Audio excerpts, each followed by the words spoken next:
Yeah, I did. Tonight, we celebrate legacy, forge new history, and see what happens with phenomenal homecoming. As we're on the verge of a TNA takeover, or do you believe that a path to purpose will be fulfilled? Will the most motivational man be the face of TNA once again? And will Masha still be the face of the Knockouts? And can Leon Slater beat the face of the franchise? This and so much more tonight as we simply come here forward to discuss and analyze and react to tonight. TNA Slammiversary. Welcome to the pre-show discussion. Hello, everybody, and welcome back here once again to the Super Reliable Studios live, watch on schedule, TNA edition. As tonight we bring you our coverage of TNA Slammiversary, available exclusively on preview starting 8 p.m. Eastern Standard Time tonight with a countdown for all TNA Plus subscribers. Whether you're subscribed by price, subscribe for free. If you're a TNA Plus subscriber, you get the countdown along with us at 7 p.m. Eastern Standard Time. So I hope you join us for the ride. Thank you for tuning in. Please subscribe, comment, tell a friend. If you want to dictate the conversations, Super Chat, PayPal of Passion. It's truly as simple as that. Daniel, good to see you always. Appreciate your support. Indeed, it's time for TNA Slammiversary. I'm going to shout out my brother off screen that is also TNA faithful like me. My brother's in the room, Paul Me. We're going to be enjoying TNA Slammiversary. He believes, I believe we're in for a phenomenal night. And we don't think Jesse Jane's going to win, but here we got some NXT fans here. That's okay, too. I think Masha's going to smash her. We'll talk much more about that here shortly as well. And Daniel talking about, yet I wonder when the phenomenal AJ Styles show up if he's going to be in the main event or be in the TNA Hall of Fame. Well, again, people could change their minds at any time, so the jury is out whether or not that actually happens. But again, only time. But I think without further ado, as we got, I believe, 9 matches on tap. Why don't we go ahead and get right into the pre-show discussion? I'm going to go run down the card real quick for you folks so you know what's about ahead. We, of course, with the countdown, we got the real one. I can't believe I just said that name. Zilla Fatu. Can't believe I just said that name. Josh Bishop. Not that unfamiliar to TNA. And, of course, they represent Fourth Rope after some unique paid advertisements. Taking on TNA Contingency. Steve Maclin, still the TNA International Champion. Vance Water, the Siren Psychopath. And, of course, Jake Something. Something! Of course, the name implies itself.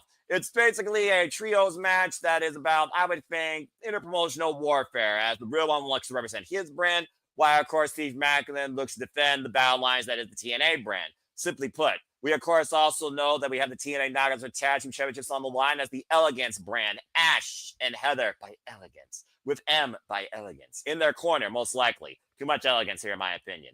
Taking on the Inspiration. Of course, Cassie, Lee, Justin McKay, former TNA Knockouts World Tag Team Champions.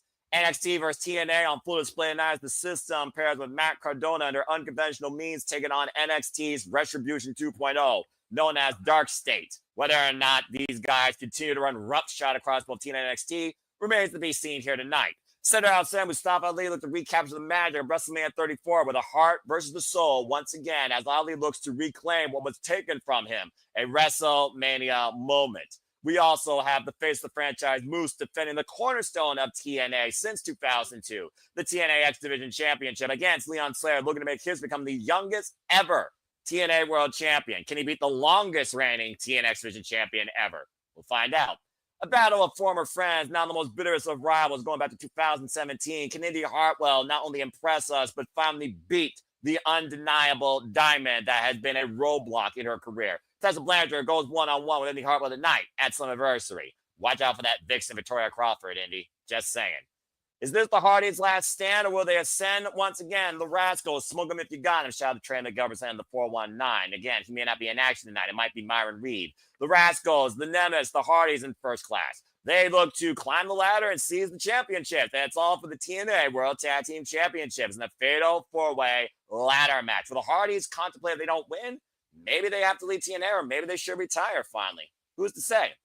In a battle where everything's on the line, the two greatest cornerstones of women's professional wrestling on American soil, Macho Slammers defends the TNA Knockouts World Championship against the NXT Women's Champion, Jessie Jane. Fatal influence in NXT's corner, Layling Lee and Zaya Brookside in TNA Knockouts Champions corner, where it's winner take all. Someone will have control over both the cornerstones of the TNA and the NXT Women's Division.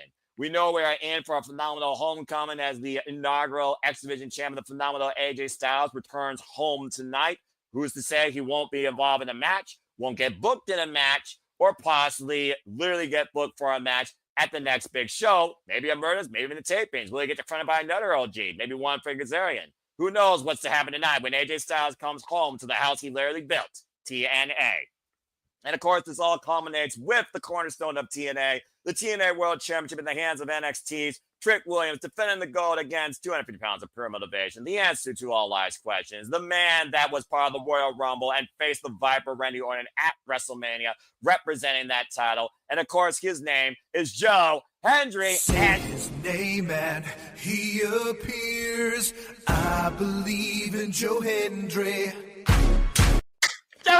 And of course, they take on Mike Santana, who's looking to finally become the standard of TNA, fulfill his path of purpose since coming home to TNA last year at Rebellion. And that, folks, your entire card tonight at TNA Slammiversary. We are guaranteed some incredible moments. I think we will have some new champions. And regardless, we are going to unify the NXT and the TNA Women's Championships under one house, under one bear, who I'm sure is going to work double duty. And Masha's no stranger to that. Shout out to Jeff Meacham in the chat. I hope that you all enjoyed him hosting the most magical night in Kick-Ass karaoke history, Disney karaoke. Jeff says, I'm with you and TNA stream on YouTube as long as the house amounts allows. Still for Slammiversary and the return of Mr. TNA, AJ Styles. Appreciate you, Jeff. And shout out again to Sid at the Park for stopping by last night. I hope they had a great time. Safet, it's great to see you. It's good to see everybody here, all 36 of you across all of our channels. And if you haven't done already, I highly encourage you to subscribe to our Canadian friend Ash, and shout out about Ash for New Japan and AEW content. And of course, the Rage of Wrestling, Walter Cruz at Rage of Wrestling. So if you haven't already, subscribe, share, tell a friend, subscribe, repeat. It's as simple as that. Safet also extremely excited for TNA Slammiversary tonight. It's TNA Slammiversary Day, everybody. Let's freaking go. Christopher McCare saying that he's got Mike Santana possibly for the TNA World Championship. And Safet, yes, tonight is going to be something. Something! Okay, that's enough of that gimmick. I'm going to overkill that. Seriously, why doesn't Jake something a champion yet in TNA? It doesn't make sense. It's a freaking crime. For crying out loud. Anyway, we are just a little bit over 13 minutes away if you are on TNA Plus app like me for the countdown, which it looks like it's going to kick off with the fourth Hope, Real One, Zilla, Fatu, and Josh Bishop taking on Steve Maclin, Jake Something, and Vance Warner. Good grief, the eyes of Vance Warner staring into your soul. Ain't that a scary sight or what? And Jessie Dane's going to shot the world. I think she shot everybody at Great American Bash. No thanks to the glamour. Blake Myrell, who betrayed Jordan Grace, and Jordan Grace running a rep shot.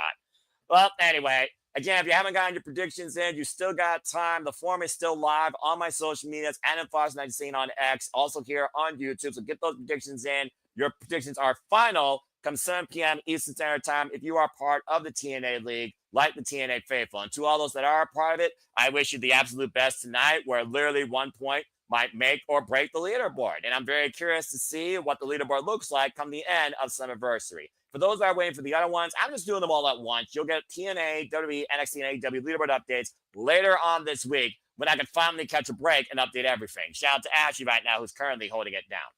All right, so why don't we go ahead and talk a little bit more about some of these bigger matches. And don't be surprised if I talk to my compadre off screen, because he definitely has some thoughts to tell, what he thinks is going to happen, because he already had a premonition where he might see championships change across the board. I think it's only fitting that we start with the women, ladies first, because I love the TNA Knockouts more than anything in the wrestling business since 2008. Shout out to Gail Kim, the original innovator of it.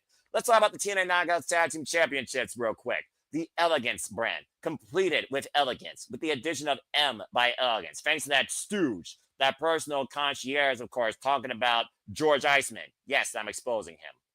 We know that the Elegance brand has a stranglehold in the TNA Knockouts Tag Team Championships thanks to George Iceman helping them beat Spitfire back at Sacrifice and basically causing the team to split afterwards in a very unique Falls Count Anywhere match, I believe, where M by Elegance was added to the brand. Maggie Lee has been a great essential assistant to the former Dana Brooke, known as Ash by Elegance, and Heather Reckless, known as, of course, Heather by Elegance, in keeping their hold on the TNA Knockouts Tag Team titles, including causing Spitfire to split up and being the newcomers in Harley Hudson and losing the other person's name. Apologies.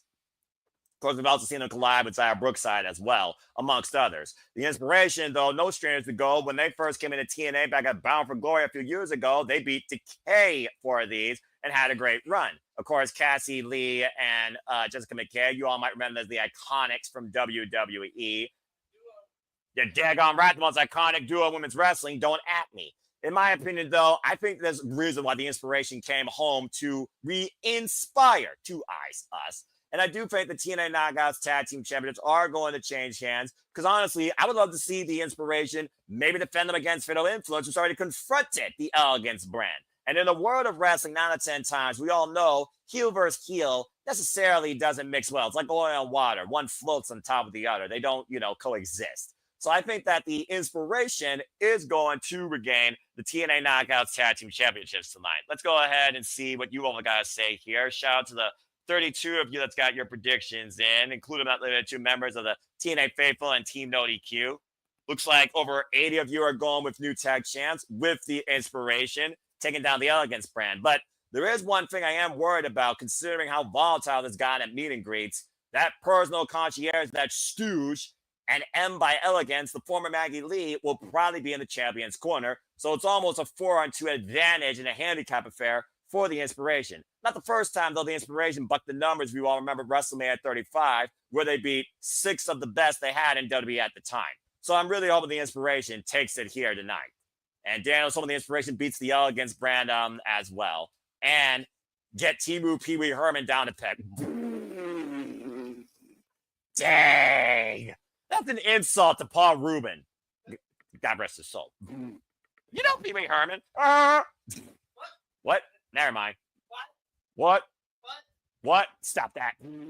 Again, messing with Paul off screen, folks. He knows probably more than George Iceman ever did if you want to talk about TNA history. Just saying. All right. Let's go ahead and move on to this match. Again, there's not much story here, but it is interesting seeing Enzo Amore. How you doing?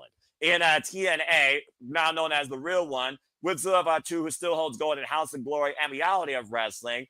Also a third generation, I believe, son of the Onali family. And of course, Josh Bishop has previously been involved here at TNA. But we've also seen Maclin, Something, and Warner in combat for the TNA National Championship in triple threat action. So I think there's that bit of respect there as well as company pride. So I would be shocked to see Fort Hope move their paid advertisements into TNA support using their money for that. And if you want the winner's purse, you got to beat these men. I almost wonder, though, will Vance Warner and Something be able to coexist with Maclin?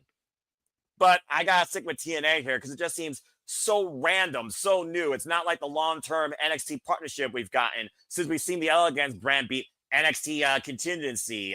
Just saying. I'm going with Something, Maclin, and Warner for the win here. Again, this match, not much more to say. Paid advertisements and Something, Maclin, and Warner. Heard enough of these guys. I almost wonder if Enzo, I can't get used to the name, Real One, actually booked this match for his crew. And will they pay for it? Dearly, not profitably. But again, who knows? It's all, speculation. Let's go ahead and talk about this dogfight, because do you still trust the system, or does the system get unplugged and left in the dark? As Darkstate, Retribution 2.0 of NXT, takes on the system and Matt Cardona. After interrupting Matt Cardona's match recently against Jake Painter, the system went to bat for Matt Cardona because they've had their own fair share of issues with these renegades from NXT. Shout out to the renegade of wrestling, JJ Williams. And Matt Cardona has been kind of lobbying for him and Brian Myers to get back together, the major players. But Brian Myers says times have changed, and I now have my allegiance to the system. So in a unique, I would consider one-time alliance or one-night alliance, the system and Matt Cardona look to send Darkstate back to NXT and leave them in the dark once and for all. The system have been a staple since TNA's rebirth, as we all know, back at Hard to Kill last year, where Eddie Edwards and Moose have run roughshod over TNA, look to defend their turf.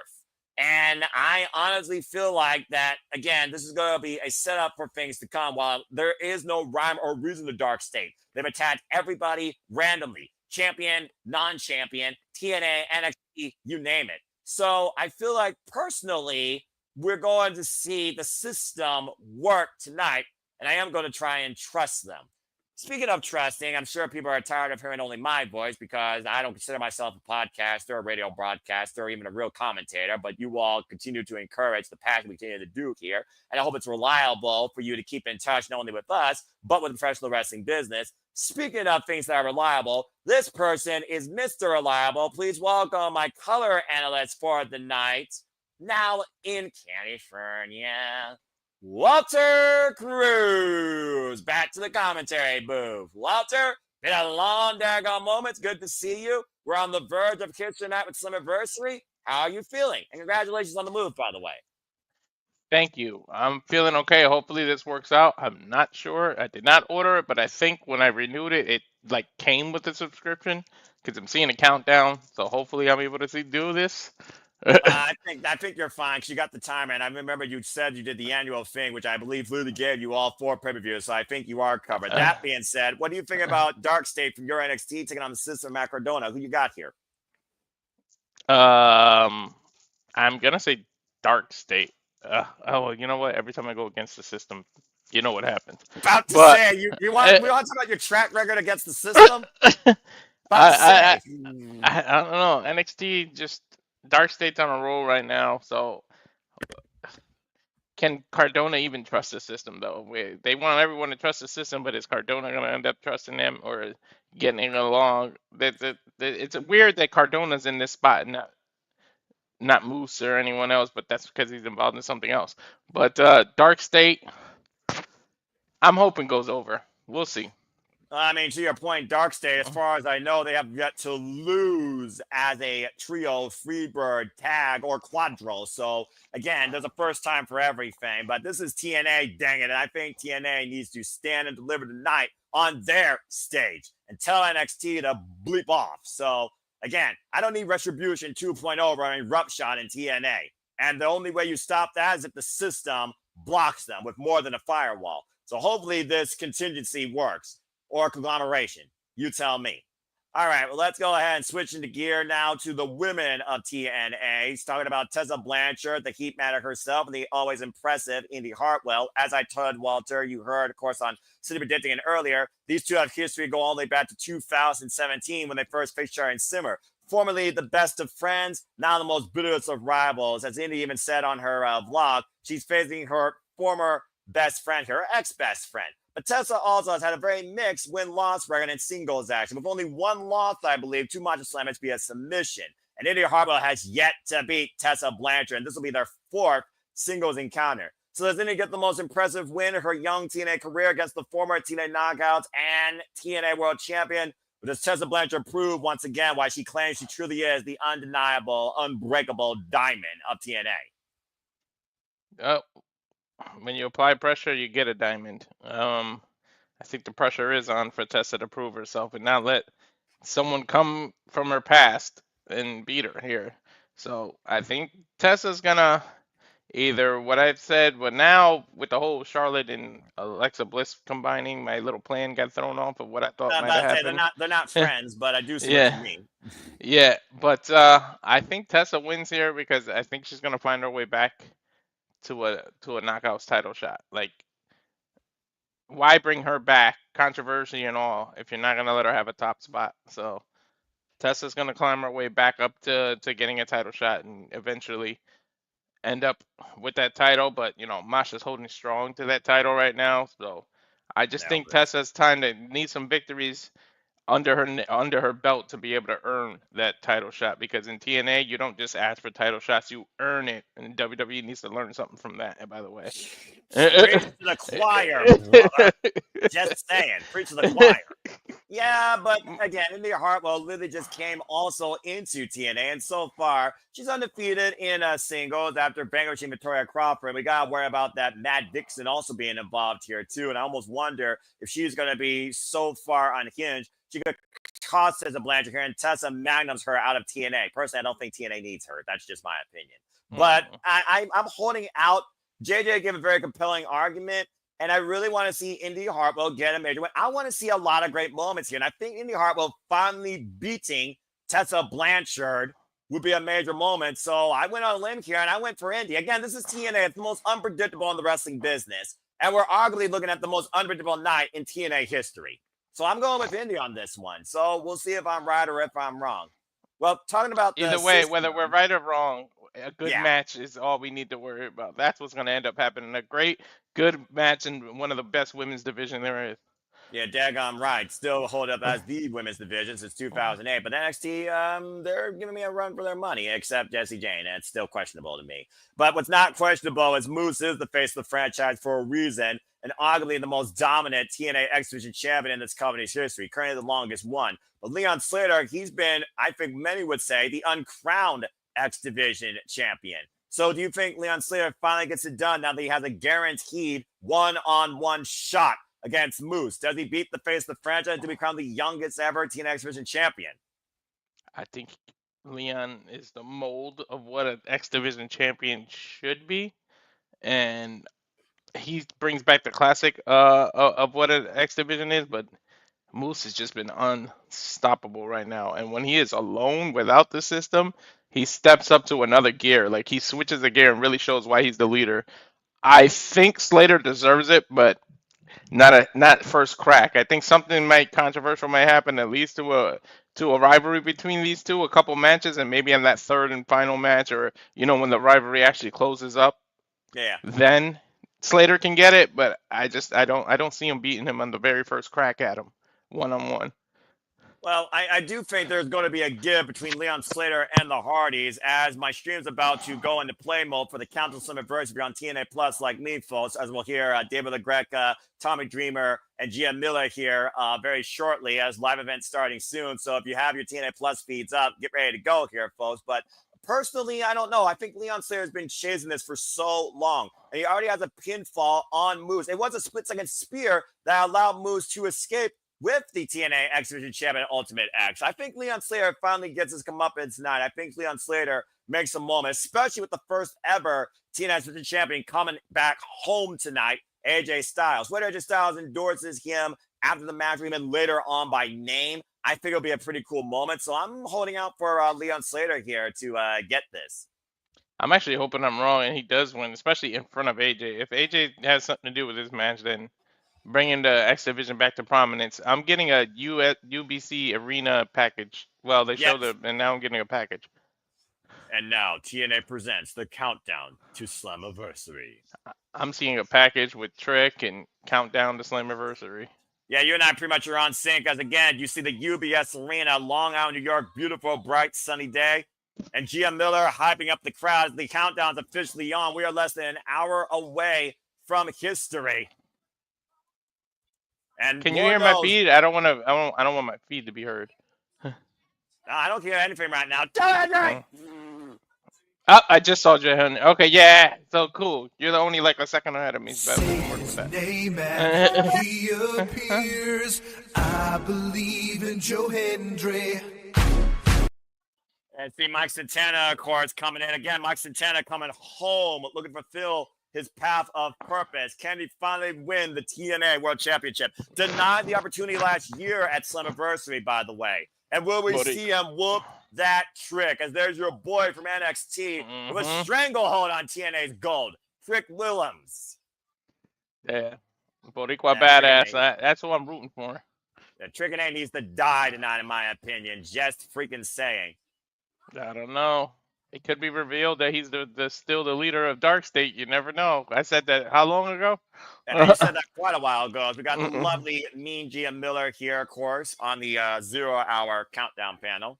Look at the crowd in that arena.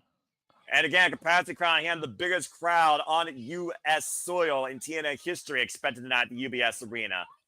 That hockey arena that hosted multiple AEW pay-per-views like Worlds Collide, for example. Ooh, she's sparkling.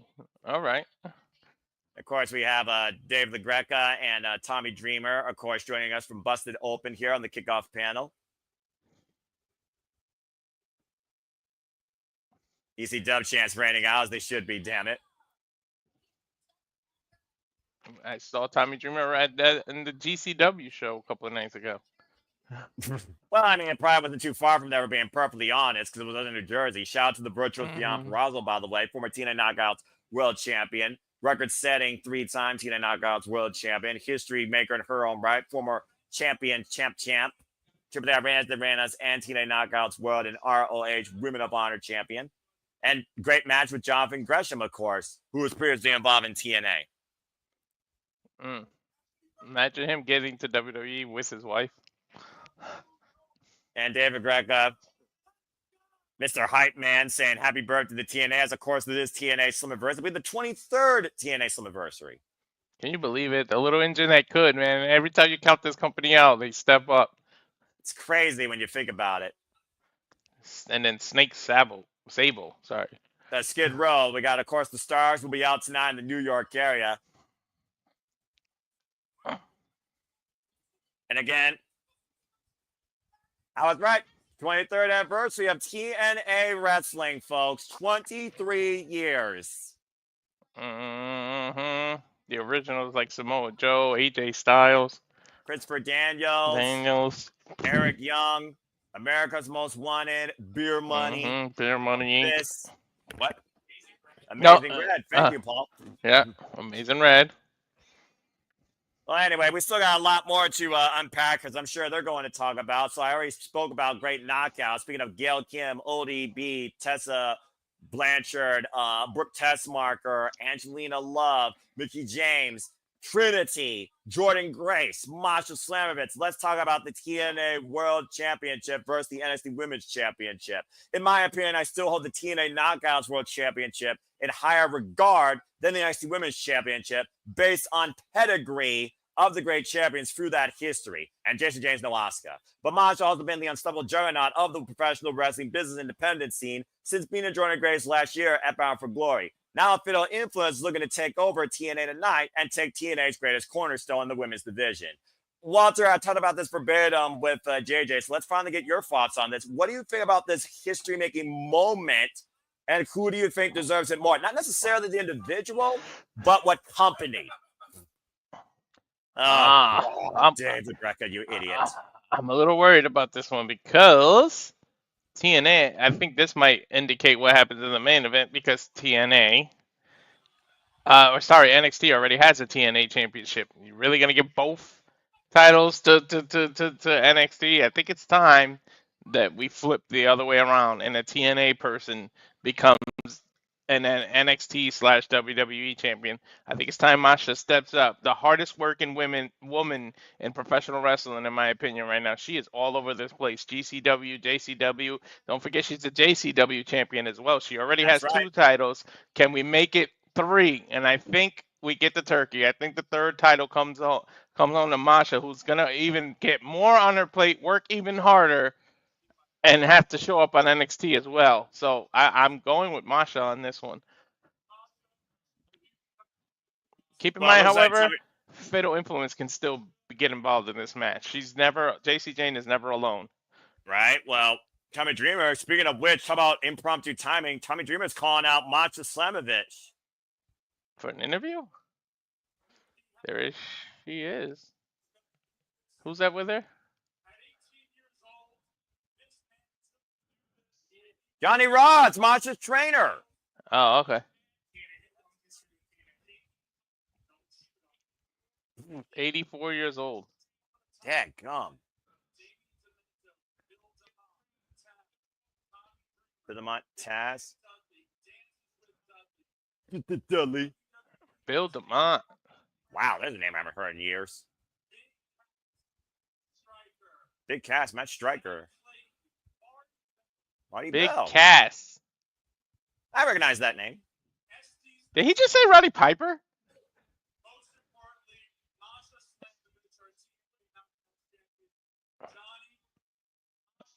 Most importantly, Masha.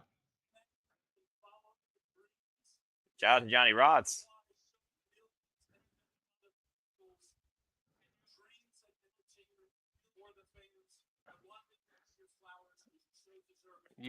You've changed millions and millions of people's dreams and lives. Respect to the legend. This is our thank you for training all of us. That's cool. Well, thank you, Johnny Rodz. Wow, 84 years old. Very long history of wrestling business. Look at the surprise on his face. He had no clue they were going to do that. Well, that's already a great moment. We're just getting started here on the countdown. But going back to what you were talking about, Walter, I do think that Masha deserves this moment and Tina deserves this moment as well. Not only have they been the longer reigning established women's division here between the two companies and the constant most evolved and alternative for a woman to be showcased, not just because they're a pretty face, they deserve to be in the main event and they can find themselves here and be who they want to be. I think Masha more so can handle what NXT is trying to create and what NXT has already brought across the line. I think Masha is far more deserving than Jessie Jane and far more capable, honestly. So I'm hoping that Masha creates history tonight and seizes NXT's richest prize in the women's division and allows the likes of Soruka, Tatum Paxley, Izzy Dame, Last Legend to confront her on TNA soil for either of those titles. Masha for the win. Masha takes over everything. I can't wait for the future of the women's division. It's going to be awesome if Masha takes it. And it looks like a clean sweep across the panels here. They also are going with Masha Slamovich as well. That makes me a little question now. I mean, it's one of those things where Jessie Jane is the underdog nobody wanted to see in this spot, but now we got it. But it almost gives a preclusion that was Jordan Grace. Would she have actually beat Masha Slamovich? Mm-hmm.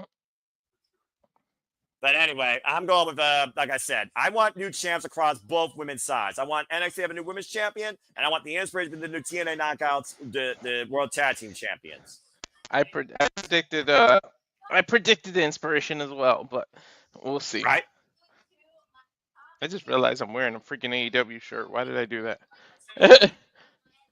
I'm still not unpacked. I just grabbed the first shirt. Yeah, that's fine. Of course, we have Tom Hannigan and Matthew Waywalt here to call this night. Of course, this generation, TNA's commentary, fallen legacies like Mike Tenay and Don West. Can Rusev just cross the line once, please, just to get the Matthew saying Rusev Day? Anyway, let's go ahead and go to the chat lines for the Knockouts title. The Elegance brand won the titles at Sacrifice. The Inspiration returned home to TNA against all odds, but Ash and Heather have not lost as a duo over the last 5 months. We've already seen the Elegance brand a little jealous of the Inspiration, attacking them at meet and greets, getting fined and suspended. So now the Inspiration looks to once again re-inspire the TNA Knockouts tag team division. Isn't there a wild card too? Don't the Elegant brand have a third? They could just be coming to ringside. Unfortunately, yes. M by Elegance, to your point, who has been a major enforcer completing the Elegance brand. Let's go down the ring and get ready for our first match, Walter. Here we go. They're giving it to us on the preview. They're giving us the Knockouts tag title. Unfortunately, yes. Cassie, Jessica McKay, let's freaking go. What? Sorry, you were saying something? I don't know. I love the outfit though. I mean, they know how to have style, unlike the Elegance brand, and I stand by that. And again, I know Child is like 2 years old now, but congratulations, both having kids, both putting their career on hold. We were unsure we would ever see these two on TV, and they returned home to TNA. And remember, let's not forget, the Inspiration won the Knockouts tag titles in their first ever match in TNA when they confronted Decay at Bound for Glory in their TNA debut. Gia Miller got some moves. Formerly with a TNA. I was just going to ask if lightning can strike twice, but I didn't want to interrupt you. Oh, I hate this guy. Cut the music. Cut the music. No, nobody's here to see the desperation. Did he just call them desperation? Yes, he did. I really hope that they kick the glasses down his throat. Mm-hmm. Why are you wearing shoes with no socks? That alone irritates me. That's this generation, to be fair. Oh, there's the New Jersey dig. I just got the New Jersey dig. Yeah. Oh boy. Give me a break. The sexiest woman in this entire building. Yeah, right. Silicone and plastic makes Ash by Elegance look better from Mattel Barbie doll. The TNA Knockout Tag Team Champions. Ugh. If Los Angeles is the most polluted state with a smog condition, the Elegance brand is the biggest blemish in the Knockouts division. I want to see if I can move ahead a little. Nope. Oh, good You're like lord. a fraction of a second. Oh. These false lady of liberties. Yeah, the one. I do not trust as the beacon to the next hope. No, yeah, she looks more like the Statue of Liberty than the tag champions. She at least has height. Well, M by Elegance, Maggie Lee, to your point, brought in to complete the Elegance brand, has been the enforcer for the TNA Knockouts Tag Team Championships, and she's also the reason why Spitfire is no longer part of the TNA Knockouts Tag Team division. Ugh. I need some fashion new faux pas. Please give me some new tag champions, please. Oh wait, I'm not supposed to be biased. Oops.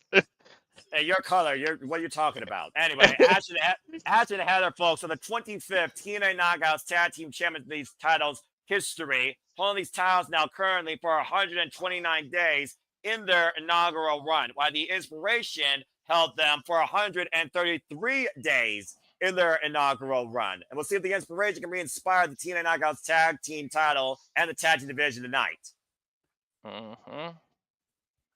I'm hoping to feel inspired tonight, Noah. This might be the first time I jump out of my chair as I got a new extended cord. So expect me to be a lot more proactive here, folks. Positively and negatively. TNA Knockouts with Tag Team Championships held by the likes by Decay, The Coven, MK Ultra, and of course going all the way back inaugurally to the likes of Taylor Wilde and Sarita. The bell rings are underway here for our first match. I like the little nose rub. Again, record-setting crowd expected this evening here, Walter. That's the Australian kiss they start with. Here we go. Whoa. Damn, look at that. Look at the height difference. Well, I mean, again, Heather Reckless, Heather by Elegance, is the shortest competitor in the TNA Knockouts division. Open palm strike there. Of course, the Inspiration can cause a lot of work. Well, you don't want to infuriate the Inspiration. Again, the Inspiration have been literally nothing but ridiculed by these freaking fake faux pas Barbie dolls. They haven't lost a step. Yeah, honestly, I don't think they've literally had any ring rust, despite the fact, to your point, they're both now mothers. And that goes back to that familiarity as sisters in this business. Excellent inspirational pose there. And right now, tag made. Are you inspired, Noah? I was inspired the moment they came back on my screen, and I screamed as loud as Josh Manfield's in Cleveland. I remember that. Again, you guys can still catch the payment if you want. Use the code TNA plus 25. You're a new subscriber to get a little bit off your TNA Slammiversary purchase and an annual plan. What the hell was that? What was that spinning knee move? That was kind of unique. Well, Ash and Heather are anything but elegant, but I will say they have been effective. Putting the personal bias aside for the presentation, you can't argue the dominance that the Elegance brand has had here in the TNA Knockouts division. Okay. Are they mocking them with the damn poses? They mock everybody. They think they're literally the cream of the crop, but they went sour. Never mind. Anyway, tag made. Well, just somebody put a thumbtack in her cheek and make all the filling spill out, and we'll be good. I don't think it's that easy, Walter.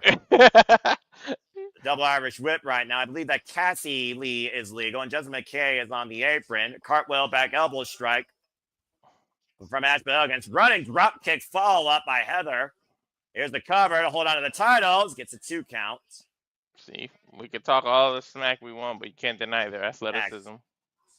Again, still to come to the countdown Slammiversary, we got 6-man tag team action. Jake Sumpin, Steve Maclin, and Vance Warner taking on the real ones, Fatu and Josh Bishop, known as Fourth Rope.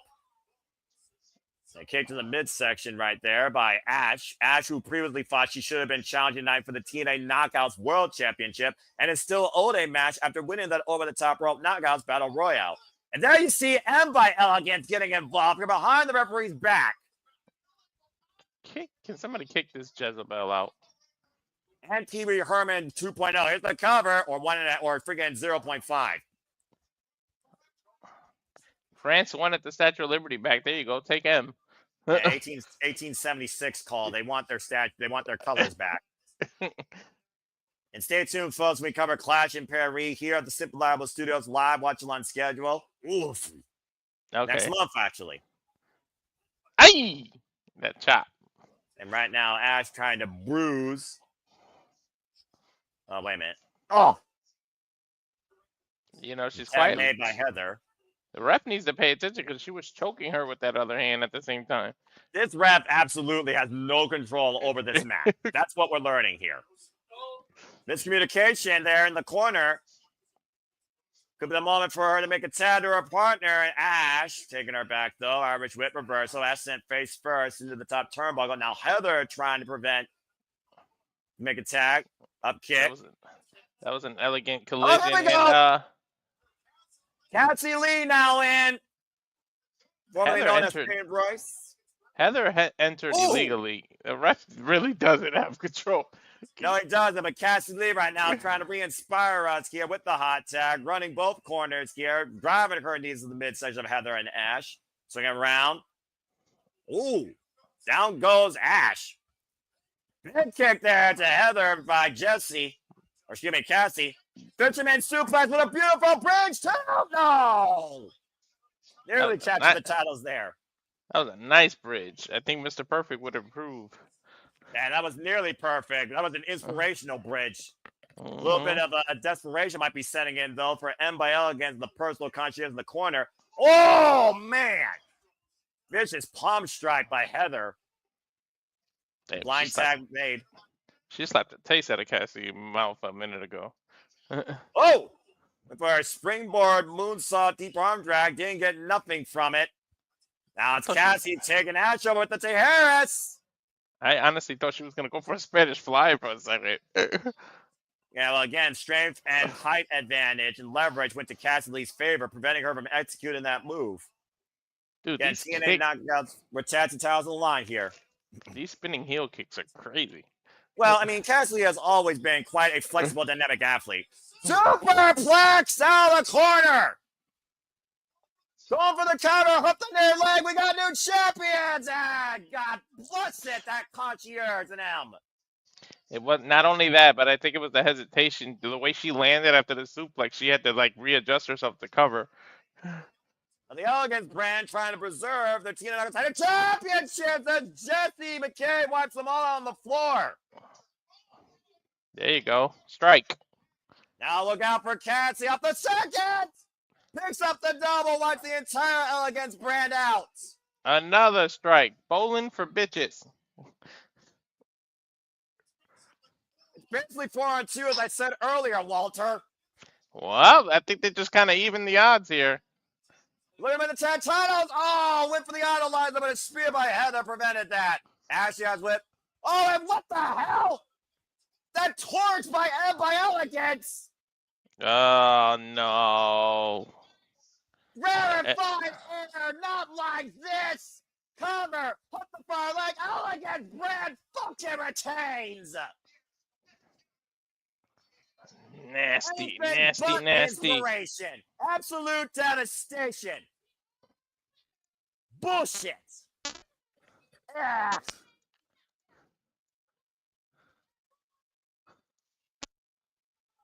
Elegance brand once again using the numbers and their enforcer M.by.L against to their freaking advantage. It pays to have friends, my man. Yeah, it pays to have a freaking corrupted brand.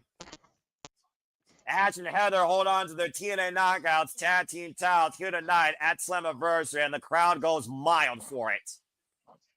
Hey, they sure did go mild. They got like no reaction. That's because no one's freaking inspired by that. Anyway, we got a moment now to breathe here, as we already had our first travesty. Damn it. Ugh. Freaking. Never mind. I'm not going there. I'm supposed to be in terrible play-by-play. Anyway, it's okay. Anyway, I hope that you are enjoying the conversation coverage reaction. Again, the TNA Slammiversary is going to go live across the world, 8 p.m. Eastern Standard Time. So far, we've had one championship match, and the titles have not changed hands. Action already red hot here. The crowd still finding again. Walter Cruz, Noah Foster. We are truly super reliable, and we are your commentary duo tonight for TNA Slammiversary. So use the hashtag TNA Slammiversary to be part of the conversation on the X. And also, if you want to maybe be part of future TNA content, use the hashtag TNA Reacts. And if you capture your video reactions, you might be used for future TNA footage. Just put it out there for you folks. But again, they might put us in there. Wrestling. I don't know about that, dude. Okay, shout out to Geekbox. That's more than enough, and I don't need to be in the public eye. It's not about me. It's about wrestling, and I'm more than happy to do this and encourage a honest but positive, mostly positive, outlook on TNA Wrestling tonight. Still hate the Elegance brand, though. Ugh. Anyway, we're 34 minutes and 56 seconds away from TNA Slammiversary here in the airways worldwide here, Walter. And again, there's still so much more to come. We talked about a lot of this card. Let's go ahead and get your thoughts towards the title match here. Fatal 4-way for the TNA Tag Team Championships. Do the Hardys leave TNA if they lose after this? Do they ascend back to the summit? Or do you possibly see the Nemeth still holding on to the Rascalz get it back? Or, God help me, and my blood pressure, does First Class finally get to First Class, winning the TNA Tag Team Championships? The Hardys could leave. I mean, this is going to be a crazy match. Rascalz, the Hardys, all high flying, know their way around ladder. First Class, I call them no class. You can X that one out. It's really between these three teams, Rascalz, the Nemeth, and the Hardys. Like, First Class have no chance in hell, in my opinion. No class at all and don't belong in there. But I really think Nemeth are going to retain. For right now, they're going to keep on to the titles, unfortunately, because I would have loved to see the Rascalz actually get it. Like, they if we had two picks, I would have picked them as a second. But as long as First Class doesn't win, I would be good, to be completely honest. But I'm going to go with Nemeth retaining. I just don't know, because it does feel like the Nemeths are going to be around for longevity, but I think the Rascalz, it would be a cool moment for them, especially if Trey Miguel is not here tonight and he's going to be taking care of hernia surgery. So Myron Reed stepping in place. That'd be a whole new combination of the Rascalz as the TNA Tag Team Champions. And they're no strangers to the TNA Tag titles. I think the Hardys have had a great run here in TNA, but we really are establishing a tag team division. I don't think the Hardys need it again, personally. And the Nemeths, I've had enough freaking fake blonde tans and Hollywood egos in my wrestling for one freaking night with that falsified Beverly Hills profiting Elegance brand. So I'm kind of holding out for the Rascalz here personally. So I hope that the Rascalz actually get it. I'm going on a limb here and say the Rascalz. And Darren, to answer your question, that's a musician from Skid Row, I believe.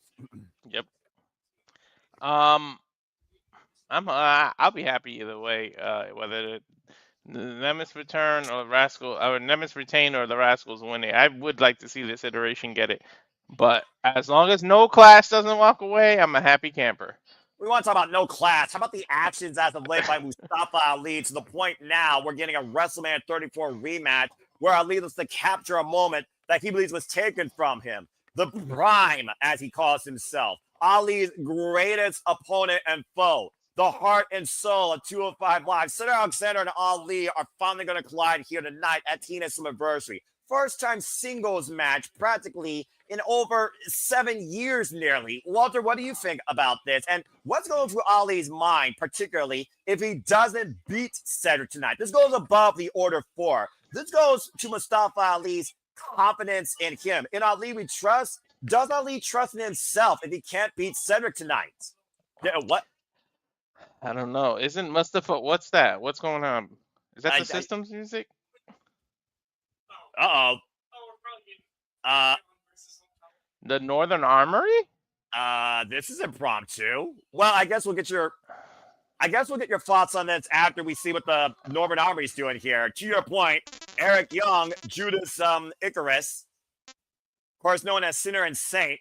Eric Young's latest Militian. Of course, this guy, also a TNA original, Super Elite, Violent by Design, Team Canada. And now the Northern Army's taking over the Impact Zone. I'm not sure what this is about. Is this going to be an impromptu 6-man tag? Possibly. But who? Against NXT, maybe? Well, I mean, again, I don't think Eric Young and Simi have been very vocal when it comes to the fact they do not like the fact that an NXT wrestler holds the cornerstone of their company. We'll talk more about Ali and Cedric here in a moment as we look at Eric Young, who has taken over the Impact Zone. Impromptu. I don't know what this means. He's in gear, so to your point, it looks like he's ready to compete here tonight, Walter. New York. Someone's crackling, by the way. Someone's mic's crack. All right. Anyway. There we go. What, is it mine? I think it was for a moment. You're good now. Let's hear what Eric Young has to say. Man, he looks grizzled. Your sports teams suck. Your hockey teams suck.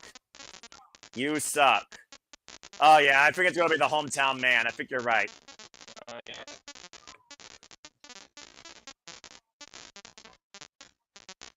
From a real country. Well, I mean, the bunny, Gay Alley, who's a Buffalo resident, but also from Toronto, former TNA Knockouts world champion. She kind of probably would agree. He's calling out the director of authority. Director of authority. Why would you call out Santino Marella? Well, I have no idea. Well, the audience is chanting what I agree with, but I'm not going to say it on air. Maybe it's for not booking them. That's why he's calling them out. Well, to be fair, he is a TNA original who's been part of this company arguably the entire, to a degree, 23 years.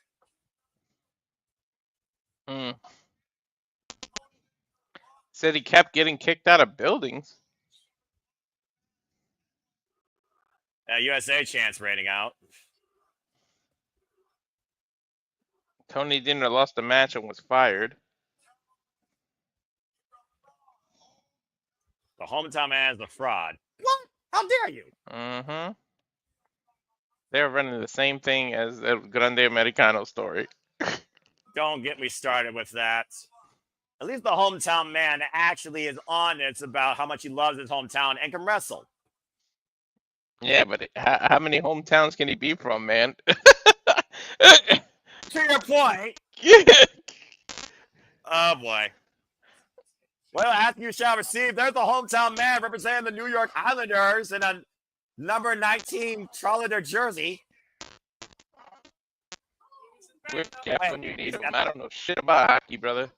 I guess we're going to get an impromptu match here. He's calling for a referee. Yeah, he needs some backup, though, man. It's 3-on-2. He's got the hometown backing him up, all right? I mean, it's the hometown man. And right now, dropping Icarus and Judas. Well, maybe he just does what the hometown tells him to do, right? Because he listens to the people. I mean, at one time, there was the people's choice. He might have been a fan of Cody Peter, for all we know. Right. Oh!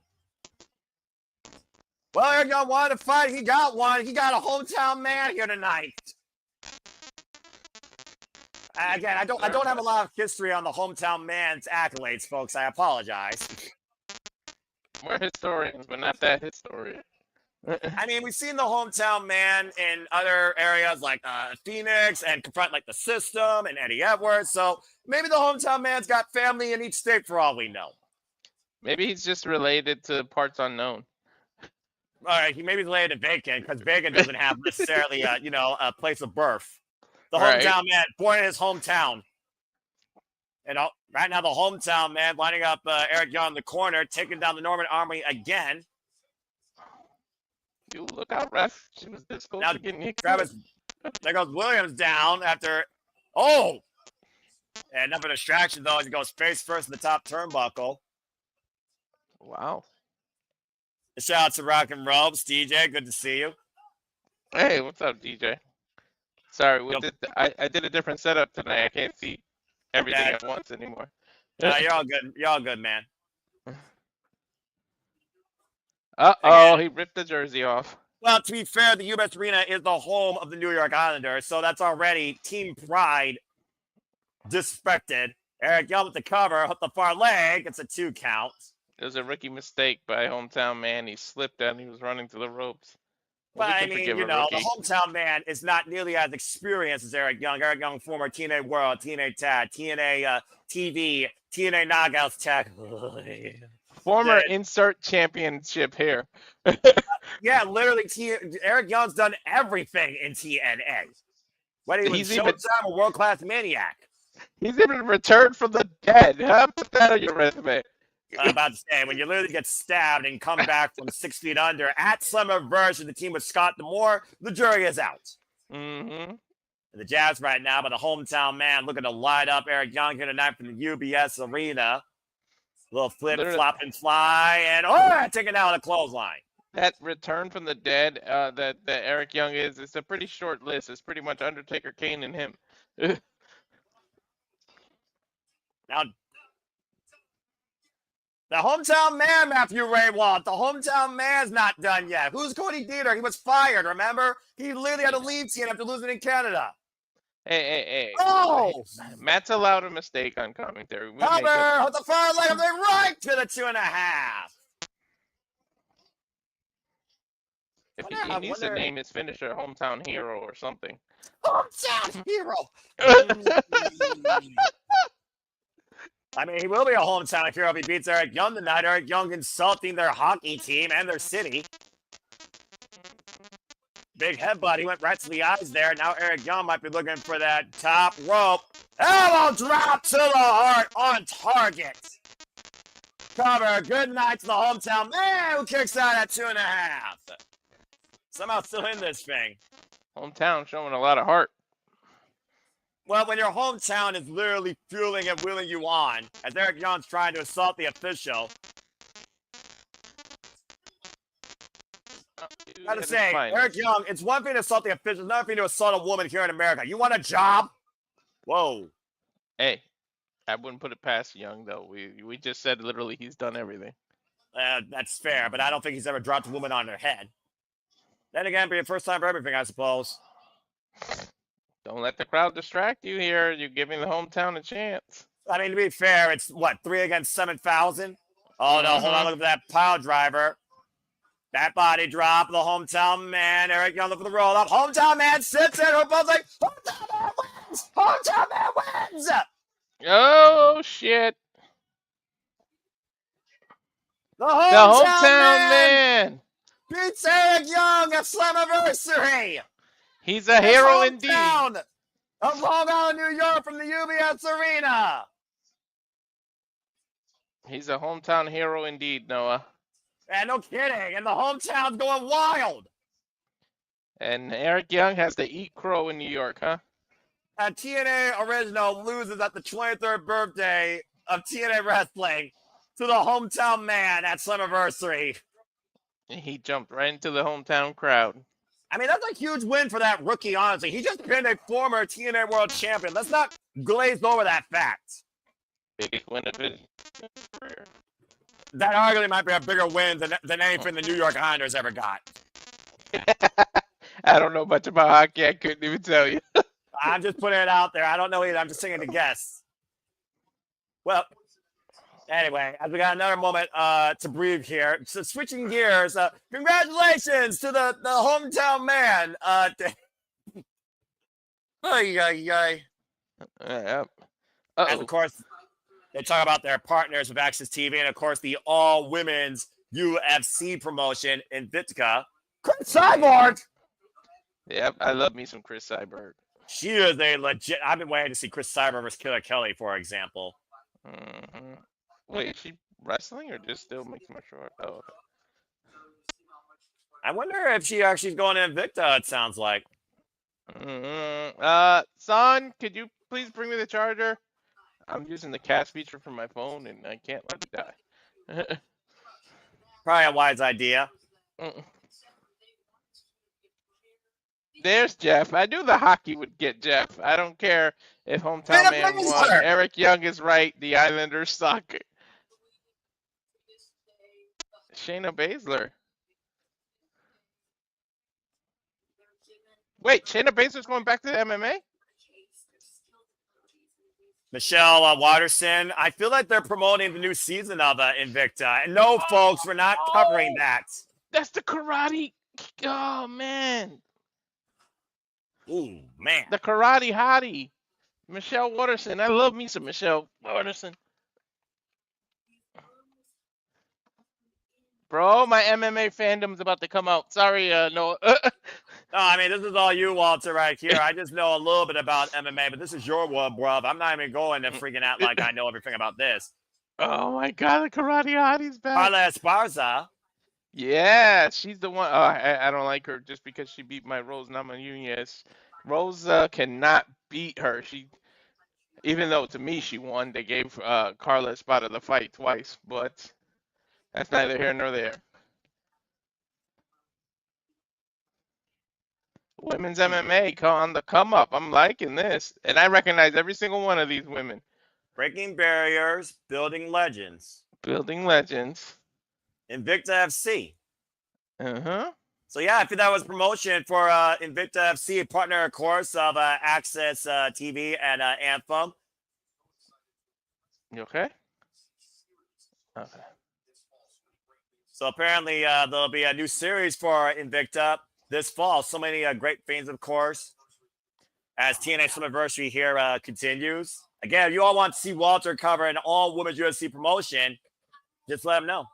Hell yeah, James and I would jump on that. I mean, honestly, I might go in there a little bit because I followed Shayna Baszler's work a little bit prior to WWE. And Chris Cyborg is probably one of the only ones outside Holly Holm and Ronda Rousey I do know a little bit about to a degree. Bro, Again, I would welcome I've always wanted to see Chris Cyborg versus Killer Kelly, but that's a whole different conversation. You and me with roles reversed where you just get to sit back, relax, and be color, that'd be nice. There's Jeff. I told you the hockey would bring him out. What is that custom title? What is the custom title? What is this about? Maybe they have their own light predictions thing. I don't know. Anyway, let's go back to what we were previously talking about before the hometown man gave us a hometown ovation. Cedric Alexander and Mustafa Ali, you were saying, Walter, as I was talking about, will Ali trust in himself if he loses tonight versus saying in others and Ali we trust? I mean, this could be make or break for Mustafa Ali, quite honestly. It is make or break for Mustafa. Cedric's the one guy he couldn't get past. And here's his chance in another company. He restarted. He has people believing in him. And now you can't really have everyone follow you when you're not qualified to lead. So he really, really needs this victory. It's desperation time for him. But, I mean, I feel like this is Cedric Alexander's first match on a pay-per-view for his new company. There's no way, or there shouldn't be any way that he loses.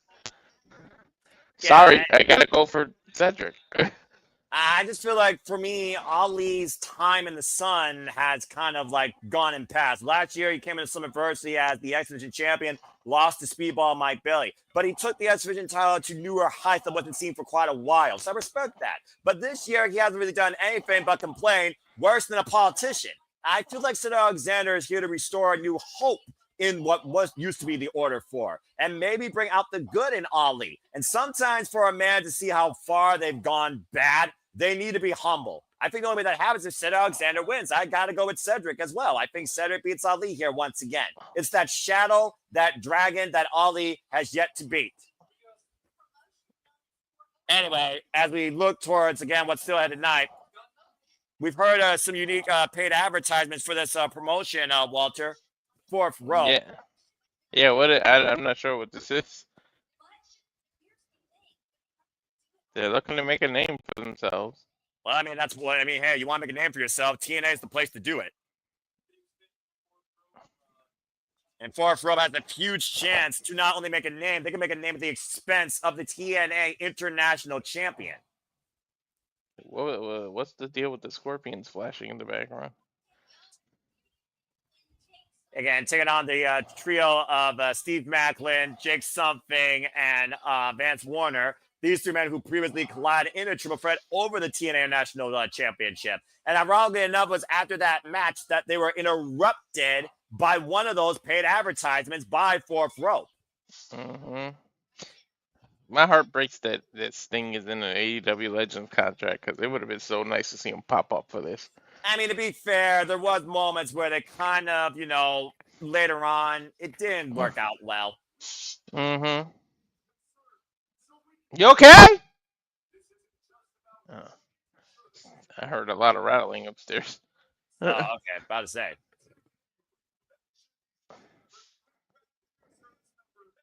to do service member, veteran. Oh, they're recognizing all the service men and women. Nice. Sponsored by Zone of 5. We salute you. Respect to the hardworking men and women, wives, and families. Yeah, USA chance rating out here once again. Right. Okay. All right. Well, anyway, here we go. 10 hot front toward enemy. Speaking about service, man, here's a man that literally was in service. Is he bulletproof? You tell me. But he is still our inaugural TNA National Champion. Tag him and bag him. Here comes Steve Maclin. Let's get ready for this trios match, Walter. Mm-hmm. From the New Jersey area, shades of the virtuosa, Dion Perazzo.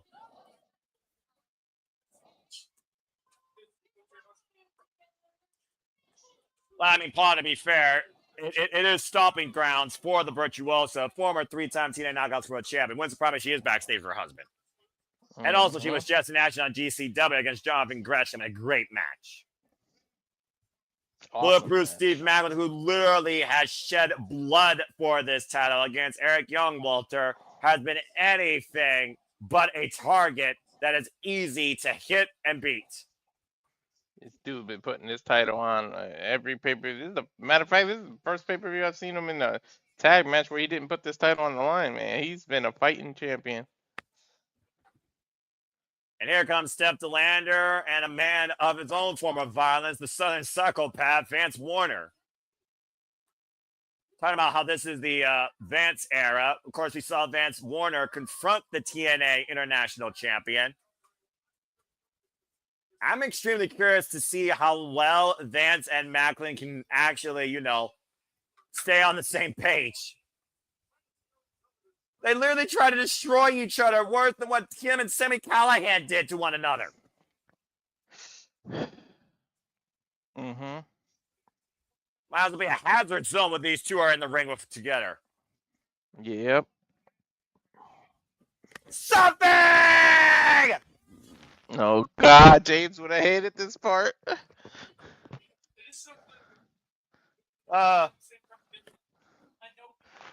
Dude, hurry up and walk by. The camera's off. Right. Jesus Christ.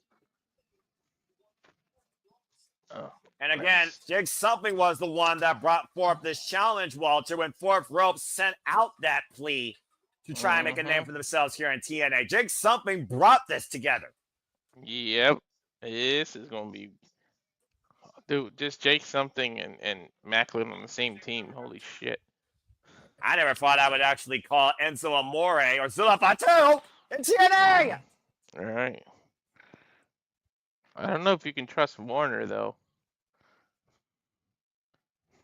Look at this trio. Oh, Lord. Enzo has a mic. Enzo Amore has a real mic. One. Realest guy in the room. How you doing? Bada boom. Bada boom. Partner TNA Wrestling, Fourth Rope.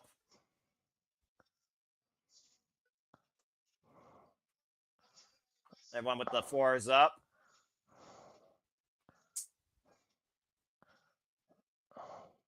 All right, here we go.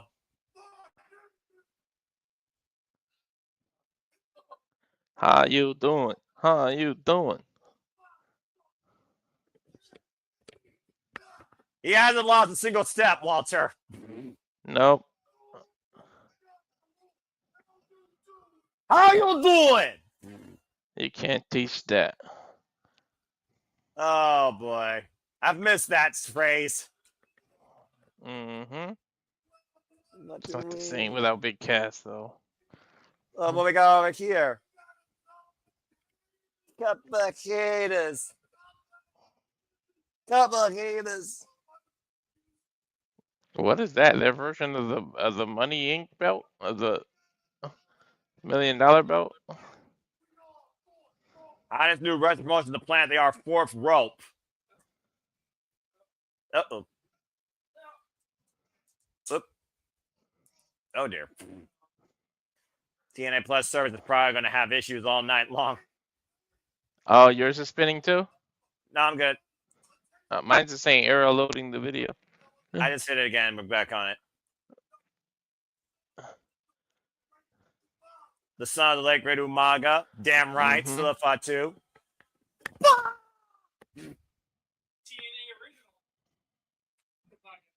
Yeah. TNA original.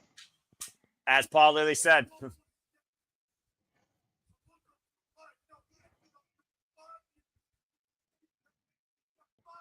5 years in the state pen.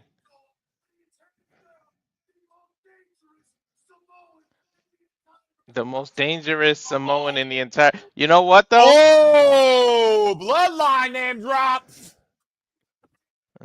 Hey, Noah.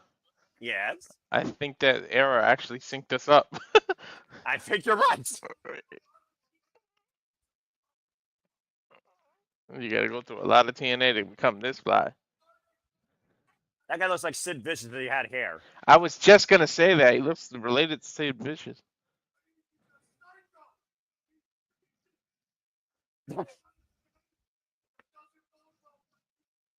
He said he's psycho and he's vicious.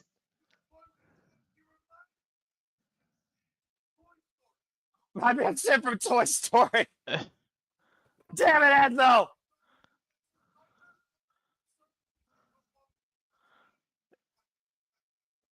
Winter Soldier, your services are no longer needed. Damn.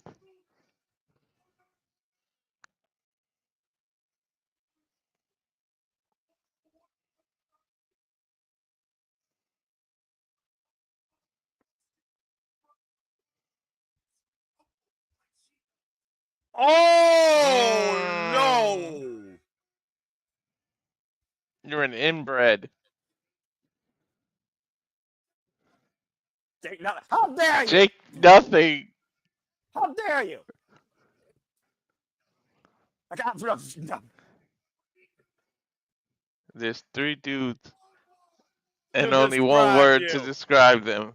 Spell it out for you. SAWFT. So.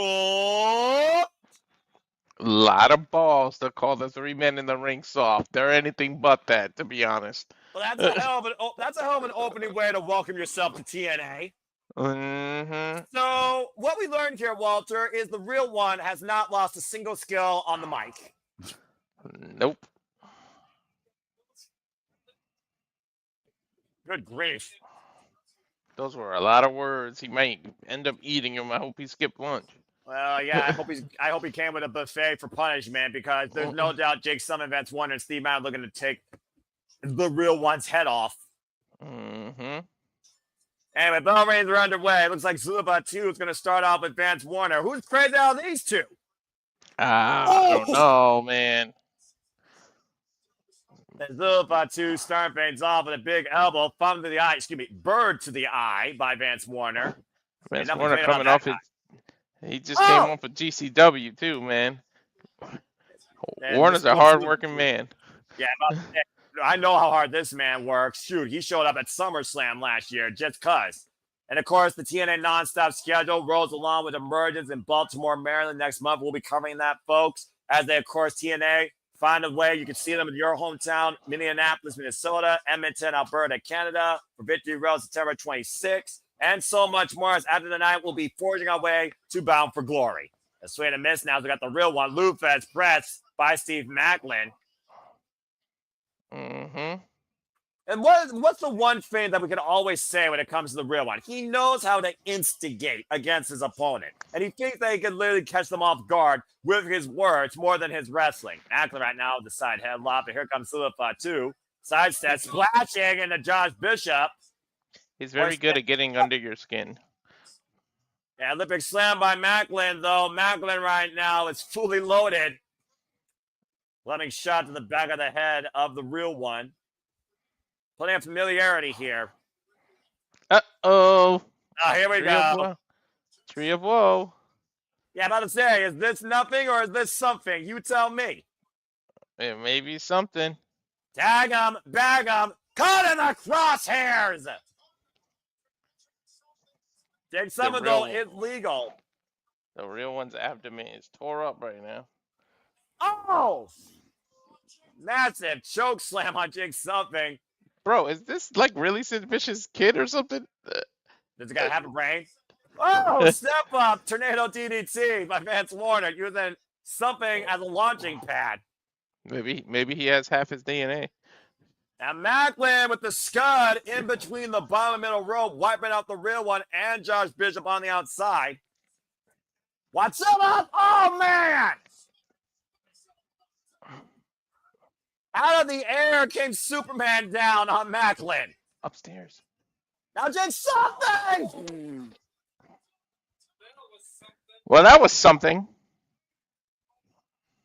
I'm not getting the face of West Side Gun, by the way, who are just at All In performing the Hurts Syndicate's theme. Misfire there by Warner and Summon. Now the real one taking advantage. Eat the feet. Are you kidding me? Cover. Put the leg. Real one just won. With an eat defeat. What the hell? Real one just pin Jake Something. Fourth rope just beat TNA. TNA has this relationship with NXT, dude. It's so backwards. I mean, to your point, it was short, but all it took was one miscommunication, Walter. And eat defeat by the real one. Hook the far leg, back press on Jake Something. Fourth rope just beat TNA Wrestling. That was something. But was it more the eat defeat, or was it more Maclin's freaking clothesline? Well, regardless, fourth rope just took a big win on TNA's turf. Fourth rope just got the damn 3 count. That's all that matters. Exactly. How you doing? Are we supposed to just call him the real one and not say Enzo Amore? I mean, that's what his name is, and he is the real one. He's also the winning one, so call him what you will. Either way, fourth rope just beat TNA. You can't teach that, apparently. Wow. And you can't teach that. I'm glad I did not have that match on the form. That would have been too wrong for me. This has not been a great countdown so far for me, but this has been a great countdown overall, as we're just now a little bit under 5 minutes away from TNA Slammiversary. I got my matches wrong on the countdown too, I think. And of course, TNA, of course, always giving back to the community. They had their own TNA Slam and Softball Classic, as they're talking about here.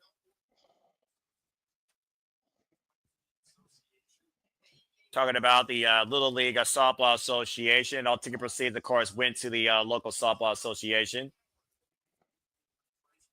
Mm-hmm. It is cool seeing TNA be more out there in the public eye, being involved here. Was that Jeff Hardy pitching? Yeah, probably.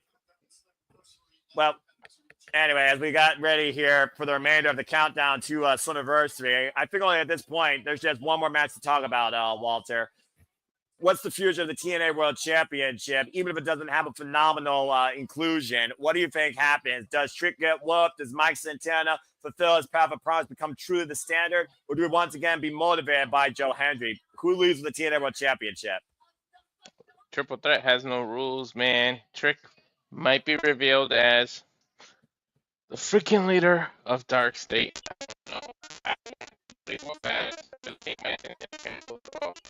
Although he is the in my opinion. But I just want the era to be over. You don't need to hold a title hostage of a company that you're technically not even. Yeah.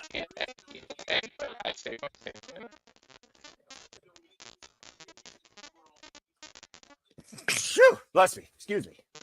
We're holding that in, huh? Yeah, well, I didn't want to interrupt you. And I just think right now that Mike Santana, we're back home. He missed out on the chance to fight for this last year.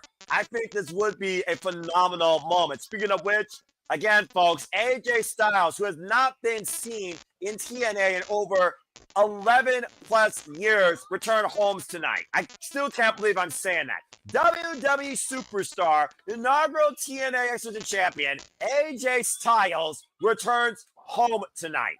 Five-time TNA World Champion. I still cannot believe that we're going to get AJ Styles. I just better hear a TNA How theme. long That's ago all did I I want. call this, though, Noah? I said that AJ would pop up. You and JJ did. You and JJ proved that never say never is actually a real phrase. You and JJ did. I give you all your flowers. No. So let's go ahead and run down this card one more time, folks. Again, TNA World Championship will be on the line in triple threat action. TNA World Tag Team Championships, of course, will be on the line in a four-way ladder match. Winner takes all, of course, the NXT Women's and the TNA Knockouts World Tag Team Championships. One of these two will be the face of two of the most premier women's wrestling divisions in the United States. And Masha has backup. That's what I love. It evened it. Yeah, exactly. There's no backup, though, for Leon Slater, where I really think Leon Slater and Moose might be one-on-one. Although I do wonder if Alicia Edwards will be in Moose's corner or her husband's corner. And of course, Tessa Blanchard goes one-on-one with Indi Hartwell. Can Indi finally get an impressive win over what was once her former best friend here tonight at Slammiversary? Do we have to back out and go back in, or is it going to do it on its own?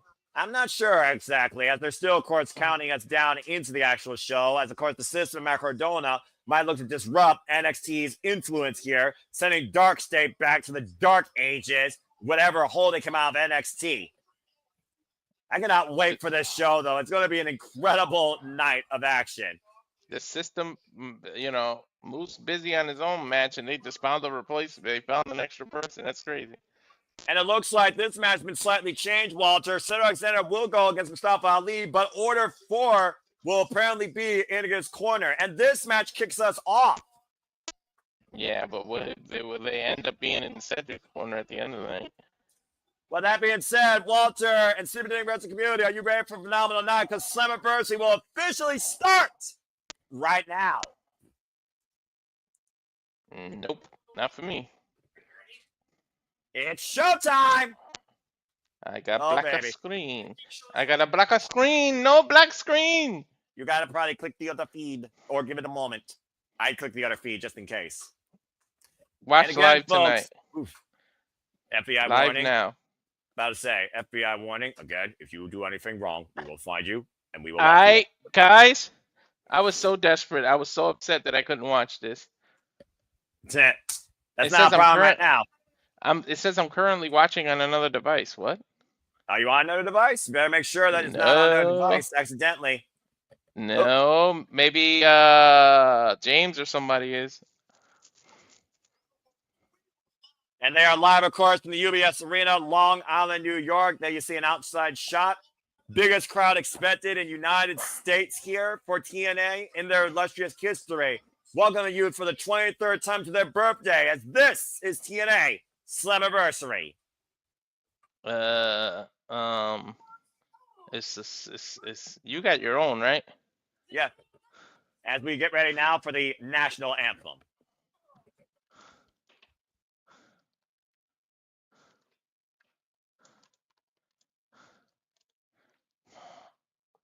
Let me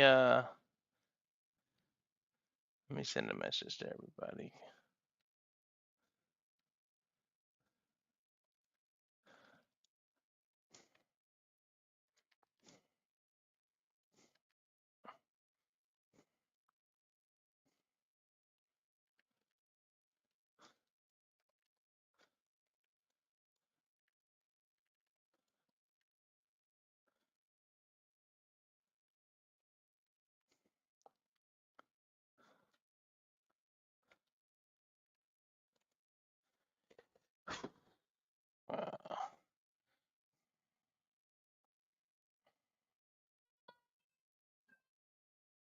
Rockets Red Glare, are you on that?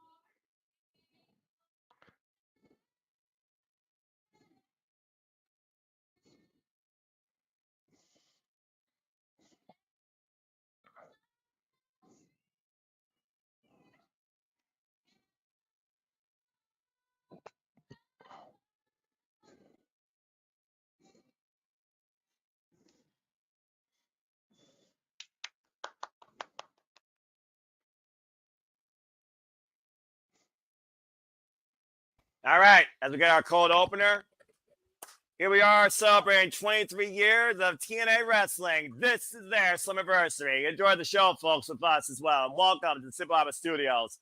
Let's fucking go. Oh, man, look at this legacy package. There's the infamous Monty, a steel cage, six-sided steel walk.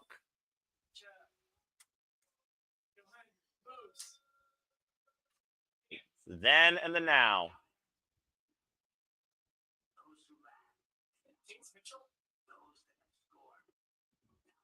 Those are scoring now steady. I feel that is James Mitchell narrating. I feel you're right, Paul.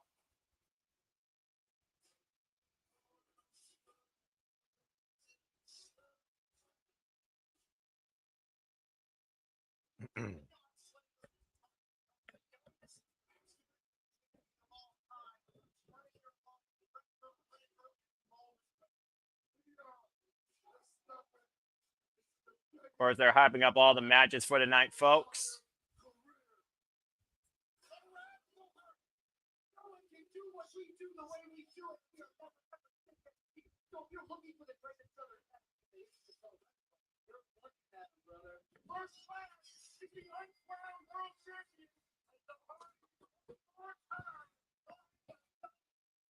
So the Hardys climb the summit.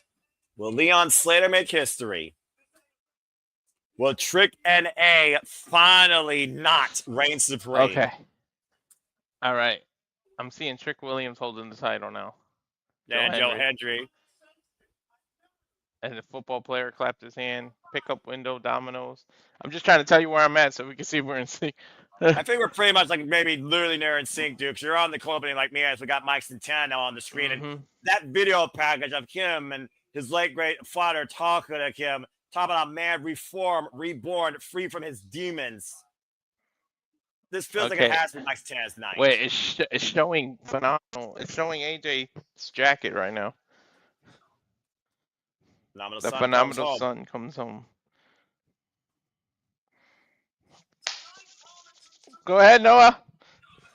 I've said it once. I've said it 55 times. I'll say it once again. Walter and everybody, tonight it's going to be simply, absolutely phenomenal as we come in to celebrate legacy and forge further history before a phenomenal homecoming. So much on the line tonight. This is TNA's birthday for the 23rd time. Welcome to TNA Slammiversary. Whose entrance is that? Mustafa? Yep, and of course, we're looking at a match 7 years in waiting. I don't know. And Tasha Steele is apparently dressed for the occasion, along with the great hands. I don't care, man. I love me some Tasha Steele. Hey, you might be right. That might be Mila Moore, but it doesn't matter. All that matters is Mustafa Ali looks tonight to reclaim a WrestleMania moment. Let's see if Mustafa can pull it off. And of course, the Order 4 is now accompanying Mustafa Ali. Whether or not reluctantly remains to be seen as you see a united front escorting Ali to the ring. All right, you get a little Mustafa. I mean, this is the one guy who's just eluded him, man. You know, sometimes in life, someone just got your number, and Cedric has just over and over has just had this man's number. Yeah, but also Mustafa Ali has been riding this ship where you thought he was trying to create a democracy, looking to be a great leader. He's turned into nothing but a ruthless dictator where the Order 4 have questioned whether or not they should trust in him. And that's what brought Cedric Alexander back into Mustafa Ali's life on behalf of Tasha Steele's. Yeah, but you know what happens when you abuse your power and you continuously treat people the way they don't want to be treated, dictator or not, they usually start following a different person. So I don't know if he's going to have control of these people much longer after this match. Well, tonight can either make or break Ali as far as I'm concerned as he faces the prime of wrestling, Cedric Alexander. I'm still shocked he signed with TNA.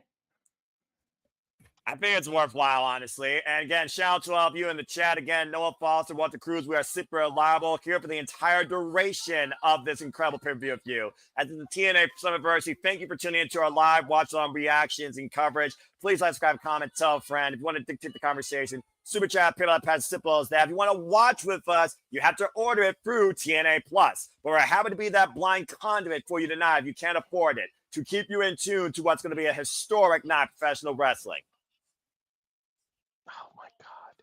And we were talking about earlier, Walter, we were wondering what that call was Tasha Steelz was making. It was Tasha Steelz that made the phone call to Cedric Alexander saying, Cedric, you would be the only one that Ali could listen to and possibly bring Ali back to the man we once trusted in too. So is she trying to make it an order 5 or just trying to put him in lead by example here? I think it's one of those things where Tasha Steelz wants Mustafa Ali back the way that they once believed in him. Again, ever since that loss to Mike Santana, Falls Count Anywhere, Ali's been unhinged, even towards his Order 4, assaulting them. Mm-hmm. And what did Ali ask for when the Cedric and him finally went face-to-face after 7+ years?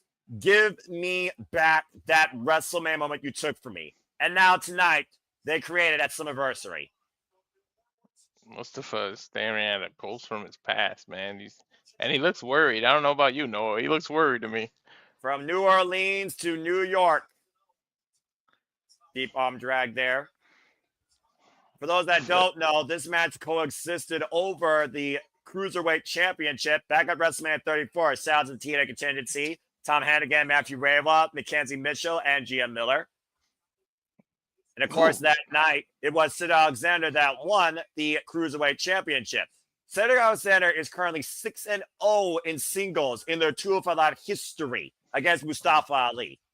That is crazy, dude.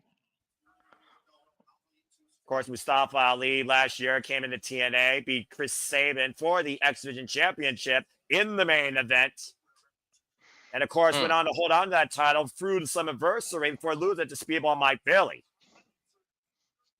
Great arm drags. Right now. Ali right now is just trying to out wrestle, sir. This is going to be a wrestling match here, Walter, legitimately. Yeah, but you know what the problem is? I think Alexander's in Ali's head. Like he's trying to wrestle Alexander style as opposed to his own style. You know what I mean? Yeah, he's literally renting space. Again, what do you feel like when you can't beat a man? And you feel like you never can, but you finally got a chance to. He's renting space for free, too, man. He's just living in there rent-free. Well, at the end of the day, Ali's got to stay composed. If he snaps here, he's going to lose once again. Oh! He slapped the shit out of Cedric. I think Cedric welcomed it, honestly. Uh-oh. Slap fest. Oh. I got done watching G1 Climax Day 2 earlier today, and this is definitely going to be a definition of fighting strong spirit. A swing and a miss. Was that his chest or his face on that slap? It's hard to say right now. Shoulder block takes Cedric down. Ali picking up speed. Roll through. Looking for the roll-up. Cover now by Ali. Gets a 2 count. That was great. I thought he was going to roll through, and he literally rolled into a cover. That goes back to that familiarity as well with these two men. Open punch. Spinning Sova took Ali down hard. He kicked the hell out of him. Oh, my God. Ali literally had a seat, Noah, in the middle of the match. No, I'm not going to win out of you. Now Cedric on the outside, looking to hook Ali. German suplex on the floor. Damn. And I don't know if you can tell, but that mat's pretty thin, Noah. Yeah, buckling him like an accordion. Of course, the mats are there to protect the building, not the competitors. Take a look at the replay here, Walter. Jeez. Right on that energy drink, whatever the hell they're sponsoring them.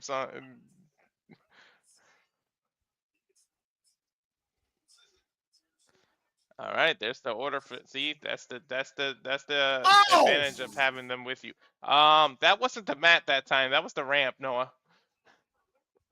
And right now, having a word with Order 4. Again, Tasha Steelz was the one that instigated this, and the Order 4 still wants to stand by their leader. You see the Secret Service right now arguing with Cedric on the entranceway. Now Ali holding to capitalize here. Top right, so I've seen it. Jesus Christ! Noah, he landed. Oh, I don't like the way Ali landed on the ramp. Did you see that? Yeah, he went for broke clearly. I think he almost landed, if not head first, on that steel plate entranceway. On the back of his head, but he's laughing. He's laughing. I'm glad he's okay. But and I think that's after Alexander. I think I'm not sure. I could be mistaken. No, that German suplex. It looked like Ali's back of the head landed on the ramp, not the mat. It's the shots like that that make or break a match and an opponent. Yeah. Ali might be out of it and don't even realize it. He's just going on pure adrenaline right now. Alexander's down. Alexander is up right now on the rise, looking down on Zilla for the 450. Rolls through. Out of the way, though. The side stab goes face first in the second turnbuckle. He hit that turnbuckle hard, Noah. Full speed. Like, I literally think the ring shifted. Again, right now, you do see everybody at ringside checking on Ali. The entire battalion here right now, the entire office. Yeah, look at the subtle look of Steel and Alexander. She might have released a monster she doesn't even realize. Tasha Steelz right now instigating Cedric Alexander. Mustafa Ali, open palm strike to Cedric, though. On the both front. This is dangerous territory right now, too. I sense disaster. What is Ali and Cedric thinking here? Good gosh! Alexander just took Ali down with an avalanche falcon arrow to the floor! And took out the service and the green hands! Take a look at this on replay! Ow.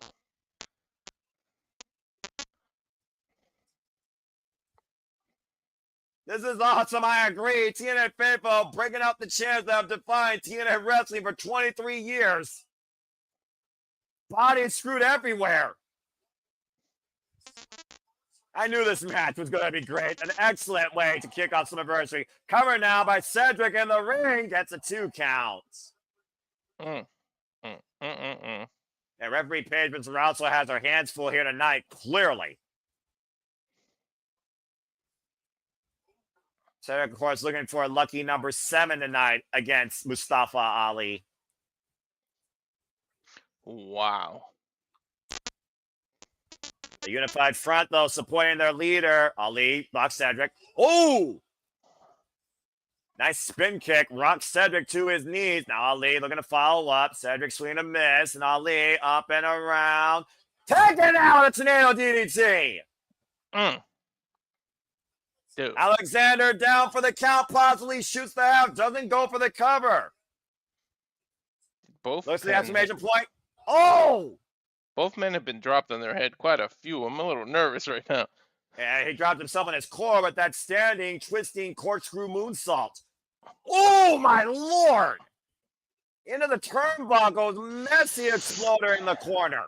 Dude, he literally flipped him, man. Ow. The leg of the cover and gets a 2 count. You know, we bitched that TNA, the app messed up, but it really put us right in sync. Exactly. Let's hope it stays that way. This is great. This feed's great. This show's great. And calling this with you, it's great. And I gotta say, I love that this is coming back forward. This is also great. Looking for the Lombard check. Whoop, Ali lands on his feet. Money well spent. I totally forgot that when you buy that extra thing, you get Slammiversary. The annual plan, yeah, you get all 4 pay-per-views. And again, the conversation and hashtag TNA Slammiversary as Ali has a sharpshooter in the ring.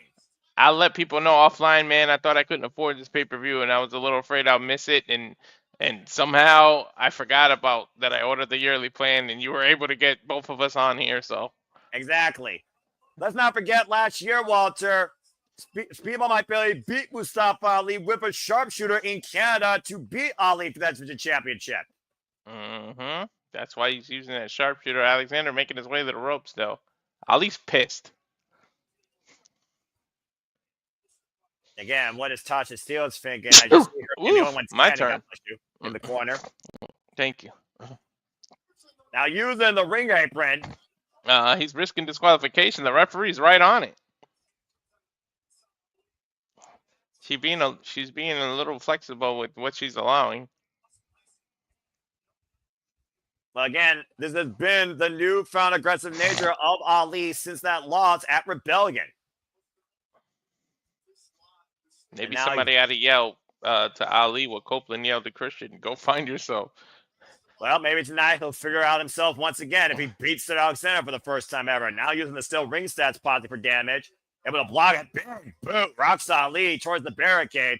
Oh, and runs with a super kick. Ooh. Ali right nasty now, super kick. Scouting Cedric. Pop up. Back drop. Steel steps. Into the diamond plates. And again, referee can't disqualify. That was a defensive move, so you can't really disqualify Cedric Alexander for that. And there's no give there, Walter. Look at the height and look at the impact. Jeez. What was Ali even going for? He's probably looking for a running sunset flip power bomb. Or a destroyer. Either way, crashed and burned on that one. Ali, once again, great awareness, though, rolling to the outside, preventing a pinfall. You see Tasha Steelz are now distracting the official. Trying to buy time for Ali.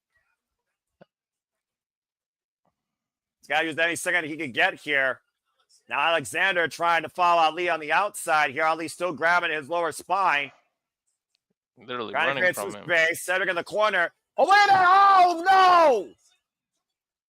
Jason Osborne just dropped with a draping DDT.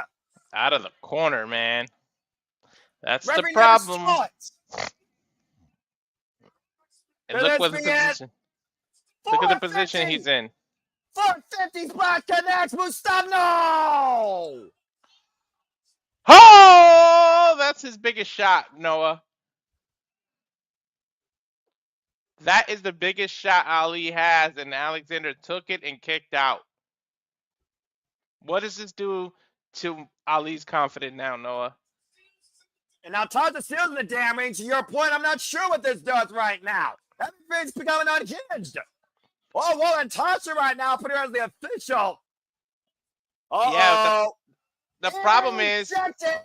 There you go. The problem is Steelz is not interfering on anyone's behalf. She's just touching the referee on her own, so it doesn't cost anyone else the match. Look at that. Logic in wrestling. You can't disqualify anyone because she's not interfering on behalf of either competitor. Well, personally, in my opinion, this Jezebel does not need to be out here, so that's one of the best moves that could be done here. Adios, Tasha. And rolling in, looking for that cutter. Caught in an Edge Crusher! Preventing the rolling neckbreaker attempt. Got Alexander right in the corner. Or sorry, Ali in the corner now. That's Cedric. German suplex again. Sends Ali. Ali back up to his feet, though. Swing and a miss. Cedric. German suplex again to Ali. Ali rolls through somehow. Still on his feet. We need an Ali on the head. My good Lord.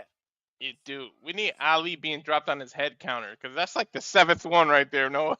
Especially that overhead exploder into the top turnbuckle. John Schuyler trying to get involved. Here comes Jason Hodge. Jason Hodge sent to the outside. Center right now taking on the entire order floor. Taking him down a clothesline on the apron. Alexander might be losing it. And meanwhile, Ali. Oh, running drop kick. Wipes out Schuyler. And now Cedric. Lumbar check. Oh, it's over. Over. 2. No! Oh, I thought it was over. I thought it was over. I counted the chicken before it hatched. Both these men with their best shot has not been enough to win this yet. Noah, can I remind you that this is just the opener? We're in for the hell of a night here right now.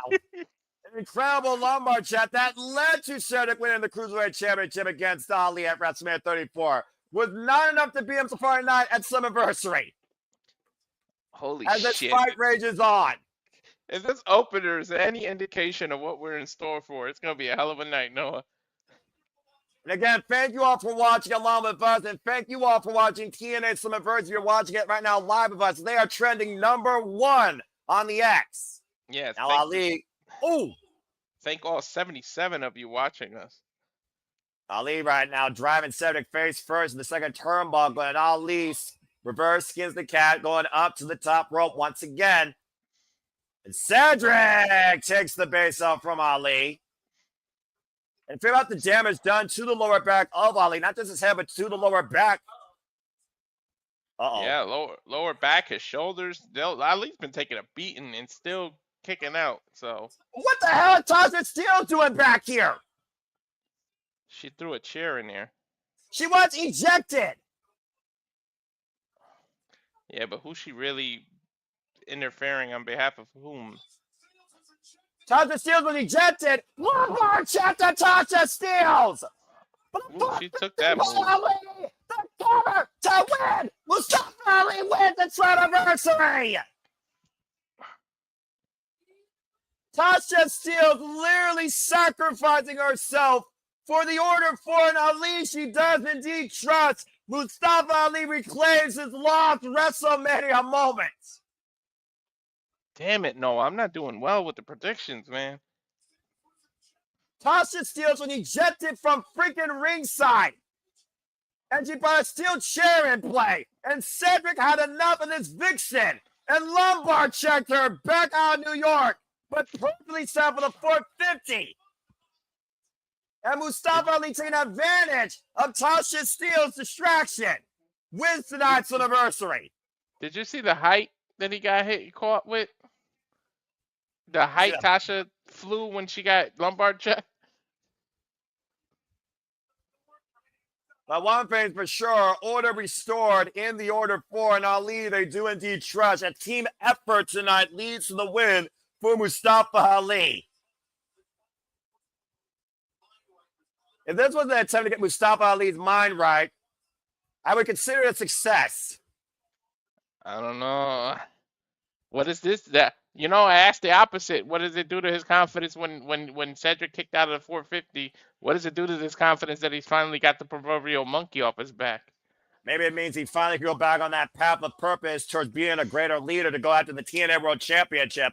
Only time will tell. Still an absolute great opener to tonight. Glad I changed my pick at the last moment because at the end of the day, you son of a bitch, you changed it. I had to look at 50-50 booking at the end of the day.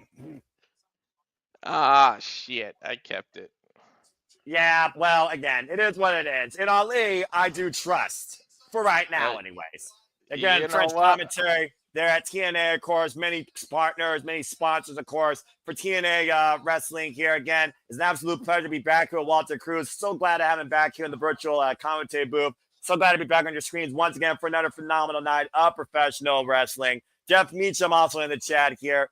And again, grateful he has the employment that he has to, but the purchases, and also listening to us in one ear and TNA feet in the other. What a time to be alive. Ali might have gotten the victory, but he owes a big assist to Tasha Steele. Yeah, right? She literally put her back, pun intended, into that. You know what she did? She did what Secret Service is supposed to do. Sacrifice themselves for their president. Yeah, and again, let's just talk again. We still have Darkstate versus the System at Cardona, Indi Hartwell versus Tessa Blanchard, X Division Championship on the line as Moose defends against Leon Slater. Title for title, winner takes all. Things will change forever as we know it. Macho Service and Jesse Jane will control both NXT and TNA's women's divisions with both world championships on their shoulders. I don't think people realize how much of an impact, no pun intended, this is going to have on the wrestling industry as a whole. Somebody's going to walk away with all the gold from another company, regardless. And, of course, still to come tonight, of course, the ladder match, Fatal 4-Way for the World Tag Team Championships. And, of course, our main event will be for the TNA World Championship. Do you still believe in Joe Hendry? Is the Trick and A era to continue? Or does Mike Santana finally fulfill his path of purpose, become the standard of TNA tonight at Slammiversary? You see Joe Hendry preparing backstage. Get a word from Gia Miller here. They got a moment to breathe.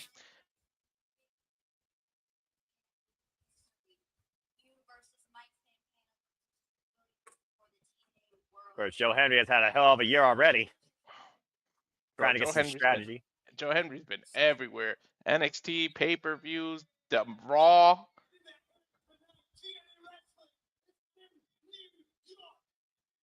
Can you feel in the air tonight? I definitely do.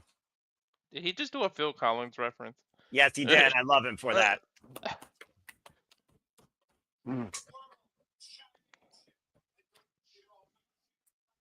Respect Mike Santana. Can the title come back home where it belongs, Noah? It's got 2 out of 3 chance. It's got a 2/3 chance of going where it belongs in the company who's established a championship. I believe. Was that your pick? You believe in him? Well, I mean, I've always believed, but if Mike Santana doesn't win it here after being denied last year, I don't know if he ever will. So you picked Santana officially? I picked Mike Santana officially. Me too. Okay. Oh, as we get along with Slayer in the back. Well, of course, he's trying to make his become the youngest ever TNA champion of all time. But can he beat the face of the franchise?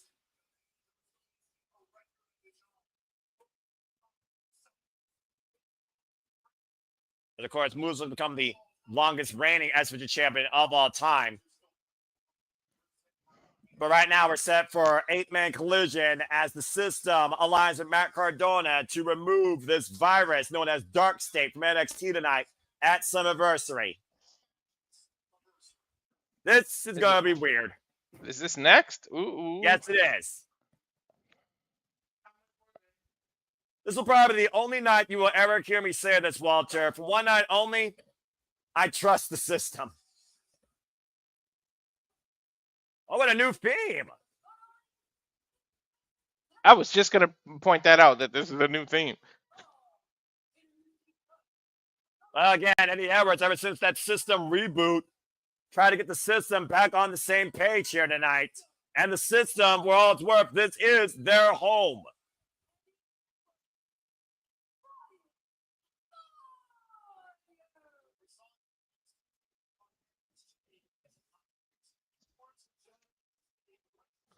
And again, we've seen literally Darkstate not only assault them here in TNA, but we saw the system invade NXT on Tuesday night. But it was Thursday night in the match with Matt Cardona and Jake Painter that the system came to Cardona's aid. And Cardona decided to align with the system tonight to defend TNA. Dude, Fandango, whatever the hell his name is, looks like he should be jumping out of airplanes right now the way he's dressed. There comes Mr. Deathmatch King, the Indi King himself. Always ready, Matt Cardona. Bit of a homecoming here since he's from Long Island, New York. Weird that they're going to boo the system, but not Matt, huh? Well, the funny thing is, Matt Cardona, he wanted to realign with Brian Myers, you know, form the major players. And there's been a little bit of reluctancy from Brian Myers in that, as he's pledged himself to the system now. And he's still his bitch.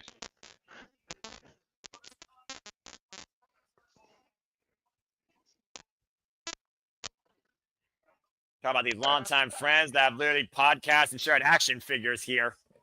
Are they still going to be Edge's bitch? The jury is out. They might be Darkstate's bitch, unfortunately. Dude, I love this relationship, man. No, every time we see it, it just gets better and better. Look at this random jabronis, friggin' Retribution 2.0. Bro, they've been on fire, though. Well, I'm not going to argue. They definitely have been on something. I'm not sure what. There's no rhyme or reason to their assaults. They've literally disrupted the system in both TNA and NXT. And I don't even know all the names. I know Osiris. Oh, boy. Here we go. Trying to surround the system here, trying to get the advantage. All I have The to fight say, is on. all I have to say is good luck to the referee trying to keep order in this shit. Yeah, there's not going to be no order in this. I assure you right now. Not with these. Amen. By the way, the elbow drop. by default, the system is just defending their home territory. So by default, are they the heroes here? In a way, I would say yes. Now, still chair coming into play. Oh, there's a nod to one that was once homicidal, suicidal, genocide. JC over the top, step up, tope con hello, Sabu be honored. Shouts Dude, the crowd is Williams. Dude, the crowd is literally cheering for this system. When have you ever thought you were going to say that, Noah? Again, it's NXT versus TNA. Believe it or not, even in this NXT relationship, this is still TNA's faithful in the building tonight. Oh, jeez. By the way, Triple H, if you're watching, I'm just saying, steal this idea. You know, War Games is coming. Why don't you just do TNA versus NXT? I mean, it'd be far better than what they're planning right now, if I'm being perfectly honest here. But the main roster has always been something that's underwhelming. But the bell is officially underway here. The match is underway. Excuse me, the bell is wrong. Again, good luck to the referee. Oh! Jumping flatliner by Brian Myers. Looking to create opportunity here. Looking for the spear. Whoa! Good agility there. Oh, man! And Darkstate, the Amore Osiris there with the clothesline behind the referee's back. Time made the big man. Big indeed. Look at manhandling Brian Myers here in the corner. That's all right. That's Osiris. From one side to the other. Of course, we've already seen the Darkstate with the wins over the likes of the D'Angelo family. Met the D'Angelo family as we knew it. Mm-hmm. A tag made. And right now, Brian Myers has to feel helpless here, surrounded in Darkstate's corner. They have isolated 1/3 of the system.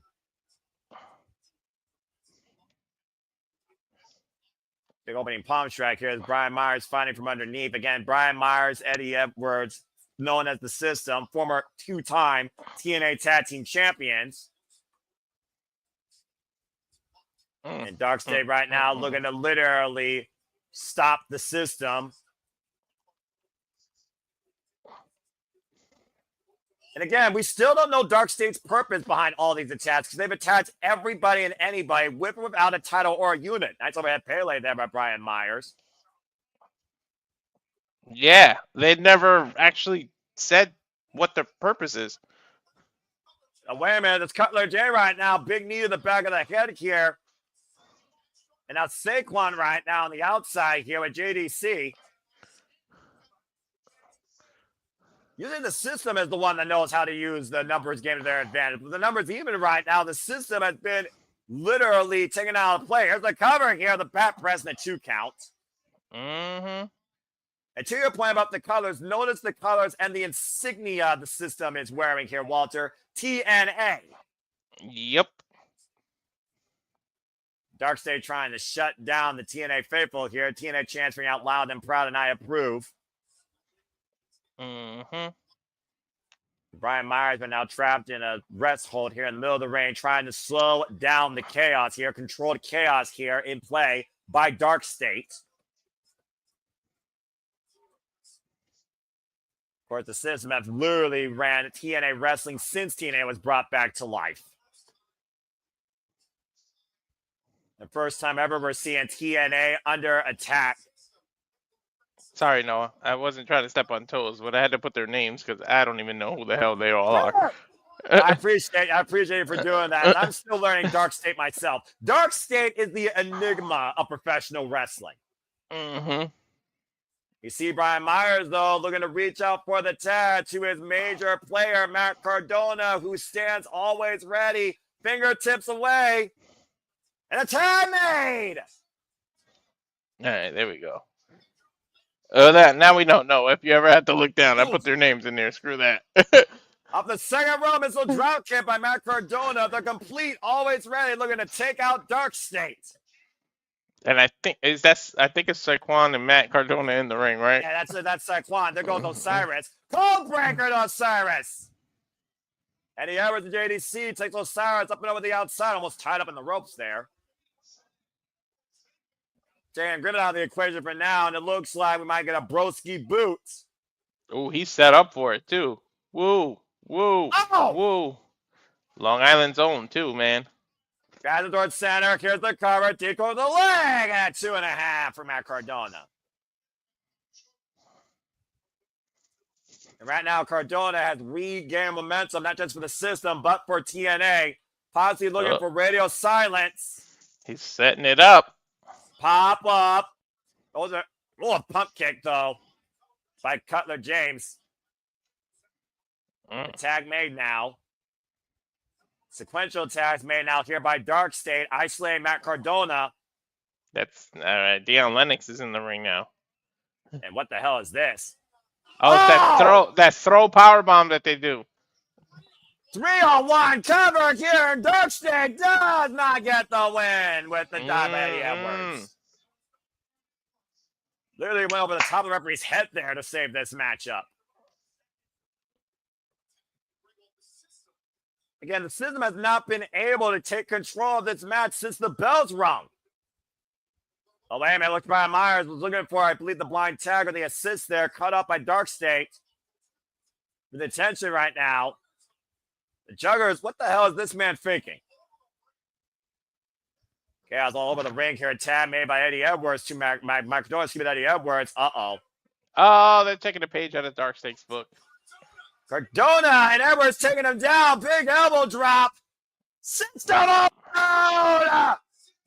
Cover. 2. Trust. Oh, man. Everyone breaks it out of the last possible set. Oh, shit. No, I thought the system had it right there. I literally thought they did too. We did Look at this mosh pit of bodies in the ring right now. We did the old Vince McMahon calling the 3 before it happens. Well, I mean, split second margin between loss and win there. Perfect sequence with the system overload, elbow drop, leg drop. Now we got all 8-man brawling in the ring as Darkstate continues to collide with TNA. Well, we knew all along the referee was going to lose control, so here we go. This is bedlam and this is chaos. Oh, super kick by Brian Myers. You know what's funny is that they're pretty much mirrors of one another. The system, what the system wants to do in TNA is what Darkstate wants to do in NXT. Can you imagine if they actually work together? Shit. Romeo silence by Matt Cardona. Squared up for Eddie Edwards right now. Boston knee party. Cover. It's over. The system works. Finally. You see what happens when I go against the system? That's a big win for TNA, and I'm proud to see that. Now send Darkstate back to the dark. Bro, every time I go against the system, this happens. And then when I pick them, they fucking lose. A united front on the TNA logo stands triumphant tonight against NXT. Look at this combination, that blue thunder bomb on the back of Osiris.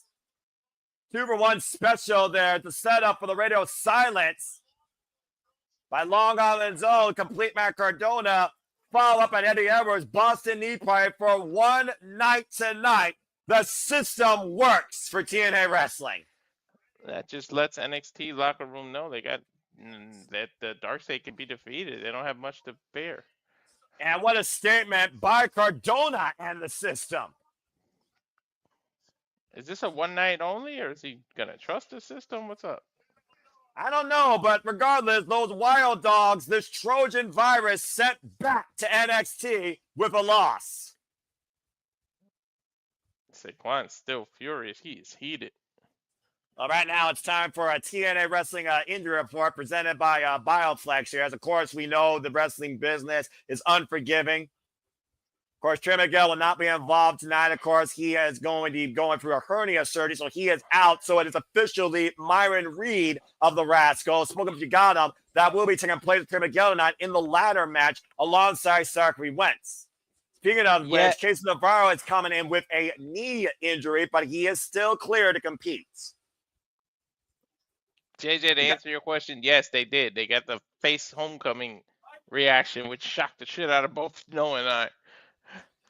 No, not necessarily for me, because at the end of the day, it's TNA versus NXT, and I'm team at TNA for life, so haha, NXT lost. Also, Elijah's out with a torn tricep injury. He will be out indefinitely. And that was your TNA injury report presented by Bioflex. Again, Screw Walter, you, when are you going to learn? When are you going to learn to trust the system? Every time. I guess I'm a glutton for punishment, right? Clearly, or you just like to be in that middle tier of the TNA league. Shout out to the TNA faithful, by the way. They got all their predictions in. Nah, Dwayne, the system, we had to trust the system. They won. Sorry, yeah, he was asking Darkstate lost. Yep, Darkstate lost. NXT lost. TNA won. The system worked.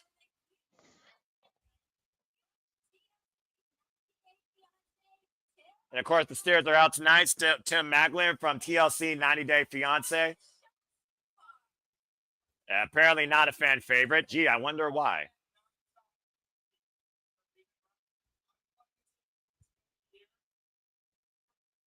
Gets a random spot here for a celebrity guy that's a TNA fan. Seiko hasn't been seen since Kevin Owens broke his neck, and rightfully so.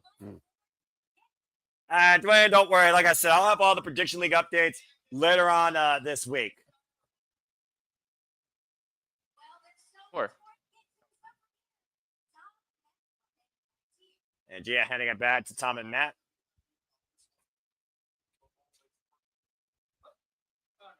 Of course, in a matter of moments, we're going to get ready here for our next match here at TNA Slammiversary. And again, I can only imagine how the TNA Plus service is probably handling the feed here tonight, because there's probably more people that are on the TNA Plus app than ever, considering the implications of a phenomenal homecoming. As we look towards this begrudged relationship that has fallen to the wayside between Tessa Blanchard and Indi Hartwell. And that's our next match here at TNA Slammiversary. And this really escalated, Walter, when Indi Hartwell decided to cross the line, become part of TNA, become the Knockout. And of course, we saw during the 8-4-1, Indi Hartwell and Tessa Blanchard with a bit of miscommunication cost each other that night. Mm-hmm. Uh-oh. I got an error. Yeah, go ahead and refresh right now. I got that too, so you should be all right. Yep. You're showing the history of them now. As the Blanchard saying it wasn't for her, Indi would still be wrestling for a handshake in Australia. Mm-hmm. As Indi Hartwell put out the challenge to Tessa Blanchard at Slammiversary here tonight.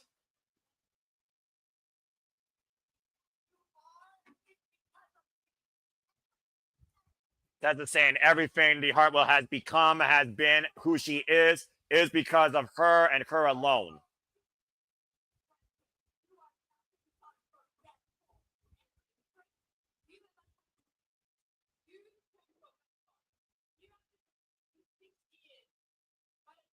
Very emotional rivalry being renewed here in what used to be a friendship.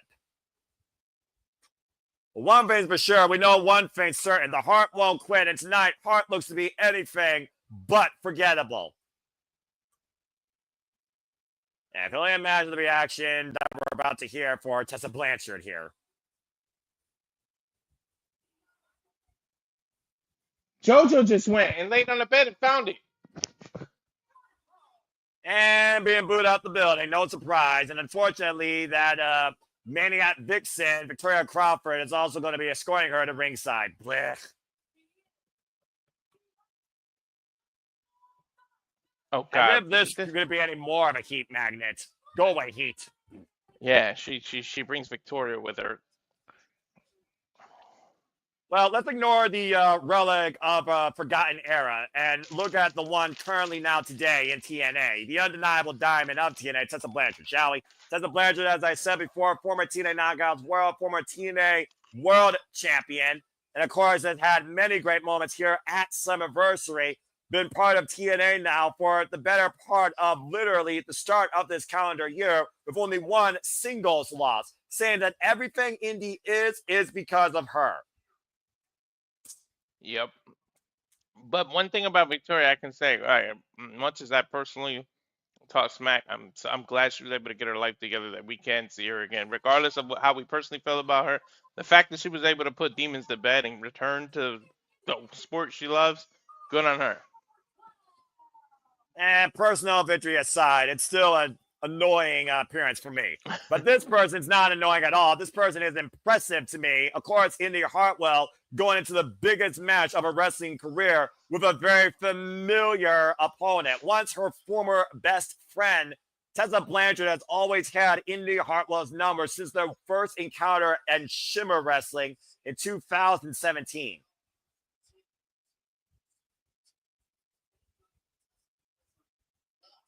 And what's ironic here also, Walter, the night that Indi Hartwell announced her signing to TNA, it was the same night Tessa Blanchard lost to Mance Slammiversary for the TNA Knockouts World Championship. Of course, we've seen Indi Hartwell build momentum while Tessa Blanchard's been stuck in limbo. Mm-hmm. I wish, DJ Mud King. I wish. Good to see you in the chat. Appreciate you. This is big on whoever walks away. This is a very, very big indications for both of them. Well, it's a very big indication for the future of the Knockouts division here. Again, how much has Indi Hartwell learned versus how well Tessa Blanchard thinks she knows Indi Hartwell? Whoever wins, this might be the first step to getting a title shot. At the end of the day, Tessa Blanchard is envious of everybody compared to her. She thinks that no one is her equal. Mm-hmm. Look at this ground and pound by Indi Hartwell right now. Fired up Indi Hartwell, of course, the current House of Glory Women's Champion. To be fair, though, Noah, up for that title. To be fair, it is a very selfish business, so sometimes you have to feel that way. If you're not in here to be in the best, why did you train and why did you become a professional wrestler? But you still could have good morals for anyone you share the ring with, where it's not about you just being on top, but the business growing with you. And I always think that's been Indi Hartwell's young dream as a child as well. Yeah, morality, that's the difference there. Sliding into the outside, Tessa Blanchard right now playing a bit of keep away with Indi Hartwell here, trying to exhaust Indi and catch her off guard with a drop kick to the floor.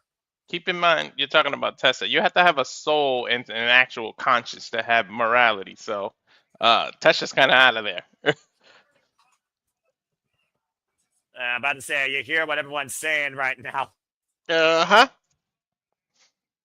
Again, trying to humble Tessa Blanchard as the entire UBS arena, excuse me. Looking for a powerbomb. Tessa holding on to the second rope, though. Oh, man. There's too many things that have three initials. That's okay, no. Yeah, trust me. I mean, USB, I know what a USB is. I work in IT. UBS Arena, I'm not a hockey fan, all right? I'm just saying. USB, DSE, every wrestling company's a three initial name. Except for Noah and NJPW and Stardom. That's a whole different conversation.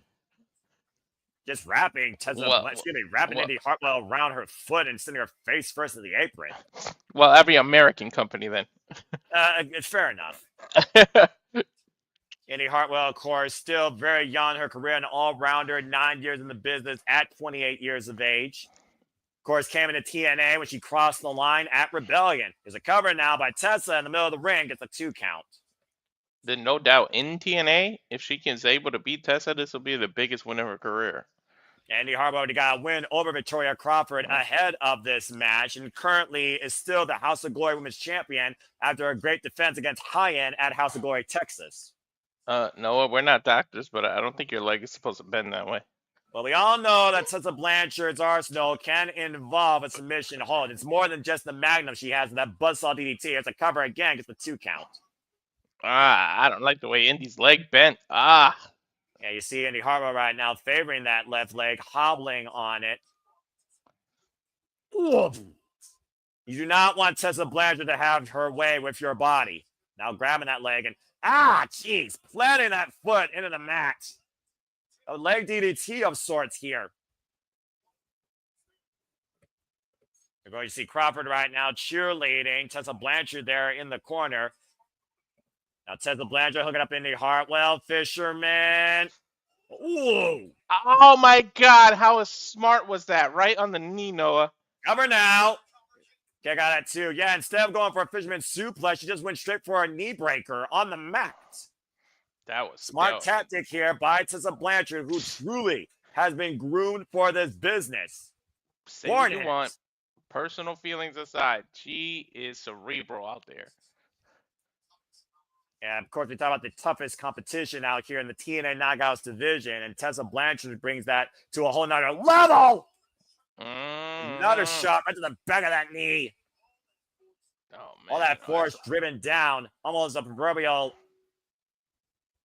All she needs is one little opening, Noah, and this knee might be it. Indi Hartwell has always been an underdog her whole career since coming from Australia. And again, taking the leg off her knee for a lateral press for Tessa, gets a 2 count again. Mm-hmm. Nothing but pure intensity out of Tessa Blanchard every time she's in that ring. Every time Tessa drops Indi on that leg, you can see the confidence just literally exhuming from Tessa. And right now, Indi Hartwell needs to find a way to regroup here, create some sort of separation, find that momentum, working on one good leg. Again, just insult to injury by Tessa Blanchard. Yeah. Blanchard trying to do further damage. Indi Hartwell finding battle with the elbow strikes. Now hooking up Tessa, hanging her up on the top rope. Again, I'm not sure how much leverage she's got there with that base. I don't know how smart this is after hurting your knee to come on the top rope with Tessa. But sometimes your intelligence goes out the window. You just fight on instinct, or in this case, heart. Sunset flip, powerbomb attempt by Tessa Blanchard. Indi holding on to the top rope. Fighting back, though. And again, another pinpoint kick to that damaged leg by Tessa, taking the base off from Indi. Well, sometimes it's intelligence versus adrenaline. Most of the time, adrenaline wins. Ooh. And face first goes Tessa Blanchard in the top turnbuckle. Nice reversal there by Indi Hartwell. That was something unique and different, Noah. You know what? Right now, I don't think I've ever seen anyone do that. Reverse of it like that. Yeah, literally grab their head. And again, right back to that knee, though. Every chance Tessa gets, she goes right back to that knee. Uh-huh. I mean, that is a big target right now. And Tessa Blanchard might be looking for that magnum out of the corner, that top rope cold breaker, but Indi prevented the ascent and the launch. Again, it's not the smartest thing with an injured knee to be climbing a top rope. Trying to soften up Tessa Blanchard, maybe for that Hurts donut or a superplex, but can she get the leverage to take her up and over? Both women to the top rope, and a massive superplex to Tessa Blanchard. Yeah, who took the brunt of that, though? That's the problem. And to your point, slow to capitalize, slow to go for the cover.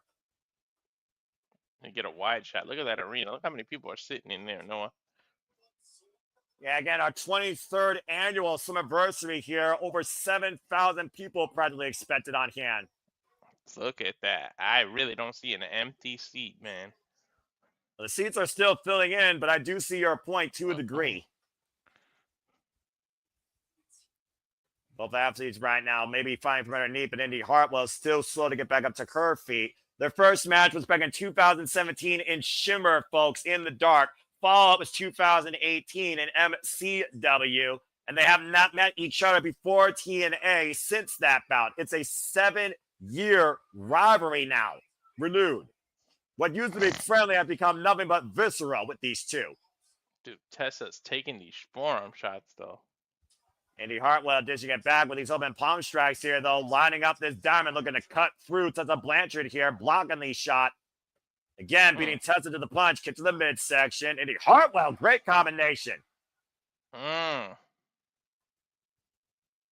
fired up here. Oh, the knee right to the midsection. Every time Indi gets a little momentum, Tessa just stops it.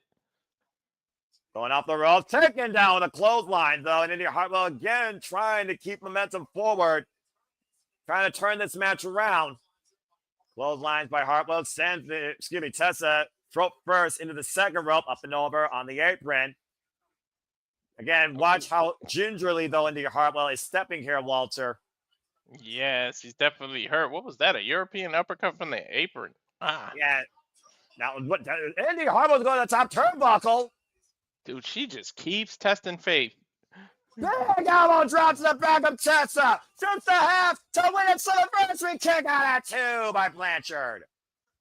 I think you need a lot more than that to beat Tessa. I'm sorry to say. Yeah, again, not enough, but that has to give Indi some level of confidence knowing how close she's getting. Again, she has been fighting for this win against Tessa Blanchard for nearly 10 years. Now Hartwell trying to hoist up Tessa Blanchard for that Hurts donut. Of course, the reverse flatliner into the face buster. I think Tessa saw it coming. Pulls out one knee and again goes right back to the prone leg and the prone knee. Ooh! Tessa Blanchard going for a submission, rolling her back inside. Losing her grip, though. Pausing for a moment. Looking for a leg lock. Schoolgirl rolled up by... Oh, rolled through, though. Oh, and a super kick caught Indi, sending her outside. Damn, she kicked her through the rope. Shit. Now Blanchard looking to follow up over the top. Wiping out Indi Hartwell with a beautiful corkscrew plunger. This might be the beginning of the end in her mind, at least. You notice how much Tessa Blanchard was grabbing her midsection, though, especially with that elbow drop done to her spine earlier. Now bringing Indi back towards center. Cover, hook on the far leg. It gets a 2 count. Tessa hit the corkscrew. We know she's familiar with that Mexican style. Of course, to your point, she was on pretty much an excursion from America most of her time in Mexico following early pandemic in 2020 after losing out on the Impact Tag Team Championships alongside Eddie Edwards. Mm-hmm. Now hammerlocking her possibly for that buzzsaw DDT. Indi Hartwell trying to prevent that, though. Trying to fight back. Waist lock. Now the Okana roll up the ropes. Indi held on, though. Back to the center of the ring. Pursuit. Now up the rope. Planted with a spine buster. Cover. Hard in the corner. Kick out 2 by Blanchard. The problem is on that spine buster, Indi took impact on her own knee. Well, sometimes taking the biggest shot, you have to dish it back. But what shot does it take for Indi Hartwell to beat something that she hasn't? I have no idea. Well, we saw earlier one person overcome someone they couldn't beat. Can lightning strike twice? Again, 7 years for this one. 7 years for that last one, to your point. Of course, referring to Sarah Alexander, Mustafa Ali. Looking for the Hertz Donut. Again, the full Nelson applied. Tessa finding back, though. Breaking the grip of Indi Hartwell. Swinging a miss. Hoisted up. Great arm drag takeover. Con the head scissors now, though, and escapes. I don't know if she could have gripped her as well. If she didn't hurt her knee earlier, she could have probably gripped her better. Ooh, that was messy. Mm-hmm. Now the counter there with the reverse sunset flip. Now hooking up. Oh, the Liger Ball! Ooh. No! Butterfly pop. The Tiger Driver, excuse me. Yeah, Tiger Driver. Tessa looks worried now, Noah. Well, that was a great sequence and a great impact to Indi Hartwell's already prone back and legs. Look at this. Hoisted up, landed flat. But notice the legs were not over the shoulders. Poor positioning by Tessa Blanchard. Mm-hmm. But Indi was still barely able to kick out. Dude, this is a hell of a match. That's the TNA's knockout division. Looking for the Magnum. Ooh. Went up to the knee there instead. I don't think she got all of it. Meanwhile, Indi Hartwell hooking up Tessa. Oh, Hertz Donut! Hertz Donut! Cover! 2! No! Holy hell, what does this do to Indi's confidence? She hit her with her best shot and she kicked out. Indi looking at the ref. I think she's blaming the ref for a slow count, but sorry, Tessa kicked out. No one's kicked out of the Hertz Donut since she's arrived in TNA.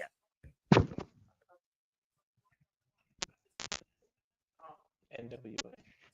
This is where you have to dig down deep, further than you think you're capable of. Hartwell right now attacking the midsection of Tessa Blanchard in the corner. Now Tessa perched up on the second rope. Not sure what else Indi Hartwell has in her arsenal. To your point, Walter, right now both women up here precariously on the second rope. Tessa and Indi just finding it out. I don't think this is going to end well for these two. Dude, this is dangerous territory, especially when you have a hurt knee. Oh, an avalanche cutter! Avalanche cutter indeed. Oh my God, Tessa's going back to the ropes. It looks like. Avalanche cutter by Blanchard, looking to set up Indi Hartwell for her finisher, the explosive launch code breaker, better known as the Magnum. Got it too. That's cover, center ring, no kick out by Indi. Oh shit! Indi kicked out. How? Adrenaline. I told you. I don't think I've ever seen anybody kicked out of that either. Can you recall a time someone kicked out? I can't recall anyone kicking out, let alone following up an avalanche cutter face first in the ring and a perfect executed Magnum. we're reset to the start because both women have kicked out of each other's best shot. That's the move she beat Jordan Grace with her return back to the company at Genesis, might I add. Holy shit. And we've seen Tessa Blanchard unravel when she hasn't gotten the win in the past. Mm-hmm. Oh, just more insult by Tessa here, though. Looking to send Indi Hartwell back to the past, make her forgettable. Indi, though, back to her feet. Hogan at Tessa again. Oh, Hurts Donut across the top rope. And once again, Hurts Donut, middle of the ring, just a half, hook the 5-leg counter. Indi Hartwell's being Tessa Blanchard. Finally, 2 people get their monkeys off their back. Wow. Damn it, Noah. You could throw away my predictions, man. I'm doing horrible. Now that was impressive. A heart truly that won't quit. Indi Hartwell with the biggest win of her young TNA career just beat the former TNA Knockouts World Champion. Took 2 Hurts Donuts to do it back to back in the ring. That was smart to make one do a rebound to lead to the other one. And to your point, former TNA World Champion, Paul, that's absolutely correct. It's a hard-fought battle, preferably on one leg, but Indi Hartwell proves once again why the heart won't quit. Putting away what once was her former best friend in TNA Slammiversary, Indi beats Tessa Blanchard. A major accomplishment. What does this do to Tessa's freaking ego, man, and her confidence? Well, let's hear from Gia Miller right now as we talk to the victorious Indi Hartwell. A huge victory over Tessa Blanchard. Momentum's on your side. What do you thought?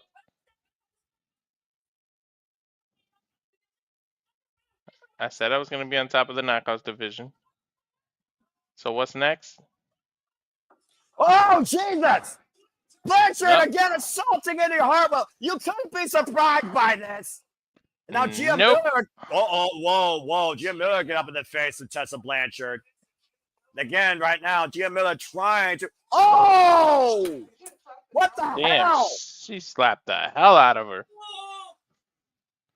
She's not a trained professional wrestler. Yes. She's TNA correspondent. What the hell is this? Are you trying to get fired? Now Crawford getting involved. Can we get some damn security out here? Someone freaking restrain Tessa. Santino, man, do your job. Well, speaking of Victoria Crawford and Tessa aren't suspended or fined after this. They better be suspended, fined, something.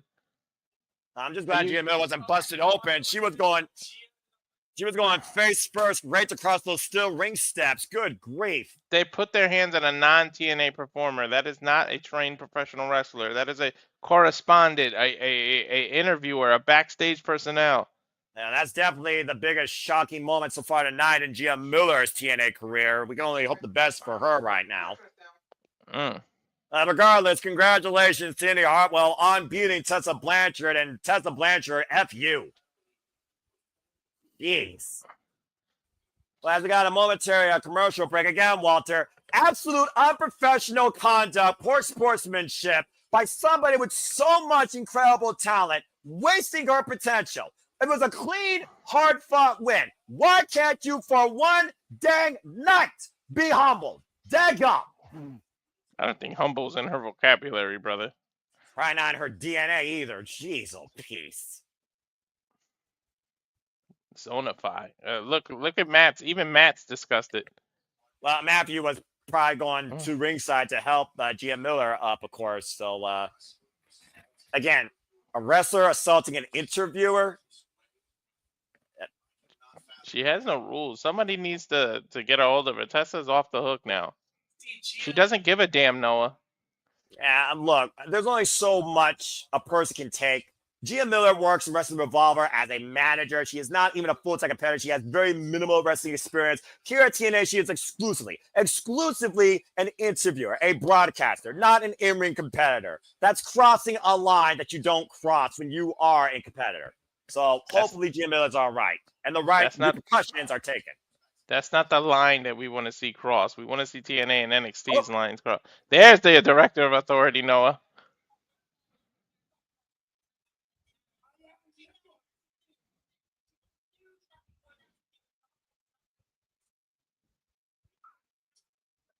Tessa says she's a stooge, and all I did was put her in her place. Santino said there's consequences. Wow, Santino said I had enough of this shit. Whoa. Yeah, there you go. Get rid of that freaking witch. What's up, Charles? Yeah, good to see you, Charles. And bye-bye, Tessa Blanchard.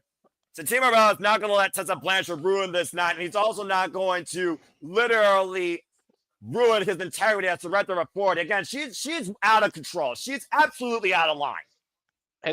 Is Impact taped or live this Thursday? Because I think there's some consequences to pay. Well, again, I don't know. Regardless, we'll be following this story to come, folks, and I'm sure all the TNA faithful will. But at this point, I don't think Tessa Blanchard should be seen on TNA this week following that. Anyway, speaking of other action that has unfolded, with devastation, the Inspiration looked to take the titles from the Elegance brand, and it took a full team effort by M by Elegance and that concierge dickhead, as we had rarefied air by Ash by Elegance, putting down Inspiration, still holding on to the TNA Knockouts for tag team championships. Yeah, do they have to remind me of this shit? I wanted to forget it. Why are they showing this? Ugh, I elegantly removed this from my brain. I wish I could. Why are they showing them again?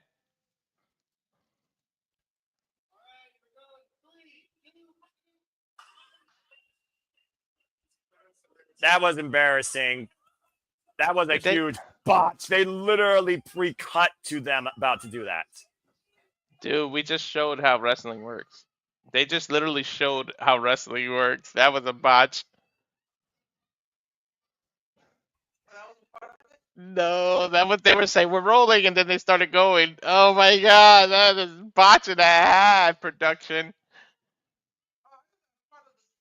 No, it wasn't part of it. Can I have a water while you up? They were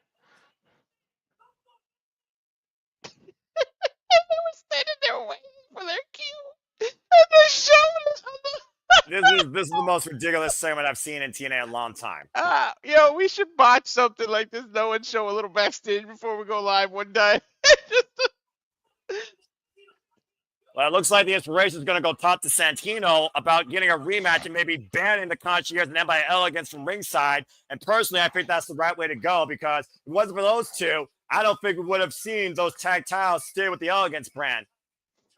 I'm sorry, Well, no, Walter, I've never seen a production botch like that. That's hilarious. Can we try and restore some professionalism, please, here at TNA, please? All right, let's go ahead and move on to some history. Walter, it's time. It's time to find out who's going to hold the cornerstones of TNA and NXT. Mance Slamovich versus Jesse Jane. Winner takes all, title for title. It's next. It's now. It's my main event, damn it. Yeah, damn right, it's my main event as well. Yes, Attila, shout out to my no-love friend. The Inspiration was screwed by the Elegance brand. And many people here agree the Inspiration should have won. So hopefully a freaking injustice will be corrected. Oh, man. Well, let's see, man, because it's literally Damn. TNA is ahead right now in the versus NXT. So, is JC Jane going to be the one to tie it? Please, no. Right? Oh, shit, please, no. The problem is the other two are involved, man. But Masha's got her own backup tonight. Of course, Jesse Jane shocked the world this year with a WTF moment, beating La Primera Steady Valkyria and so far retaining that NXT Women's Championship against Lainey Cade and Jordan Grace, thanks to Blake Monroe's interference.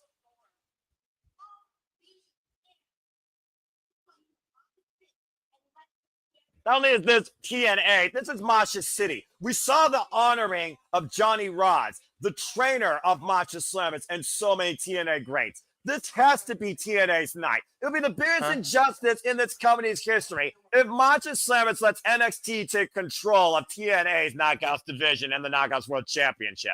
A fatal influence nobody wants to see. Have to get ready for this. Let's look at the tail of the tape, Walter. Minimum height difference. Signature moves, of course, the workroom and the rolling encore, that rolling elbow strike for Jessie Jane. Accolades, though, of course, Masha is a record 3-time TNA Knockouts World Tag Team Champion and the reigning TNA World Knockouts Champion since being a drawing greats last year at Bound for Glory. While, of course, Jessie Jane is the reigning NXT Women's Champion, beating Stephanie Valkyrie, and is a former 2-time Women's NXT Tag Team Champion. Winner takes all here. What happened to the snowplow, Requiem? That's been her latest finisher. Well, I know, and but she still uses both. Well, she might need both because this fatal influence could be a fatal catastrophe for TNA Wrestling. Oh my God! I pray that this please don't do this. Don't have NXT holding both TNA titles. You remember that 3-word phrase I once said? That will make me say it again. Yeah, I know. Masha's the hardest working champ, though, dude. She's literally everywhere, man. Jessie Jane, former Avery Taylor, of course, about 9 years in the business since forming this alliance with Fallon Henry and Jasmine Nix. Fatal Influence has been putting every rookie in their place. Of course, Fallon Henry, who should be in this spot, former NXT Women's North American Champion, and Jasmine Nix, still very young in her wrestling career. The young protege, I would say, of Jessie Jane and Fallon Henry, as 3-3 have ran roughshod here in NXT, looking to take over TNA.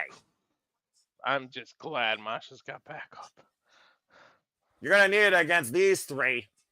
Oh, my God. The potential great Jordan Grace Masha Cyrus rematch spoiled by the glamour. Hollywood Barbie rejects. Can we get out of the ring now?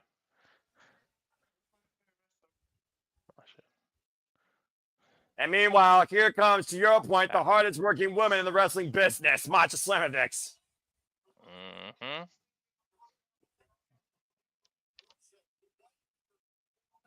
Talking about New York, the beacon of America, the melting pot, Masha immigrated from Russia to New York and found her way to professional wrestling through Johnny Rod's training.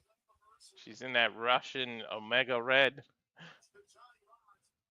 Paying homage to Johnny Rods, who is in the building tonight, as we know, who, of course, was honored. Yep, earlier honored by Tommy Dreamer and Masha.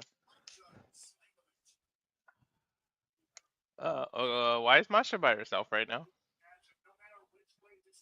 Well, no matter which way this goes down, it's a history-making moment tonight. There you see Johnny Rods. Turn off the AC, please. It's freezing in here. No, about Masha's trainer. And of course, Tessa Blanchard assaulted Johnny Rods, put him in the hospital, and Masha, of course, broke Tessa Blanchard for punishment. Mackenzie Mitchell, let's get the introductions for this match. Lord, help my blood pressure.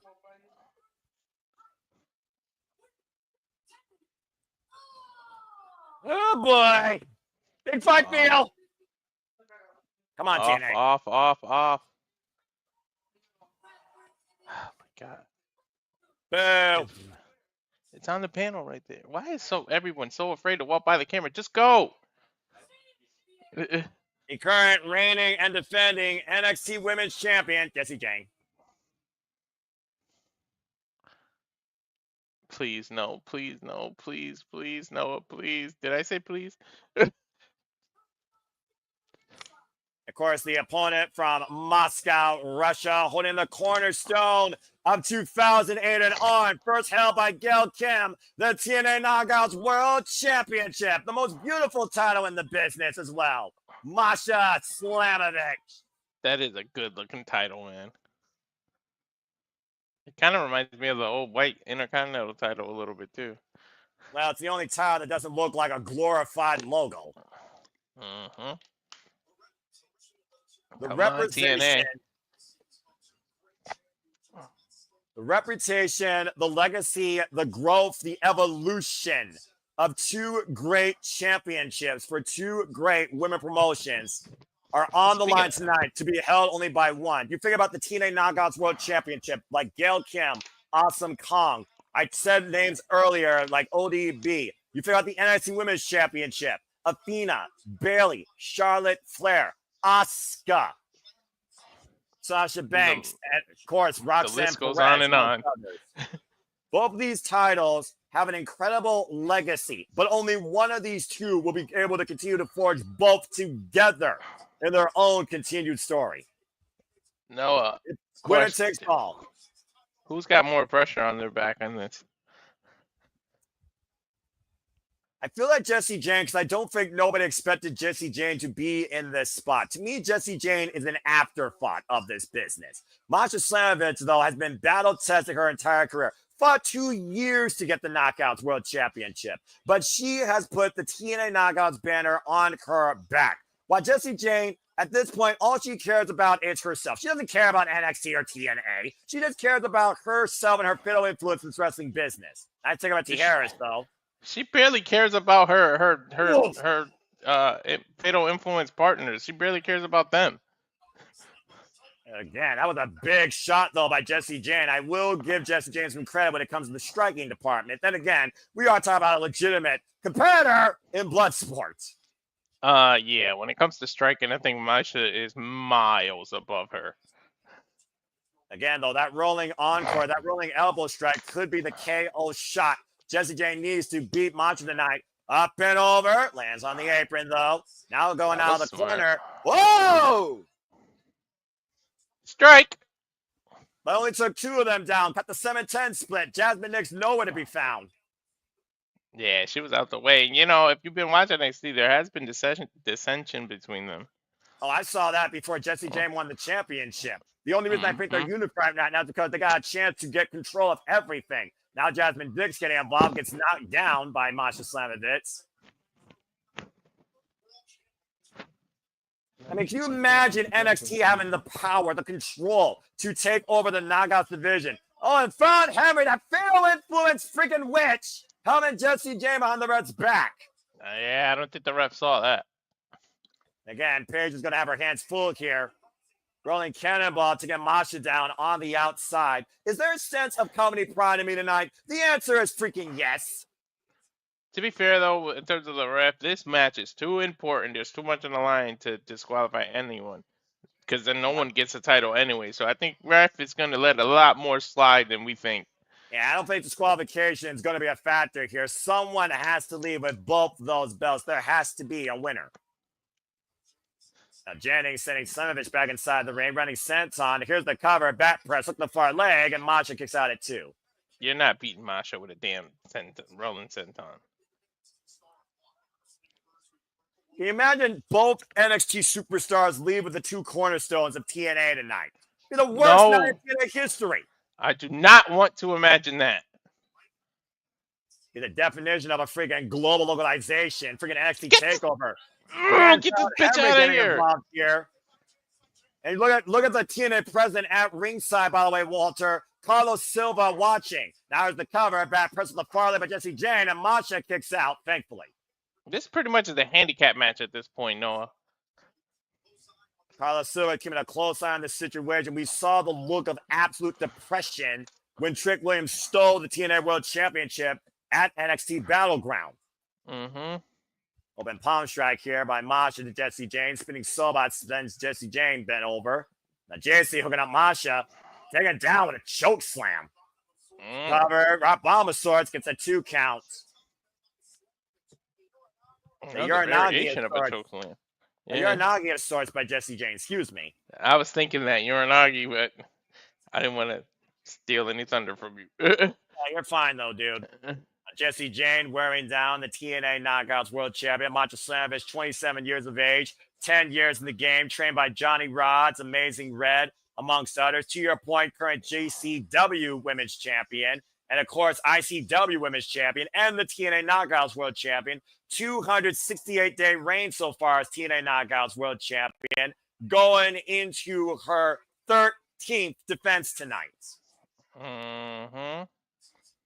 Defense against defense in all different companies too. Look at the TNA locker room. Yeah, Steve Maclin, Jake Something, Brian Myers, Jody Frett, TNA locker room watching on in great anticipation as TNA's cornerstone of the Knockouts division is on the line here tonight. I don't even think NXT has unity for that. They can't even show a shot of the NXT one because they don't care about each other. There's been so much hell in the women's locker room at NXT. I mean, again, when you literally have nothing but cat fights and ruthless aggression going on, and you just let that run roughshod, it is what it is in the world of NXT, run by Ava Raine.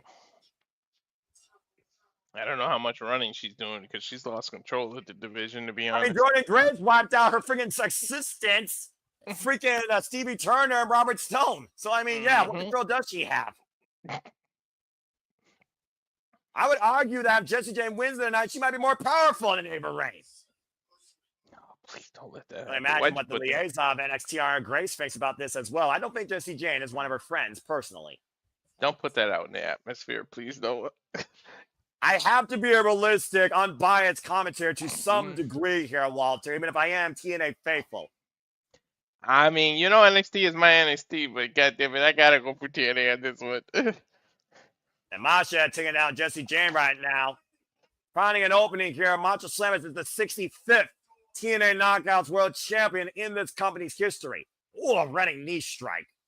Falling pedigree set by Jordan Grace, Deonna Purrazzo, Taya Valkyrie, Rosemary, Jade, Brooke Tessmarker, Terrence Rell, Angelina Love.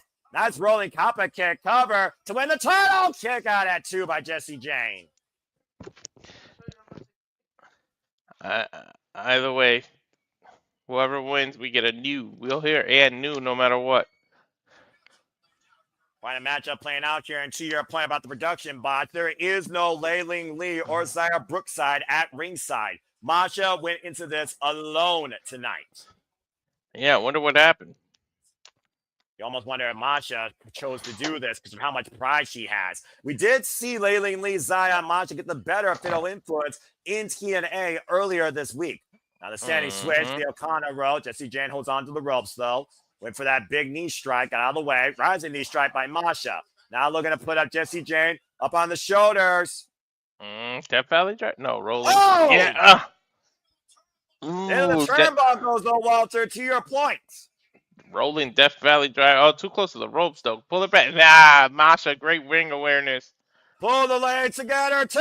No! You gotta wonder. You gotta wonder if taking her into that position is what that slight hesitation is what gave Jessie Jane time to recover. You see, found Henry and Jasmine Nix watching on from ringside in great anticipation, along with TNA President Carlos Silva. Jessie Jane, by the way, going into her third defense tonight of the NXT Women's Championship since beating Stephanie Valkyrie, following legacy set by Becky Lynch, Tiffany Stratton, Mandy Rose, Shayna Baszler, Charlotte Flair, Paige, Sasha Banks, and Roxanne Perez, amongst others. She is the 23rd NXT Women's Champion. Can Masha be the 24th? And right now, Masha looking to send Jessie Jane for the ride with a superplex out of the corner. Jessie Jane fighting back, though. Shots to the body. Holding on to Masha up and over the top, looking for the sunset flip powerbomb. Masha holding on, though. Off the sunset flip attempt. Oh, and pulling the arm, sending Masha face first in the top turnbuckle. Great counter there by Jessie Jane, as much as I hate to admit it. Big kick again by Jessie Jane. Since a lethal striker drove that boot through Gigi Dolan's face with the dissolvement of Toxic Attraction. Now Jessie Jane up to the top rope, looking for a big run out of the corner. Jessie Jane, follow-up knee strike connects. No, not like this, counter. But Jessie to win, kick out by Masha at 2.5.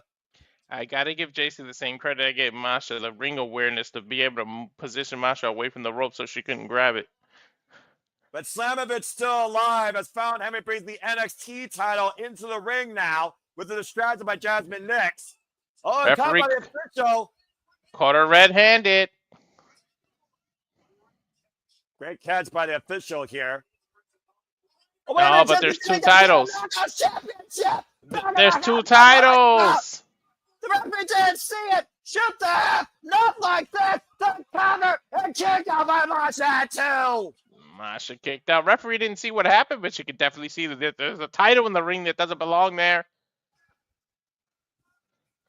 Can they not do math and put 2 and 2 together?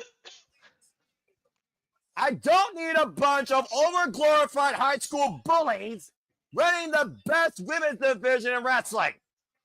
Just call them what they are, Barbie rejects. No, that's the Elegance brand, Ignorance brand. But that's neither here nor there. This is about NXT TNA. This is about the quality of the TNA Knockouts Championship and the fatal influence on the NXT Women's Championship. It does not need to bleed in the TNA. That was a vicious stomp to the throat. Dude, to the throat. Oh my God. Man, get that rejected, beautiful people of this generation dance out of here. Whoa! Went for a big move out of the corner, rolling kick. Maybe you got to focus on your opponent instead of showing off. Right into a psycho knee. Yeah, but Masha's unable to capitalize. An opportunity here for Masha Slimmers to gather herself as Fawn, Henry, and Jasmine Nix once again up on the apron. And wait, look! There's Brookside. There's Ling Lee taking out Fatal Influence. Finally! There we go. Finally, they make their appearance. Yeah, defend your turf. Defend TNA for Pete freaking sake. There's too much on the line here. I'm watching the two best women company wrestle, and you're talking about their outfit being cutely. Wow. And right now, Zaya and the TNA Fable, someone help them with that barricade and get rid of these people. Right? Trying to grab them in. Oh, no! Real bump. Jane was going for slam and super kick the referee. Meanwhile, Masha. Snowplow, but there's no ref. The cover. 1, 2, 3, 4, 5, 6, 7, 8, 9. This guy should have been over.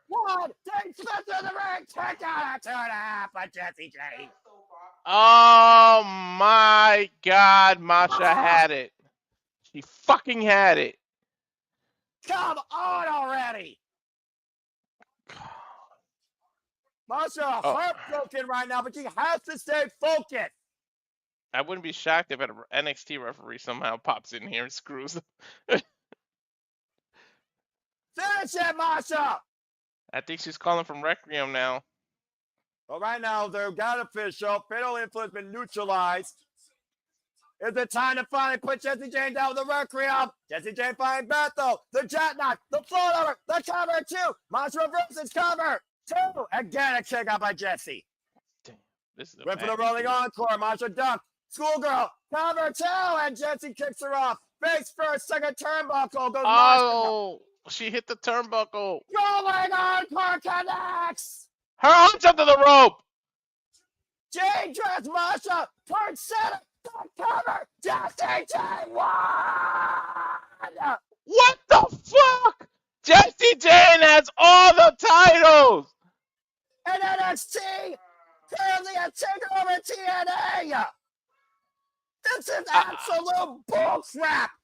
This is bullshit! Fatal Influence as Carlos Silva reluctantly brings in the TNA Knockouts World Championship. NXT owns TNA! Oh my God, this is indication Trick isn't keeping the title now. There's no way they're going to let him vote. A single fan is cheering. Fatal Influence is now the Fatal Influence of both NXT and the TNA's Knockouts division. And there hasn't been a feast or fire. No one's got a briefcase. No one's got nothing. No one can do anything right now. And both world champions of the TNA are now in the hands of NXT wrestlers. What the fuck? History made, tragedy found for everyone that is faithful to TNA. I mean, that's literally it. Encore, that rolling fist connected, and Jessie Jane just made history becoming TNA Knockouts World Champion while still NXT Women's Champion. That rolling elbow is lethal, though. If you know anything about combat sports, that shit is lethal. Oh my God, dude. Jessie Jane is on a roll, though. Shit. That doesn't even look right, Noah. That title doesn't look right on her. Not my NXT! Oh my God, NXT has all the freaking gold. This isn't how a relationship works, TNA. You don't just give up all your property. This is a takeover. This is WWE monopoly. Yeah, that's what the hell it is. Exactly. WWE monopoly. You can't tell me anything different. Oh my God. Absolute BS. Joe Hendry or Mike, I can't even think. Mike Santana literally have to save TNA. They have TNA on their back. Somebody's got to save TNA tonight. Oh, God. Noah, NXT cannot control all of wrestling in the North America. Come on now. John Moxley was right in his close-up. He seriously was freaking right this whole time in February. This is absolute insanity. Anyway, a dark omen for my future of being the way I am with TNA. No wonder I don't call NXT. This is BS. Macho Slammiversary lost. I'm hurt. No, I'm real pissed right now. I don't even care. I don't even care about this Eric Young the segment. Well, anyway, what's been a very somber note here, between Tessa Blanchard's unprofessionalism and Gia Miller's condition, TNA just lost the TNA Knockouts World Championship to NXT's Jessie Jane, the NXT Women's Champion. I don't even think they realize the impact of this. Like, seriously, what the hell? Well, I guess one positive is Slammiversary did set a record attendance, 7,623. So congratulations to TNA Wrestling. So that has to count for something, being the biggest record attendance here in America in TNA Wrestling history. So congratulations. The new TNA attendance record set tonight at the UBS Arena. Dude, I have such a horrible night tonight with predictions. What the fuck? It's been a bad night in general for me. Dude, I think I'm on the bottom of the totem pole, seriously. Well, we're still not done here yet by a long shot, to your point, Walter. Is this the tag ladder match now? No. Moose. Have we had a moment in infamy that'll live forever? Maybe we'll have a moment in history that'll be glorious forever. Moose, the face of the franchise, defends the X Division Championship against the young OG from the UK, Leon Slayer. They become the youngest ever TNA X Division champion in TNA history at the age of 20. I'm trying to gather myself. I'm seriously pissed right now, Noah. Look. It's just one of those things here where you don't expect that, and it happened, and you just didn't want it. It is what it is when WWE is trying to put their name on more things than Donald Trump. I'm coping. And we might literally be one more win away from an acquisition at this point. If we take a look at Leon Slater's history. And of course, the young OG from the UK that was signed during his time at Turning Point in the UK, coming to us from Progress Wrestling. Of course, has so much promise put into him by the likes of the Hardys, inspired by the greats of the X Division, like AJ Styles, like Amazing Red, Christopher Daniels, Low Key. They just showed Amazing Red highlights and Leon Slater mocking or imitating him. Right. Dude, I'm literally coping. I had to get a pillow and just cope right now. Tranquilo. Tranquilo, mi amene, tranquilo. Oh my God, Jessie Jane has all the goddamn titles. Oh my God. I don't want to talk about it. Don't talk to me right now, Lee. God. Anyway, let's go ahead and continue forward here.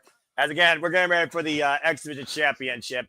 Yeah, you talked about earlier, we trust the system, but does the face of the franchise still hold the cornerstone of the X Division? That's still the comic here tonight. Lee just looked at me and she goes, so? She doesn't understand, Noah. Well, again, Lee's not the wrestling fan that we are, and I respect that. She's also not the Wheel of Fortune player that could beat me yet, and I respect that, but she still wants Noah said you're not the Wheel of Fortune player that can beat him. I respect her effort, though. I respect her vocabulary. I respect her gamemanship. And we'll level up soon with some reliable gaming here in the near future, folks.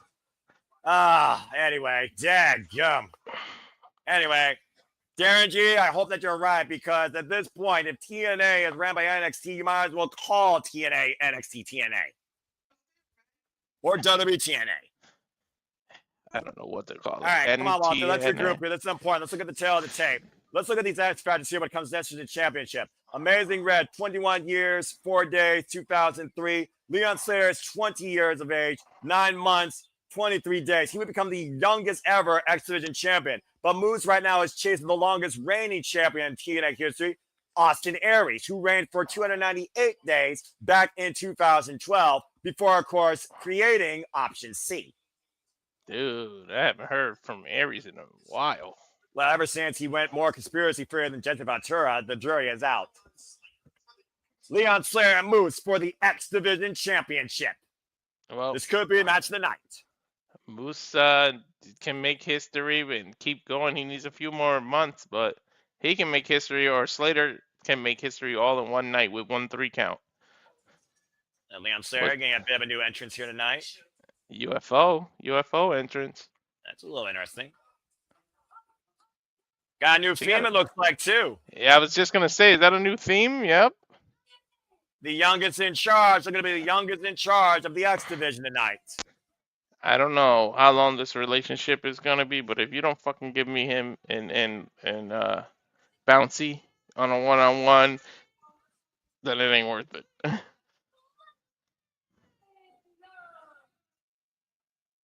Look, as much as I like the idea of that NXT versus TNA match, I don't want to risk any more gold leaving TNA for NXT. Just right. I turned my TV up a little bit. Can you? I don't want to get dinged. Can you hear it? Anyway, Leon Slayer has found himself in this position at such a young age in his young TNA career. Again, already endorsed by the Hardys. The young OG with so much promise, doing depth-defying heights and incredible things. I still can't believe he survived that dive, that Swanton 450 off the top of the Ultimate X structure at Rebellion. And let's keep in mind, Walter, he has a pinfall win on Moose in 8-man tag team matches. That's how he earned this opportunity tonight to finally face-to-face the franchise one-on-one. Oh, yeah. And it was a split-second spear in the Ultimate X that prevented Leon Slayer from becoming champion that night at Rebellion. Can you hear my feed? I just want to make sure because I turned it up a little. No. Okay, good. Yay, soundproof headphones work. Yeah, they actually do. And we'll see if the system works in full force once again, because here comes Moose. Moose! The guy that sacrificed a career in football to go full-time in professional wrestling and became the face of TNA. On his throne. Wait a minute. He's not old. Is that his old theme? That's Moose's old theme. Wow. I like it. Moose. Yo, what is up with everybody in different themes tonight? Hey, you know, technically Jeff can, with this relationship with WWE, Jeff Hardy could use his other theme too. I mean, I wouldn't mind it. Moose, who said he was going to make the X Division Championship the most important championship in this company. He was not going to use it for Option C. He was going to prove why you should trust the system as he looks to chase history to become the longest reigning X Division champion, following what started all the way back with the phenomenal AJ Styles. And of course, this title, for those that don't know, it is about No Limits and has been absolutely dominant since being his people Mike Bailey for it. Oh my God, Leon's giving up so much weight. Not so much height, because Leon's pretty much tall, but he's giving up so much muscle mass. High flying versus real true strength. Like, he has got to do so much. Take Moose's power out, go to the legs, attack him, bring him down. I don't know how much the high flying is going to work tonight, to be honest. Well, we know that Moose is not a high flyer. We know he's also afraid of heights, but we know he's an incredible 5-tool player that is both athletic and agile. Leon Slater is going to have to find a way to outpower Moose versus outpace him if he's going to leave with the title tonight. Calling himself a wrestling god once again. Eat your heart out, baby L. Experience versus youth. Here we go. The definition of the tail of the tape here that wasn't said, to your point. That bitch chopped. There's that inexperienced youth. I don't think it's smart to freaking chop Moose. Yeah, I'm about to say a guy that size too. Go to hell! Holy shit! Shit! Hammer, 2. Good Lord, 2 count off that. Damn, chokeslam powerbomb for the top rope, man. Holy hell. That's why I call it the go to hell, Walter. Yeah, okay. I'm over the JC James thing. I'm back into this. Moose, by the way, stands at 6'5", 299 pounds. Been involved in the business now for 13 years. Trained by Scott Amore and the Ring of Honor Dojo system. Low bridge by Leon Slayer sends Moose to the outside. Of course, Tiger can only change hands via pinfall or submission inside the ring. Up and over. So Leon Slayer lands his feet. And knife edge shot by Moose. Damn. I'll light you up. Hell Yeah, yeah, Slater, I'll though. light you up. Ooh, kind of a 619 reversal by Slater. Yeah, a bit of a Tiger feint kick here. Moose goes into his 267th day as the TNA X Division champion. Wait. And a powerbomb. Oh, and a spear shoulder first and the still ring steps. Ooh, Moose's own momentum, man, took him out.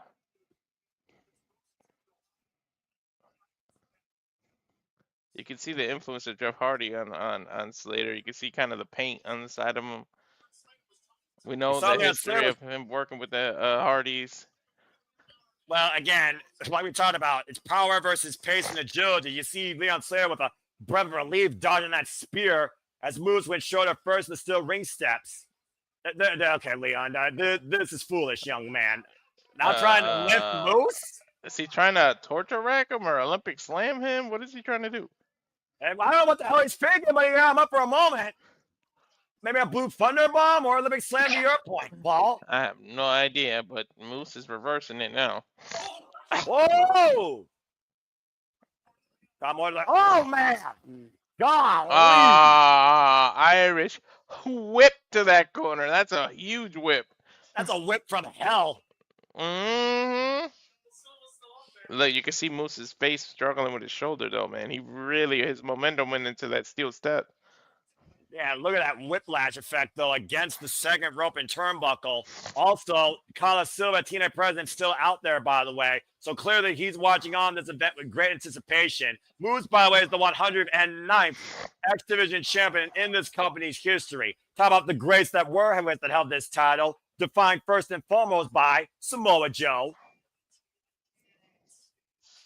Ooh, golly.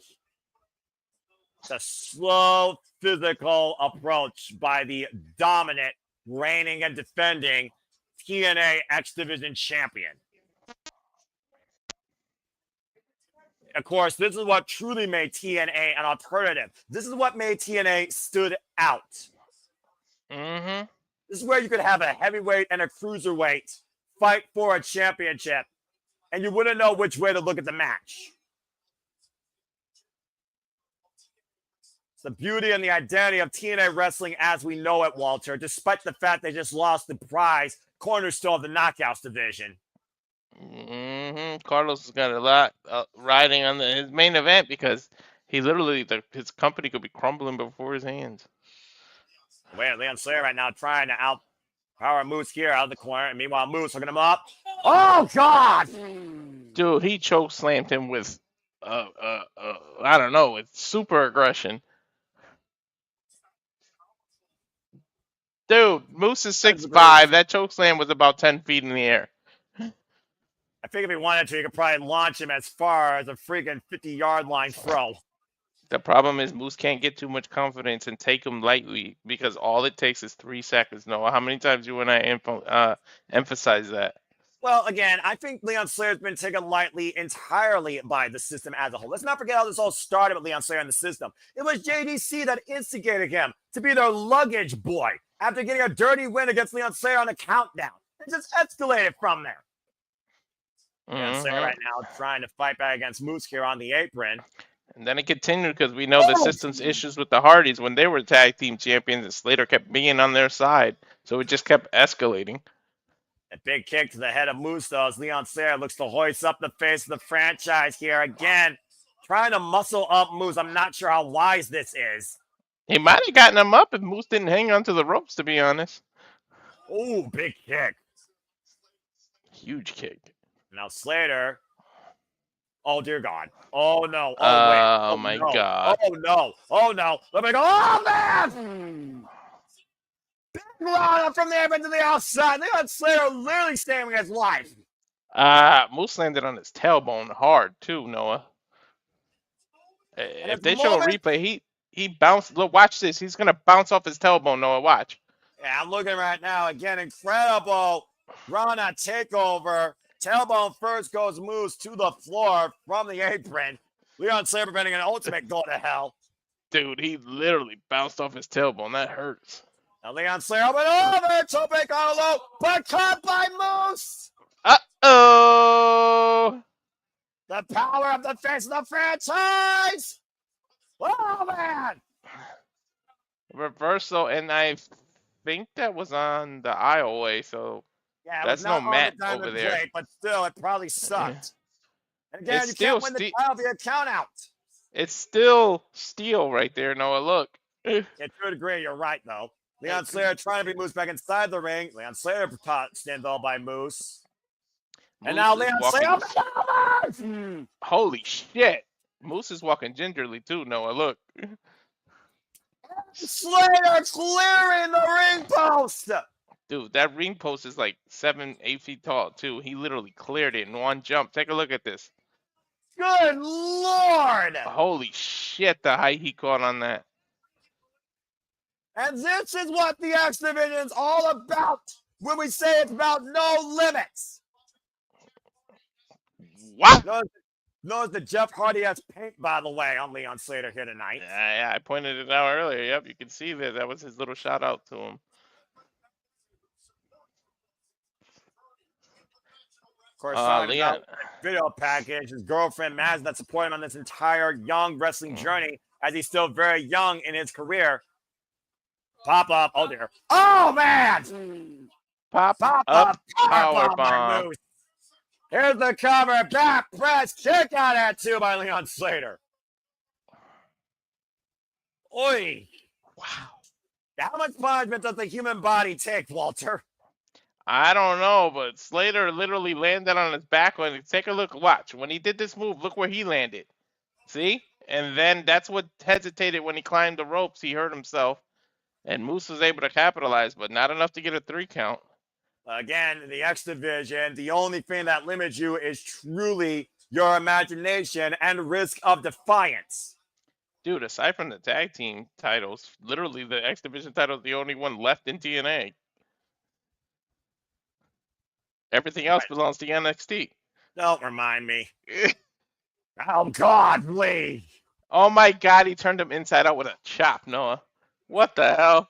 The heavy hands of the former TNA World Champion, Impact Grand Champion, 2-time TNA World Champion, excuse me.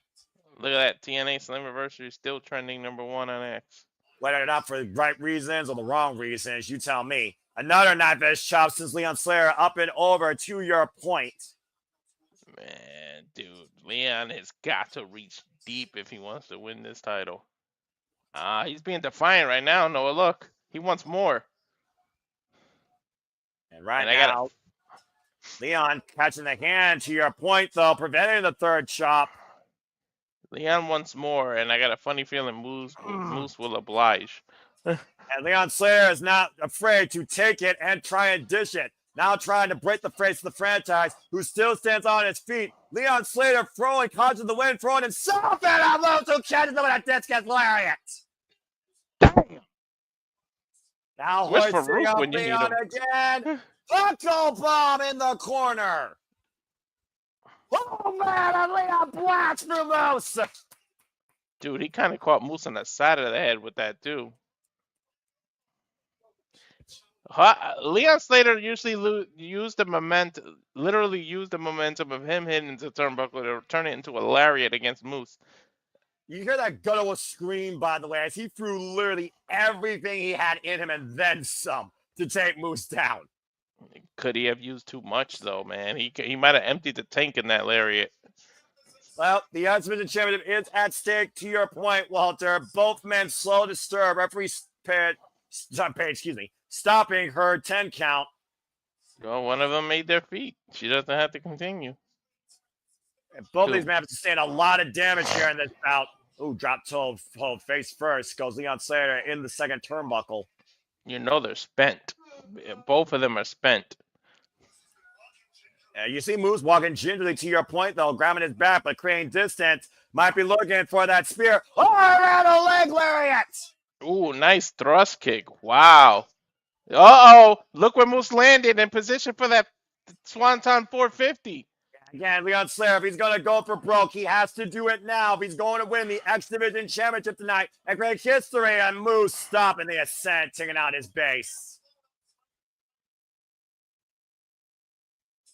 Nasty landing for the young OG from the UK. And Moose once again has Leon Slater in position. Spear counter, inside cradle. This is how he beat him. And just off. Kick out at 2. Now Moose hoisting up Leon. Stun gun across the top rope. Spear! Oh! He jumped during that spear. Press 2 to retain. Kick out at 2 by Leon Slater. No, I wasn't expecting him to kick out of the spear. It took 4 spears to put down Speedball Mike Bailey in succession.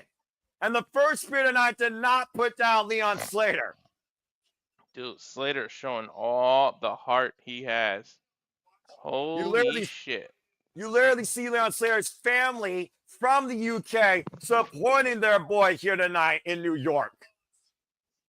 I think he's going to go for it again.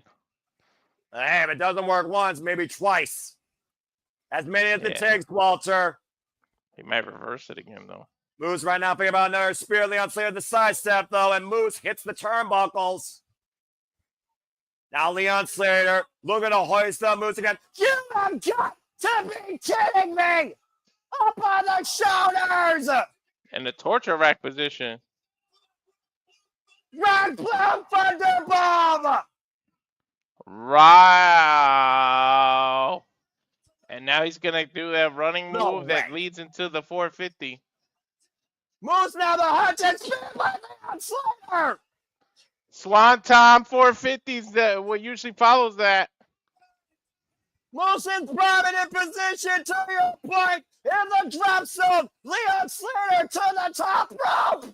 Swanton 450 connects. The counter to Enzo. Oh, shit. 2.999. 999. Shit. Look at the look. I'm looking, Walter. No one has kicked out of the Swanton 450. Look at Leon's face. He's even asking the ref to confirm it was a 2. What the fuck? Dude, Slammiversary, we have seen people kick out of some shit today, huh, Noah? Hey, you ain't kidding. Dude, that's Leon's. Swanton 450 wasn't enough. A spear by Moose wasn't enough. What the hell is it going to take for one of these two to be put down for a 3 count? The thing is, Slater cannot lose confidence. You just got to keep going, man. All right, he kicked out of your best shot. Now keep piling it on. Don't let it distract you from your goal. Now Moose trying to prevent Leon. A big down goes Moose again with another reverse leg lariat. The hunter has become the hunted. There's 2 bathrooms, baby. Leon Slater right now looking to fire up here. I'm not sure where he's going over here. Walks off the second row. Oh my God! Spin out of midair!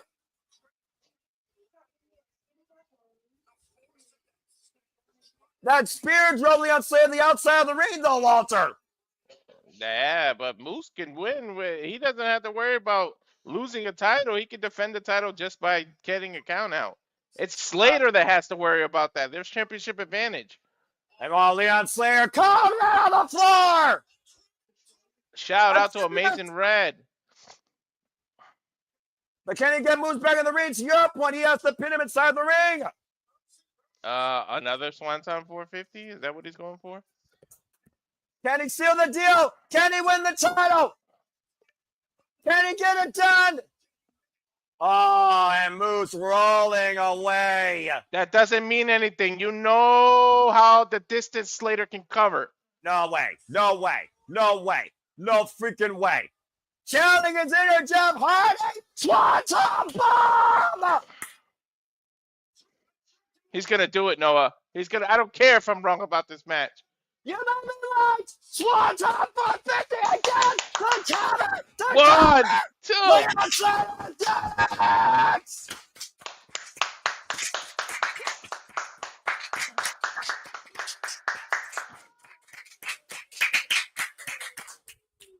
Leon youngest- Slater makes history tonight at Slammiversary as the youngest ever X Division champion in TNA wrestling.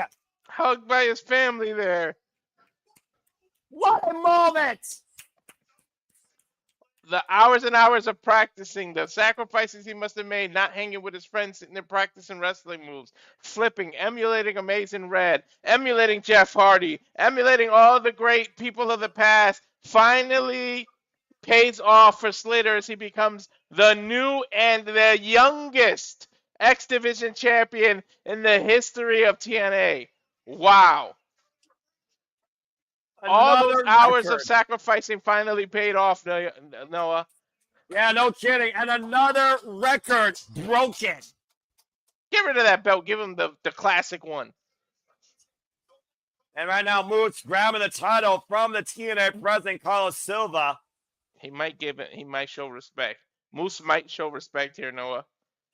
I mean, Moose cannot argue that Leon Slater fought for this. Whoa. Well, wait a Turned minute. him around. He's going to put the title around his waist. And that's why Moose is the face of the franchise.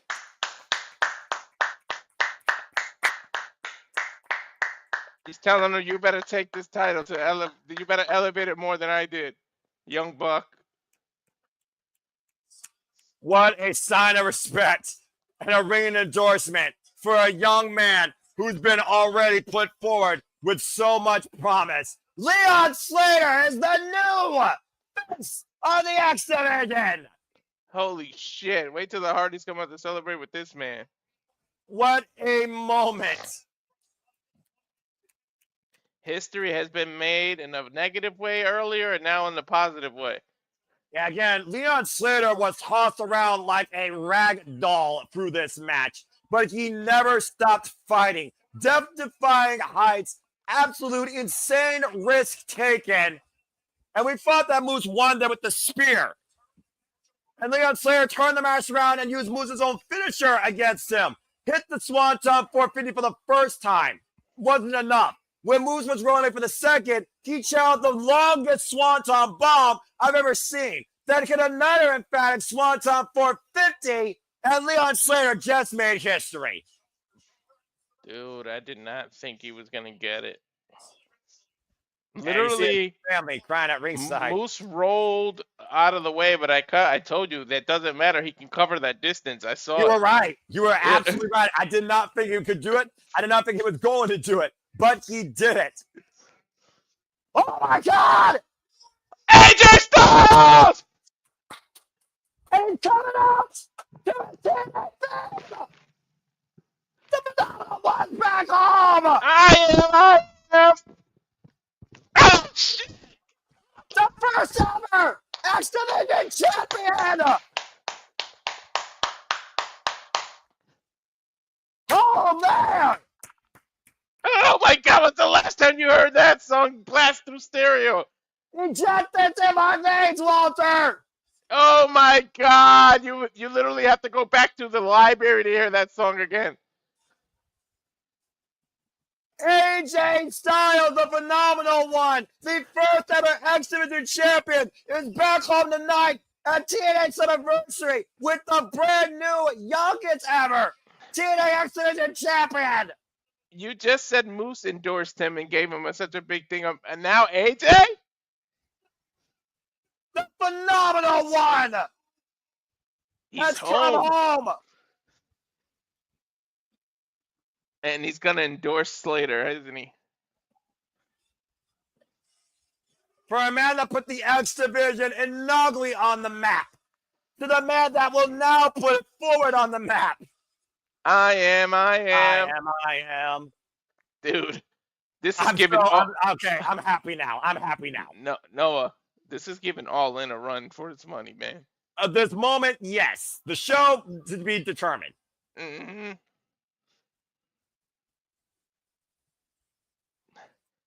Still, well, let's go ahead and hear from the phenomenal one, AJ Styles. Welcome back home. All In has been the pay-per-view of the year so far, but seriously, TNA is giving a run for their money right now. TNA might have the moment of the year. Mm-hmm. Damn right we did.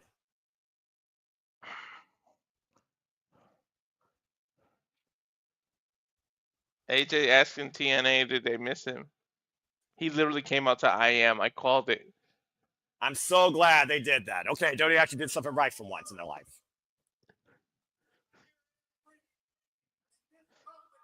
Dude, I might have tears in my eye. I'm trying to hold this shit back. AJ Styles! Bloody hell. Is it 2005 again? Ask me later.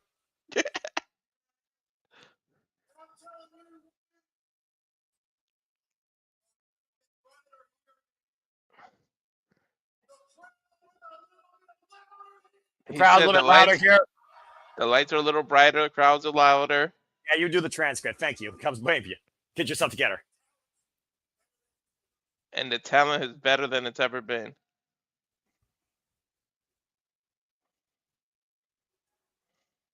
Oof. You deserve it, Chance to Slater. Damn right he does. And he freaking proved it with that hell of a match. You don't deserve it. You earned it. You earned it. I guarantee you that's what he's going to say. Damn you earned right. it. Yeah. Damn right.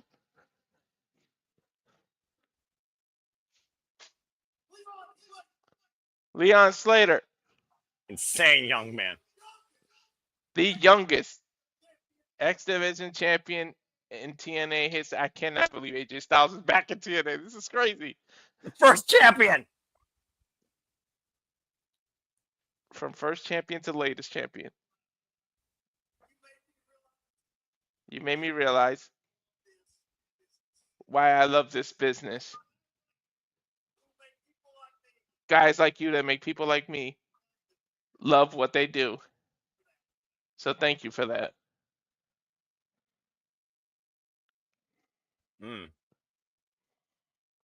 Don't announce your retirement, please. Like, you're getting this weird somber look on your face.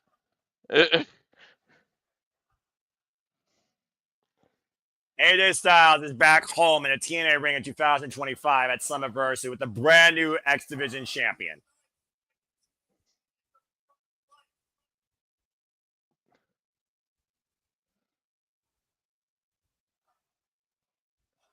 People begging for him for one more match in TNA. Right?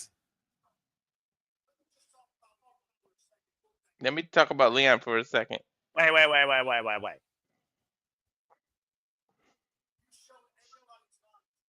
You showed everybody tonight that it's not about weight limits. It's about no limits. Damn right.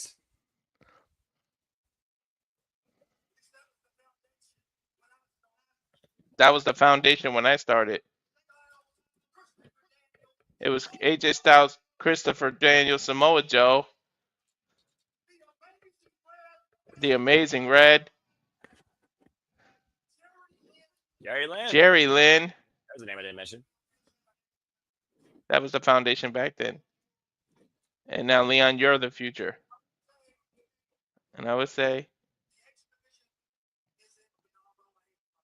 that the X Division is in phenomenal hands. So, you already made history tonight. And the concept is to make a legacy. The next step is to make a legacy.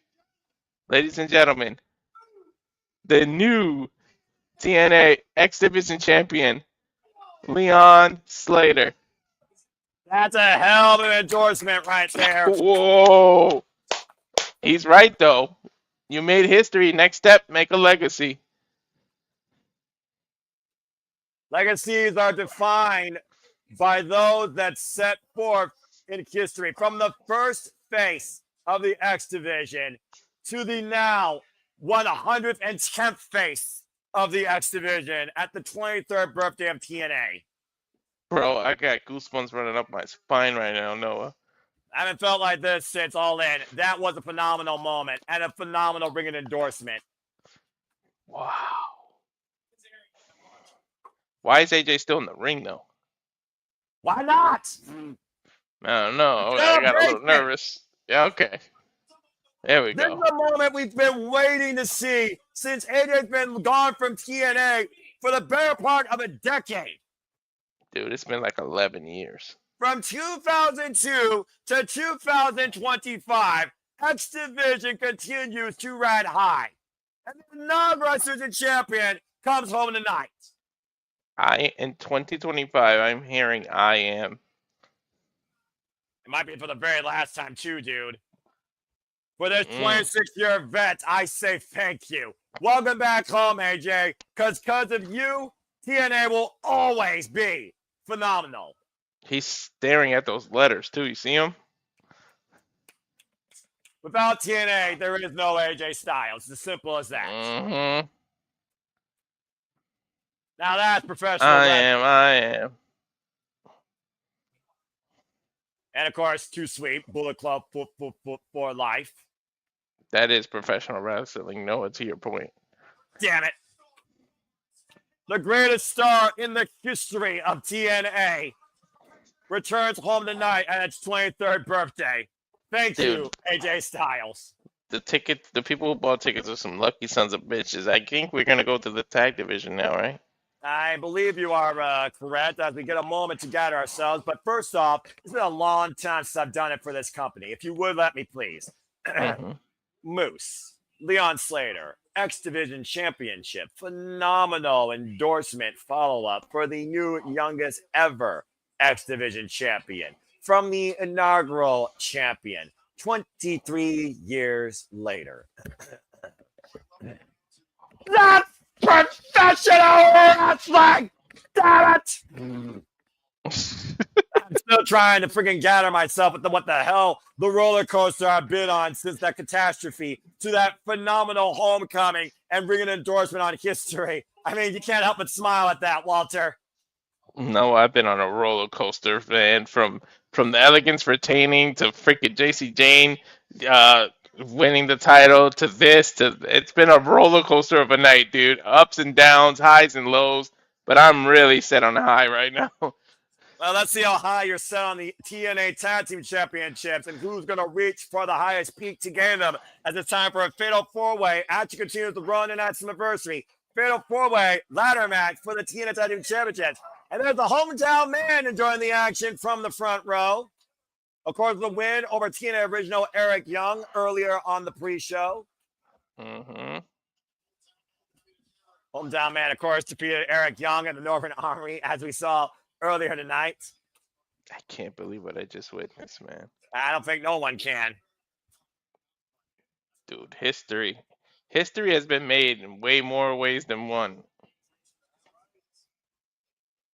Of course, we got stars all out here tonight in the New York area. There's Johnny Damon and his family, of course, watching on. Professional baseball freaking legend. Oh, man. Good. 2 matches left. 2 moments yet to be made. As high as we are, Noah, they're still not over. I mean, there's still a big risk in play here, if we're being perfectly honest. But nonetheless, we're getting ready now for this Fatal 4-Way for the TNA World Tag Team Championships. And our numbers even went up. We got 81 people watching now. Yeah, let me go ahead and just say real quick, a big shout out to everybody that embraces our continued passion for our reactions, for the professional wrestling business, because we love this so much. Whether you get biased, unbiased, it's raw, it's real, it's 100% authentic. We love doing this for all the biggest shows, brands, specials, pay-per-views, for All Things Wrestling. As now we get ready for the TNA World Tag Team Championships to be suspended high in a ladder match. Hey, man. Nick Nemeth is no stranger to the ladders. He won a Money in the Bank match in his old career under an old name. I'm telling you, the only person really out of their element is AJ Francis.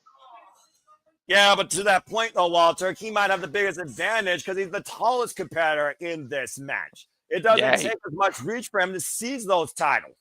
You're right. He doesn't have to climb all the way to the top rung. About to say, now you got to break. You go stand up and stretch your legs for a moment. Time my friend Paul off screen. He lost his dang marbles, by the way. I just want to put this out there again. We just heard I Am in 2025, maybe for the last time, by the way. I wish I could have been there in person with you too, though, man. I drove through Ohio a few days ago, thought of you. I appreciate you, man. One of these days, we will actually engage in person, I assure you. But, man, the Hardys are ladder legends, man. Yep. Can they do it one more time? Can Jeff or Matt climb the ladder proverbially and literally? Because you don't only physically climb the ladder to grab the titles, you climb to the top of the proverbial ladder of the tag team division. Well, let's go ahead and look at the tail of the tape here real quick, Walter. This is the Hardys' 18th ladder match as a duo. Ryan Nemeth's first ever ladder match. Myron is substituting for Trey Miguel, who's going to be going to hernia surgery. And Casey Navarro is competing with an injured knee, which means it's going to be hard for him to even climb the ladder. So there is definitely a unique Achilles to each team involved in this fatal four-way ladder match, to your point. Do you see that last one? The Hardys' 18th ladder match as a duo. Isn't that crazy to consider how much these two have defined the ladder match? I'm just saying. By the way, I love the Rascalz entrance. Smoke them if you got them. If you're in the chat, smoke them if you got them. You know what? With Myron Reed tonight. And the Rascalz are fighting for something more than the tag title. They're fighting for their friend who's going away for hernia. They got more than just the titles on the line here. Yeah, exactly. Of course, shout out to the 419, my area, Toledo, Ohio. Trey Miguel represent. Trey Miguel, get well soon, bruv. And Myron Reed, the young GOAT, of course, his wife, Killer Kelly. Also a TNA knockout. Myron Reed, of course, still the Wrestling Revolver champion. And we go to Mackenzie Mitchell in the ring. There you see the tools to ascension, Walter, the ladders. Folks, it is as simple as this. I kid you not. Climb the ladder, seize the titles. You are the TNA World Tag Team Champions. It's an extremely simple formula, but a very dangerous and difficult task to accomplish. Dude, tell Paul he can stretch, because I literally hurt my pectoral muscle fucking clapping so hard. Walter! Like literally, I'm freaking in pain right now. You gotta stretch it out, man. You're gonna. Well, I'm sure someone else is gonna get injured before this match is over. If I'm being perfectly honest. Well, they're all coming in banged up. I mean, truly, when you're professional wrestling, you're never, after your first match, you're never 100% again. It's a fair point. Here comes No Class. Oh, I like the blue. I've already had. Don't give any positivity to this freaking bootleg Suge Knight and bootleg look, I can't even think anymore.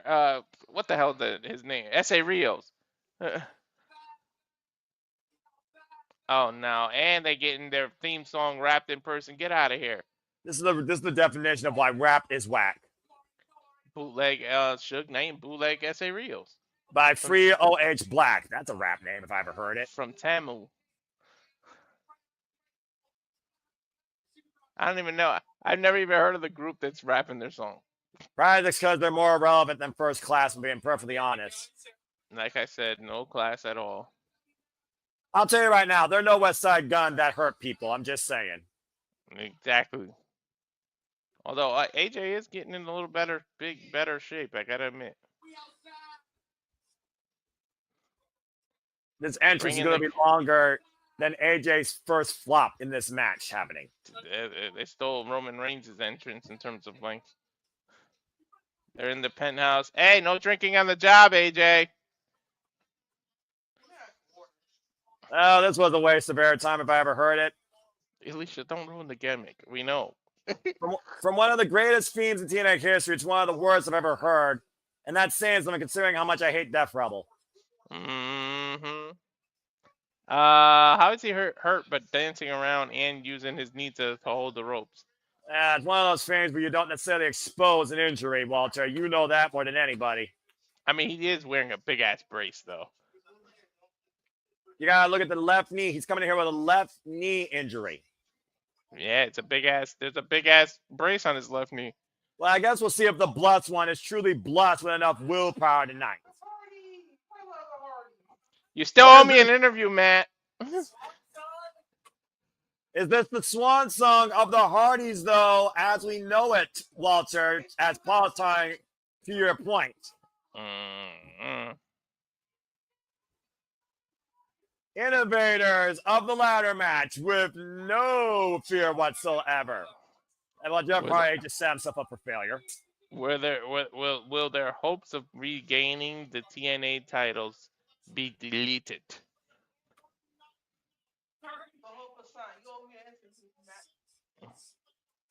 Jeff Hardy's 6th Slammiversary. The Hardys have defined ladders in TNA Slammiversary for as long as you can remember. But it's been a very rough run for the Hardys as of late since the Nemeth stole those towers from them back at Rebellion. Delete, delete, delete. Delete, delete, delete. Man, we've seen everything from the Hardys in TNA. Broken. I can't. Go ahead. You were saying? You can't delete their history and their impact and the wrestling industry as a whole. You also can say the same thing about at least one of the half of this other team. Considering inexperience of Ryan Nemeth in a ladder match, you know that his big brother will be carrying him through this. Yeah, because the little brother's claim to fame, his only claim is that Nick Nemeth is his brother. I thought his only claim to fame was that he has a better fake spray tan, but that's a whole different conversation. His brother. Yes. But again, Nick Nemeth, he made a name for himself in Money in the Bank ladder matches in WWE. Lee literally had to go, who the hell is this guy? That lets you know how unknown Ryan is, that Lee goes, who the hell is that? You know, I feel like more people know who Griff Garrison is than Ryan Nemeth, and that's saying something, but that's a low bar to exceed. Oh my God. A ladder lariat? I mean, you know, again, the ladder's not used for climbing, it's used as a weapon. You know that, Walter. Now the ladder, well, there goes AJ. AJ just flopped. He's using his real name. Taking down the big man right now as the Rascalz are in the ring with the Hardys. The Rascalz, of course, inspired by the Hardys, as so many other tag teams in this business have been. Mostly due to their depth-defying antics, if we're being perfectly honest. Yep, we've known how much injuries Jeff has had, Matt as well. And I mean, to be honest, Styles, he's also had his own fair share of injuries. Let's not forget. Oh, gosh, suplexing the ladder. AJ Styles was involved in Elevation X. We know Jeff's history with his demons, but you got to think about how much of those demons are caused by the injuries that he's gone through, these crazy moves and these ladders and everything, because he literally used it to mask the pain. Well, I mean, again, when you're a masochist for pain, you are your own worst enemy, Walter. Right now, Jeff Hardy, is that the biggest ladder right now, I think? That's pretty darn big, honestly. The tallest one there is. Look how high those titles are, by the way. Feel like they're higher than usual. And here comes First Class trying to wipe the Hardys out on their last chance to ascension. Oh, man. The Hardys dropped hard from the ladder, courtesy of AJ Francis. As much as I hate AJ Francis, he is a difference maker when it comes to him involved in these type of matches, Walter. Yeah. Oh! I don't care how many times you've seen it or been in one. This is one. I'm not going to say it's the most dangerous, but it's one of the most dangerous matches to be put in. Especially for a big man that could wield the ladders around like toothpicks and throw everybody else smaller than him easily into them. Honestly, the ladder has shortened a lot of careers, to be honest. Let's not forget Jeff Hardy broke his coccyx up the top of the ladder trying to crush his brother at WrestleMania 25. Mm-hmm. After that Course, bullshit title loss at the Royal Rumble to Edge, but I'm not going to talk about it. Well, we can talk about the I Quit match they also had here when Matt Hardy was once iconic. Look at the strength of AJ. Shit, he's holding a ladder and his opponent. Yeah, he's bracing Zachary Wentz between his body and a ladder for extra push with that as a weapon. Down goes Jeff. Oh, man. Wait. That's me. There you go. Dude, he slammed him hard on that ladder. And right now, Casey Navarro is more than happy to watch AJ Francis do the work. Like that. Put that boy down. He's too old to be getting piggyback rides. Well, I mean, again, he's got a bad knee, right? So, I mean, again, leverage here, Walter, leverage. Oh, I'm sorry. I was yelling at my son getting piggyback ride. Oh, no, that's fair enough. Right now, freaking 9 years old getting piggyback rides. Up on the shoulders of AJ Francis. Meanwhile, Zachary Wentz, drop kick! Dude, to think about it, had he not just got drop kicked, they wouldn't even need the ladder to reach the ropes if you stand on AJ's style. I meant the titles, if you stand on AJ's shoulders. A long way down for Casey Navarro, though. That might not have been great for his knee. AJ stopping himself, running into a ladder. Somehow avoided Myron Reed. Nice Mitchell's escape. Jumping up like a pimple on prom night with the kip up is a Gurry. Cold breaker by Zachary Wentz trying to rock the big man. Go back to the Wile E. Coyote view. I love that view. Myron stepping over, lands on the apron, springs back. Hey, with a rebound cold breaker. Damn, that was beautiful, Noah, honestly. Yeah, that was great. The young GOAT getting the advantage right now, and the Rascalz working together against AJ Francis. What the hell? Noah, that ladder's at least 20 feet. And it's about to go Tempest! Crashing down on AJ Francis. It couldn't have happened to a more deserving human being. Accurate. And right now, the young GOAT, Myron Reed, up and over! Good God! Flame on! Was that a cutter over the damn rope? Wow. Flying through off the apron to the floor, wiping out one of the Nemeth brothers. That was ridiculous. Was that Ryan? Ugh, Ryan took that full face too, man. He might have a busted nose. They probably won't look any better. And right now, AJ pinned underneath a ladder while Zachary Wentz makes the ascent for the TNA World Tag Team Championships. That's not really smart to pin somebody under the damn. Oh! To your point, Wentz wiped out, but set into first class's partner, Casey Navarro, on a ladder bridge, buckling the ladder on his body with an elbow drop. He broke the ladder. This ain't a TLC match, but I think Matt's introducing the C part of it. Well, now AJ Francis has to make the ascent on his own. And to our point earlier, he doesn't have to climb that high. Oh, and Matt Hardy with a chair in the back. See? The C from TLC. I mean, what is a ladder match? What is a tables match? What is a chairs match but a TLC match without two letters? Twist of fate! Yeah, let's not worry about doing swanton. Let's worry about climbing ladders and pulling down titles. This ain't going to win you the match. You need to neutralize the big man, though, and a swanton bomb might do that. Yeah, very true. Now get the ladder in the ring and do what you do best, Hardys. The Hardys looking to follow suit of the young OG they made with so much promise and endorse themselves. One last time for the Hardys here tonight. Slammiversary possibly as both the Hardys make the ascent. Oh, here come the Nemeth, though. This is why you don't both climb. See, now you both get taken out simultaneously.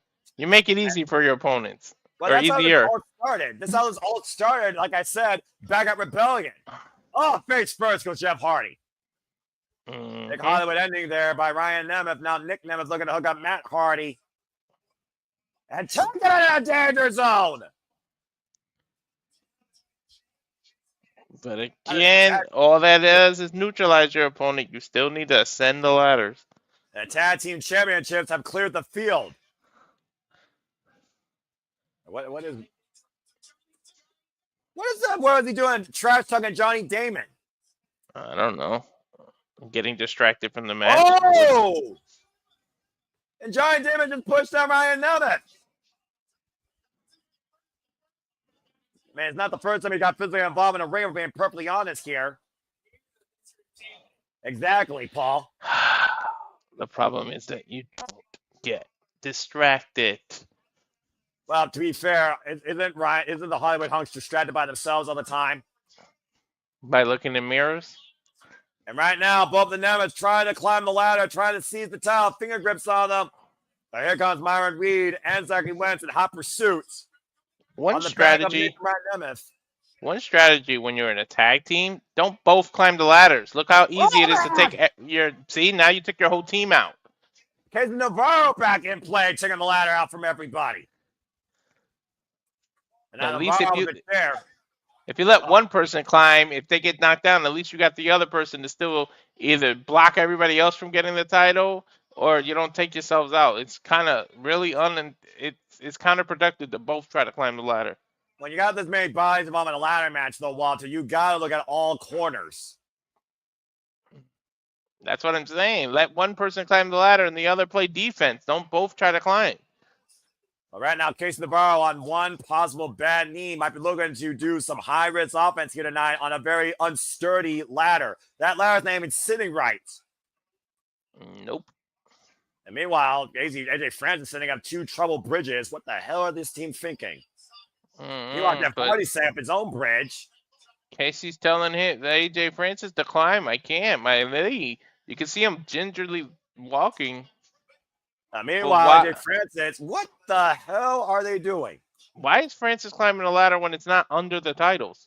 AJ? He's got reach, though. He does have reach. No way. What the hell is this big man thinking? Is he going to cannonball? AJ Francis moves off the ladder! Holy hell! That's some Vader shit, Noah. Golly! Okay. I thought I would never say this, or these words will never come out of my mouth, but respect to AJ Francis.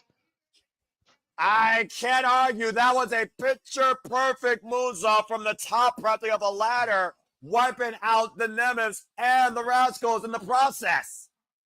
Hey, he might have just unbanned himself from diving. Just saying. If he wins these titles, you may be right. Now, this is what you do. Now you position the ladder and climb. Not way other corner, but... The legs starting to get more sturdy under AJ Francis' weight, by the way, on that ladder, which only helps them on the ascent. Now AJ and Casey Navarro nearly fingertips away from seizing the TNA Tag Team Championships.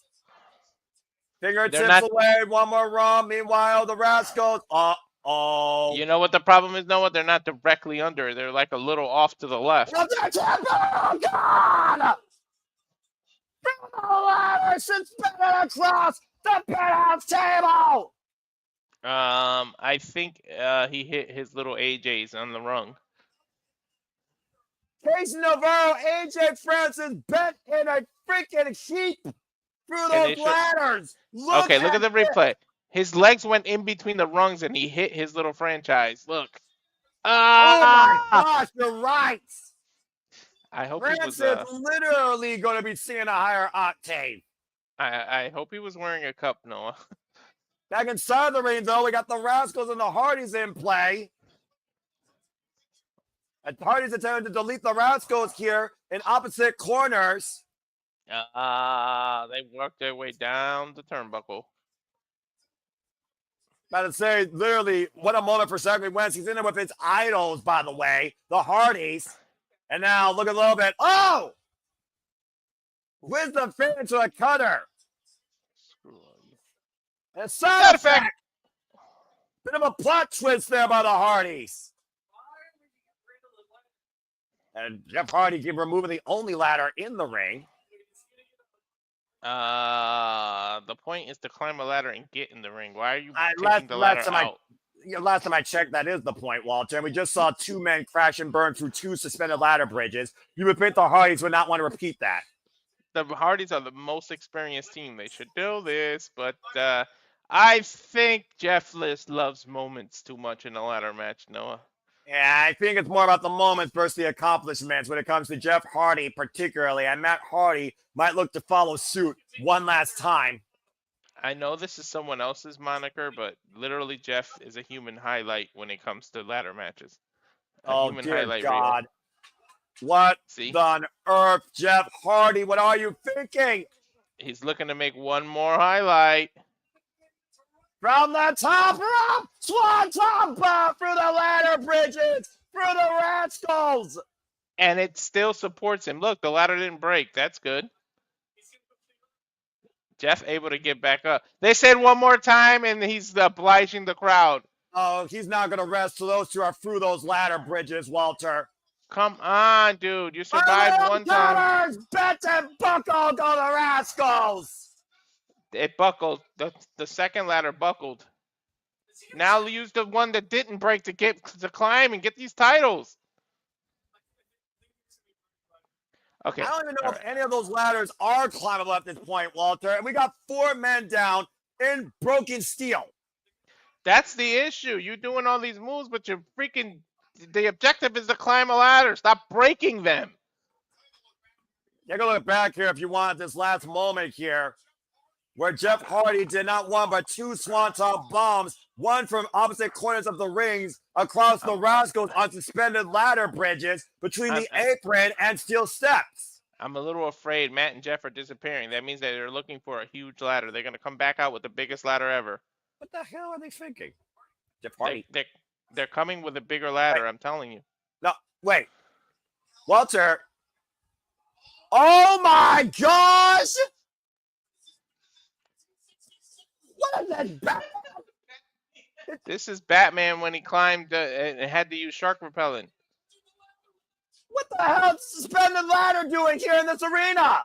I don't know, but Jeff just invented something new. I've never seen a ladder like this used in a wrestling match. Jeff just pulls shit out of nowhere, man. The game continues to evolve, courtesy of the Hardys, climbing a rope ladder. Oh, but here come the Nemeth. That's some hilarious shit, dude. And here comes the Wild Coyote view. This is incredible but ridiculous at the same time. I love it. I love fucking TNA, Noah.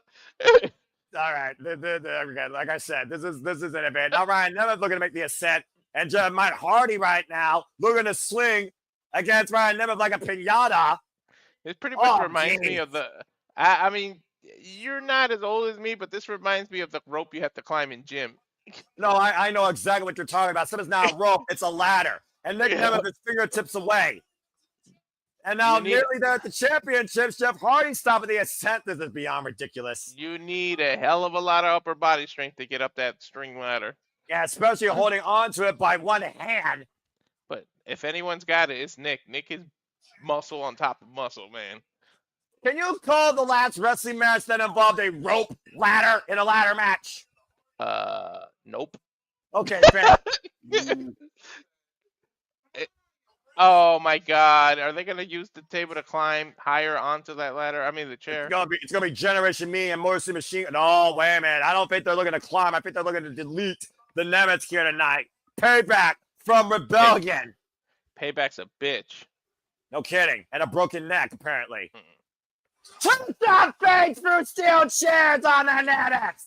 Oh, remember what the Nemeth did to Matt's wife? Have the Nemeth brothers and First Class and the Rascalz been taken out of the equation? Okay, Hardys are about to regain these titles. I think the Hardys are going to have one last run here tonight. Jeff Hardy making the ascent. Jeff Hardy is there, climbing the rope ladder. Matt Hardy holding it in place. Jeff Hardy, Matt Hardy are once again the TNA. The Hardys are the TNA champions. Champions. Well, he loosened one title, threw it down to his brother. There's the other one. The Hardys are once again on top of the ladder of the TNA tag division. Literally and figuratively. Climbing the ranks quite literally in the most innovative way I've ever seen. Dude, These two have been wrestling for so long, and they still find new innovative ways to do things.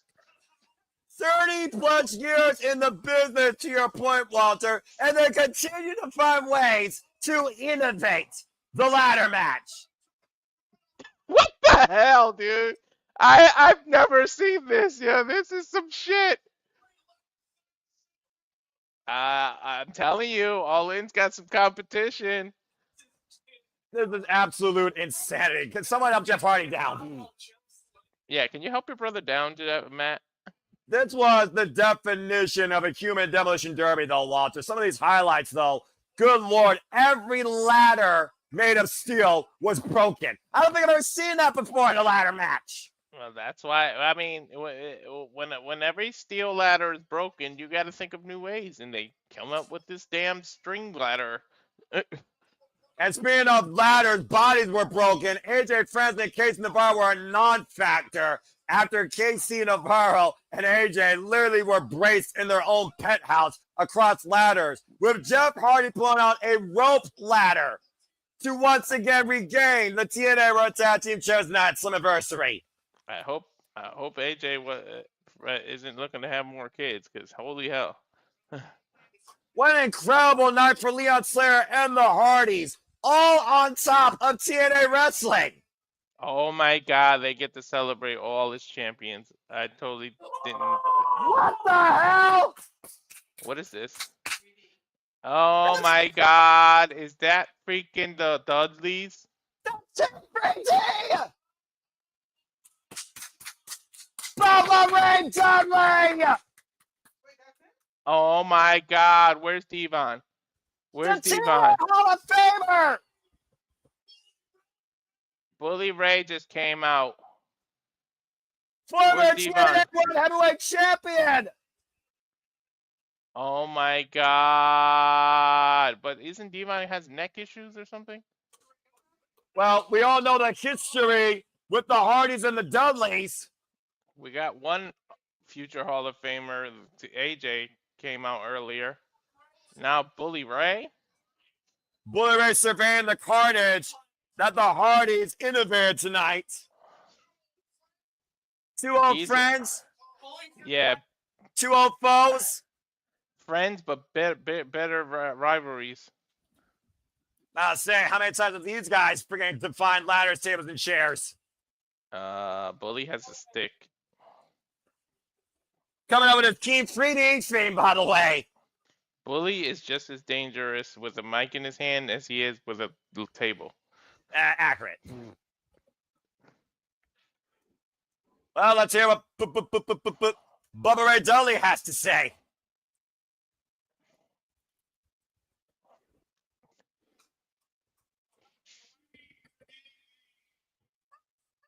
Allow me to be the first to congratulate you on another World Tag Team Championship. That's right.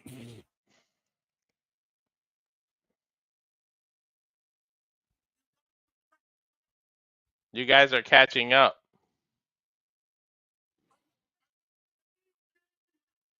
Another amazing match by the Hardy Boys. And congratulations on being one of the reasons why tonight is an attendance record for TNA. That's accurate. I think AJ Styles had a lot to do with that, but that's neither here or there. You know. Crowd erupts in a TNA chant. As they should, damn it. TNA faithful.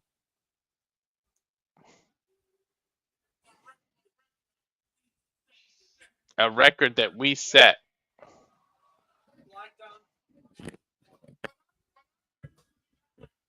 I'm not here for that. I got a damn good reason why I'm here tonight.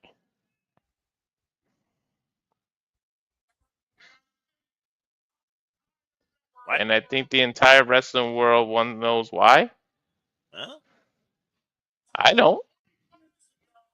25 years ago, the Hardys and the Dudleys made history in New York.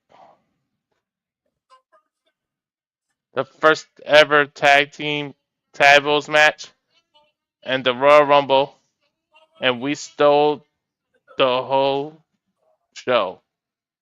I remember that. I remember it vividly. Since then, our paths have crossed here and there. You went on to greatness, we went on to greatness. To find out who is the greatest tag team of all time. I mean, A and B here. The 1A and 1B. Yeah, accurate. Crowd chanting for the Hardys, though. I think you, me, and everybody here can agree. The greatest tag team of all time are the Road Warriors. I mean, but the most successful. You got a lot of championships. We got a lot of championships. This is not what this is all about. What this is about is giving wrestling fans all over the world the best tag team matches of all time. This is about something special that can never ever happen again. This is what I got for you. October. what? Bound for Glory. Hardys. Team 3D. One last time. Oh my God!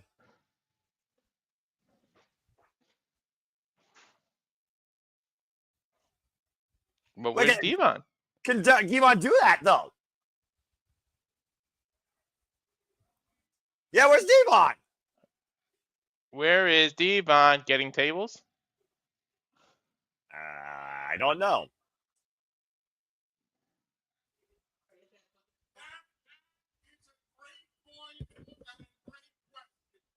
That's a great point and a great question. At Bound for Glory, we're going to hear one last time. Dion, get the tables. I bet that's what he says.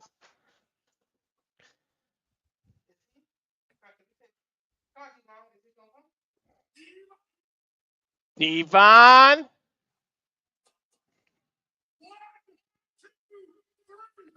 Get Get the tables!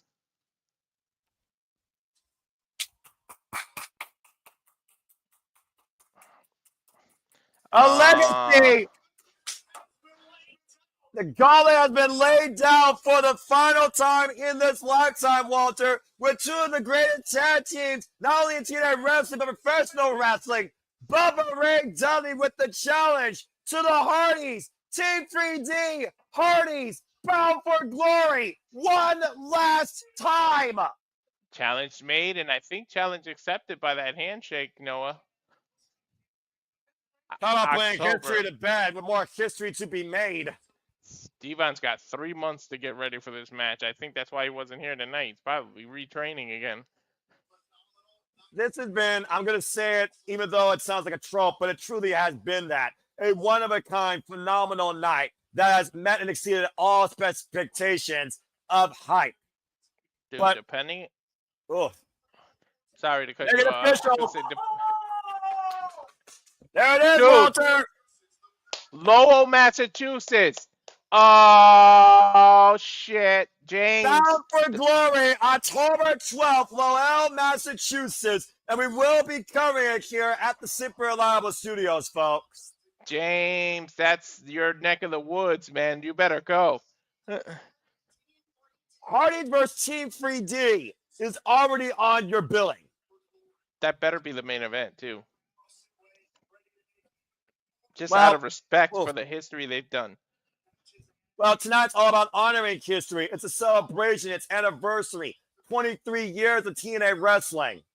It's TNA Slammiversary. While a lot has gone down this evening, we still have to get ready now for our main event. While NXT has control of the TNA Knockouts World Championship, Will they still have control on the TNA World Championship? Joe Hendry and Mike Santana are hell bent on bringing that title home and protecting TNA's richest cornerstone. Dude, I've had a horrible night in terms of prediction, but I've had a fun night calling this with you. We got Santino Marella. Diretto Forte. A gigantic evening. Draw attention.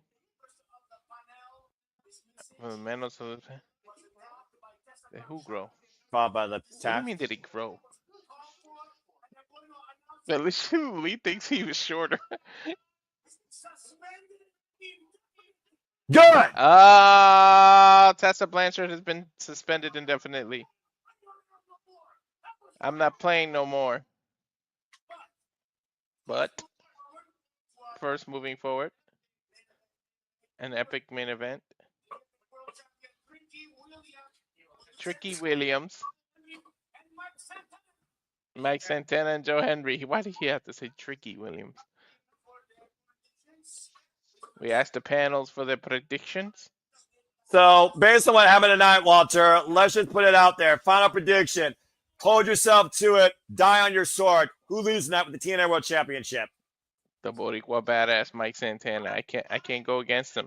New York's own, might I add. Paul, who loses the TNA World Championship? What's this ass clown doing out here? I don't even recognize whose music that is. It's Kazarian. Oh, okay.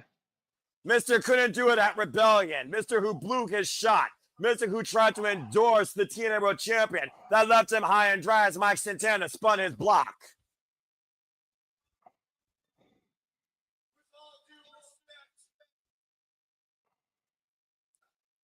Looking like a reverse Colonel out here.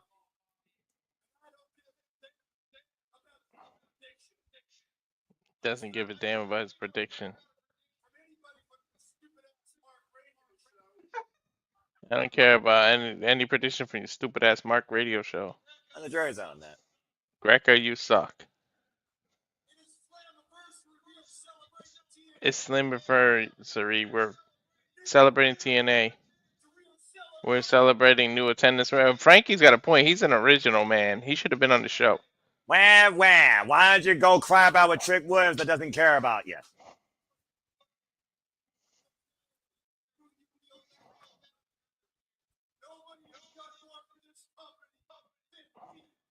Nobody's done more for this company than me. Noah? Yeah, AJ Styles.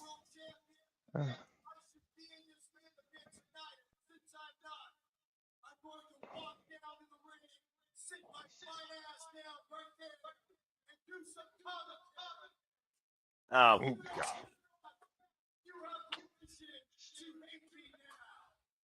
If Kazarian, this ass clown, is the reason the TNA Championship doesn't come home tonight, I don't give a damn.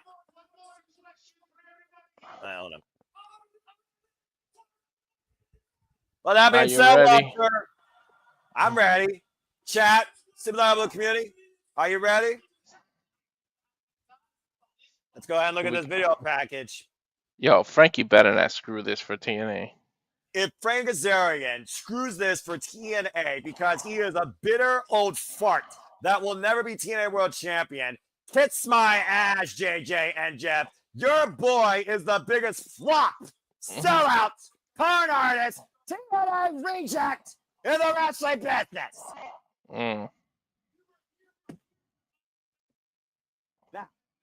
That being said, let's not focus on the ass clown that's jaws of everyone else here tonight, shall we? Do you believe tonight, Noah? Live or die on your sword now. Look, I have believed in Joe Hendry since before he came to America, since before people knew his name, okay? In WCPW, before he was the local hero. I have believed in Joe Hendry longer than I have known most of you people. But Mike Santana has never had this moment. Joe Hendry has created moments. Trick Williams is hungry, starving, desperate, stole this title to even have a moment where he's more than Carmelo Hayes. A little bit. Never will be him. but we'll see tonight if he doesn't miss. But Mike Santana, who was rejected from this opportunity last year by the system, this is a career defined for Mike Santana coming back home to New York.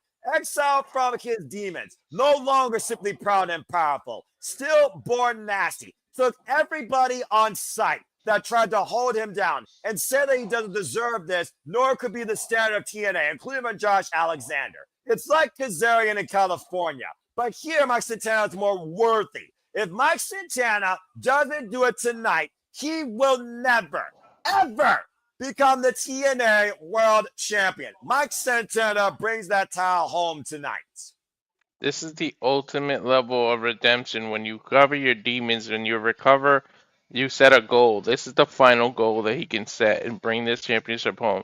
My boy, Boricua Badass, just as long as you've been supporting Joe Henry, you know I've been supporting Santana longer. Like, I've been following this man's career forever. Like, I need this. Like JJ and James feel about Frankie.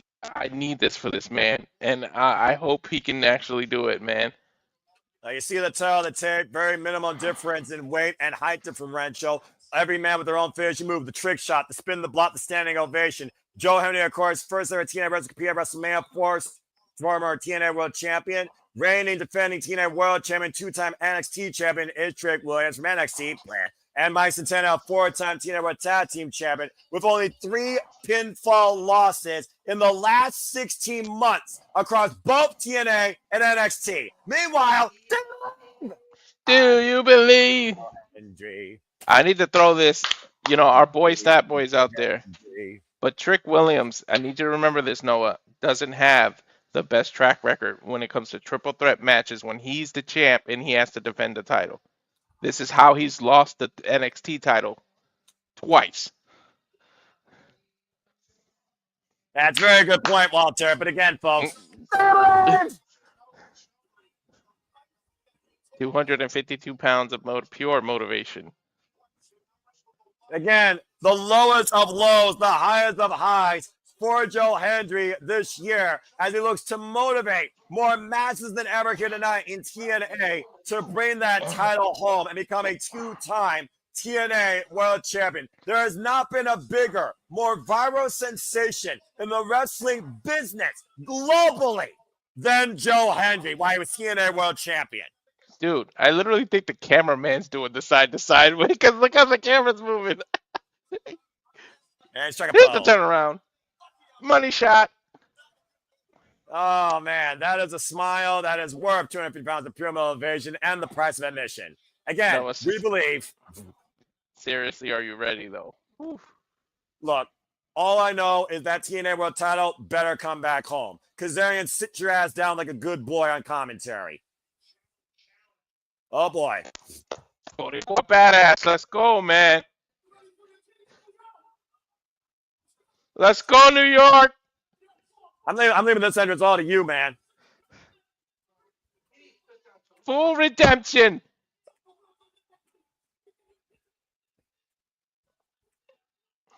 Dude, he's got Jay Uso type entrance right now. Let's go. Sorry if I'm biased. Oh, don't worry. I've been biased all night.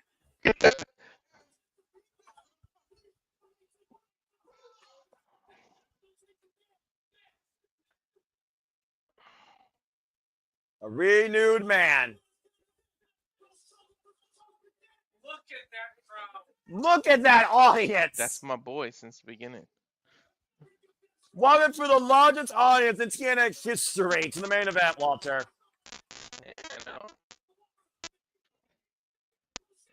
Oh my God, the story of redemption needs this arc, man. I know you like Joe Henry.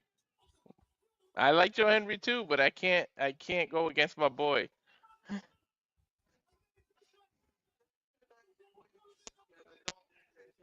Standing ovation for Mike Santana here in the UBS Arena. That should kick you. That was very racist.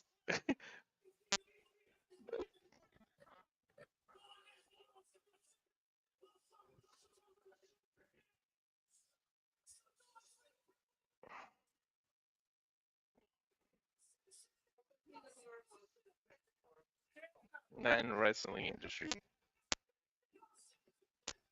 Santana! Let's go, man.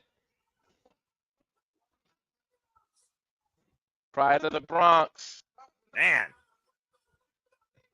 The pride of Puerto Rico. What are they? Boricua badass. They need to start stealing my nickname for them and actually use it.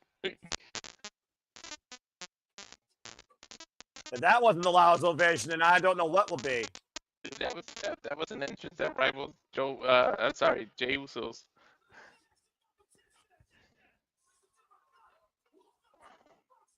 Frankie Kazarian, I know you're a friend of the channel, but sit your ass in the commentary booth and stay still.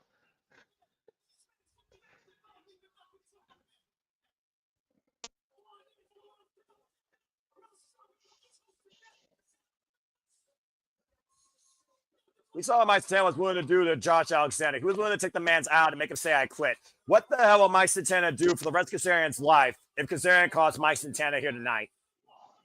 He'll commit manslaughter before he's dead.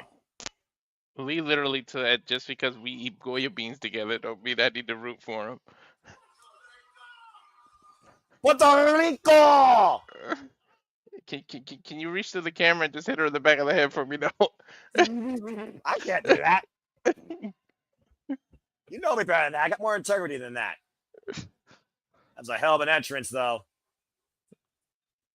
And then you go from that to this. Wolf that trick. Freaking Booker T fanboy. Well, Lee actually likes him and likes the entrance. Everyone their own. This is TNA's last stand for the TNA World Championship for both these men, as far as I'm concerned. Dude, the company's legacy is literally on the line, Noah.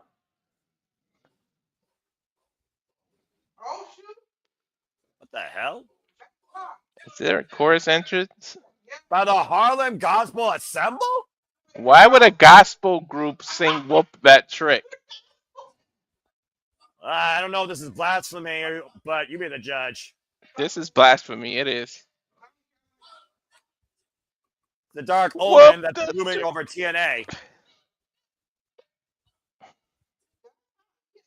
That trick.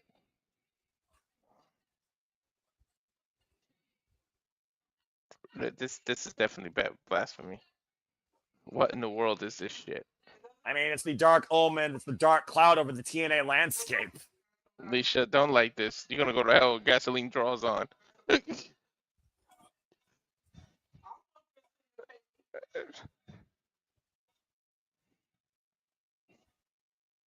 There's a special spot in there for these people. And they're just doing a job. Unless the devil's the trick, ain't no whooping around here.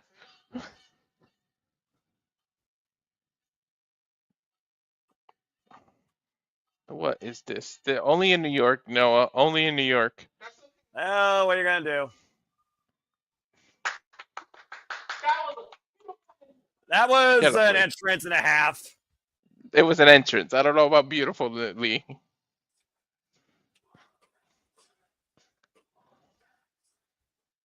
I am woman that trick tonight. He's still getting face reactions, though. This is crazy. Well, it's a favoritism because people do respect the former two-time NXT champion. There's amazingly NXT contingency in the TNA faithful in the UBS arena tonight. Do people not realize he is the enemy right now?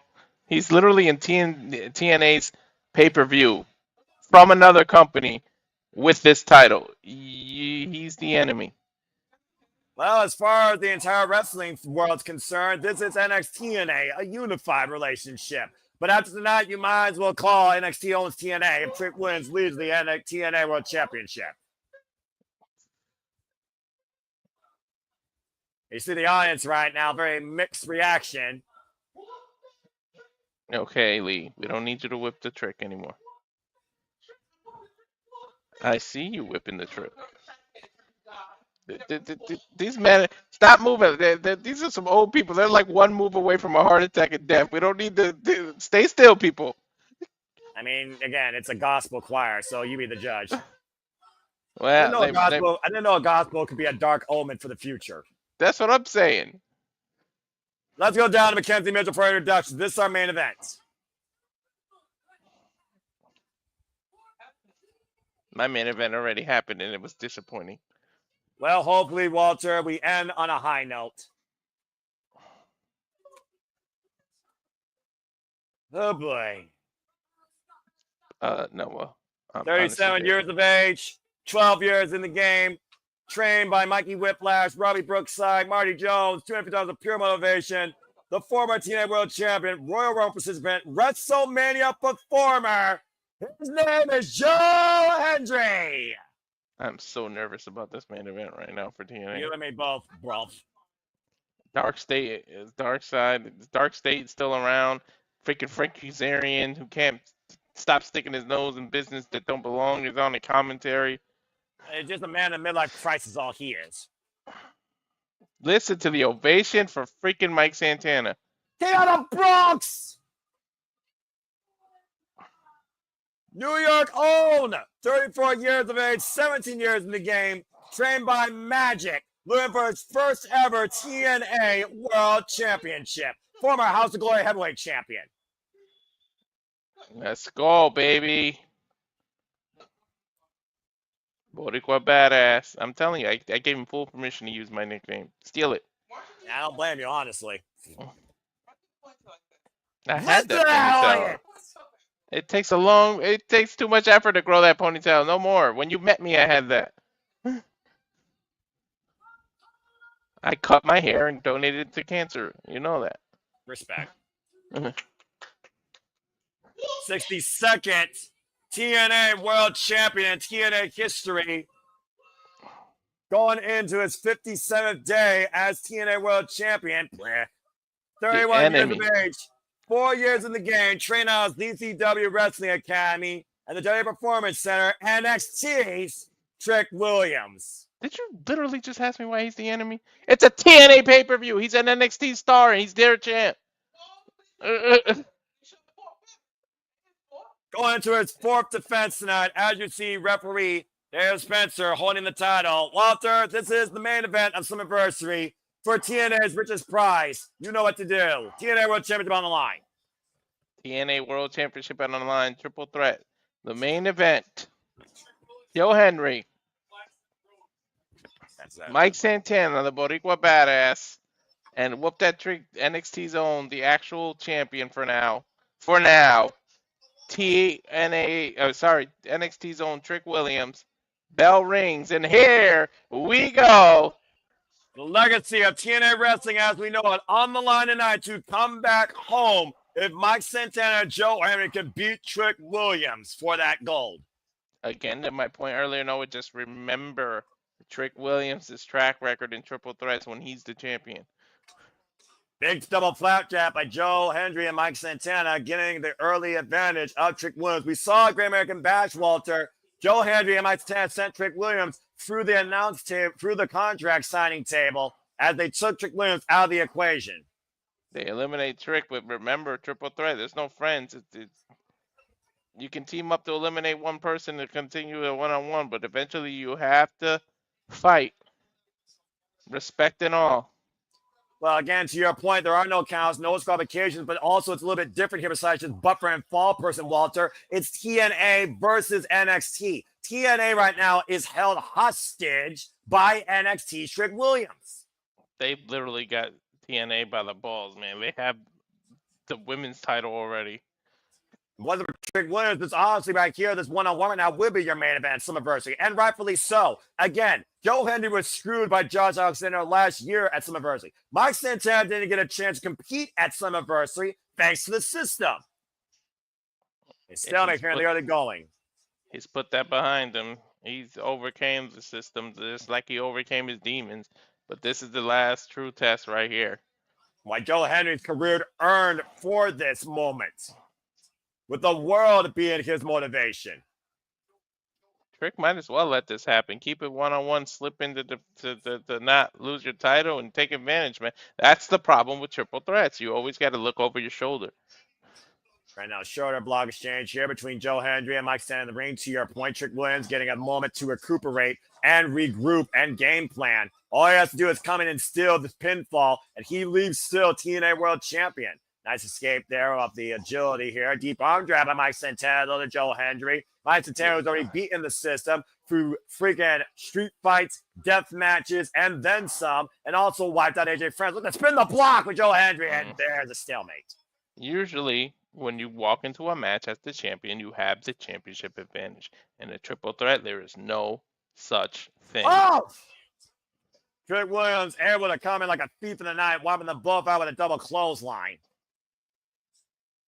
To your point, Walter, you got to have your head at a swivel at all times. Now Trick Williams teeing up against the man he beat for the town and stole it from back at Battleground in front of the TNA president, might I add.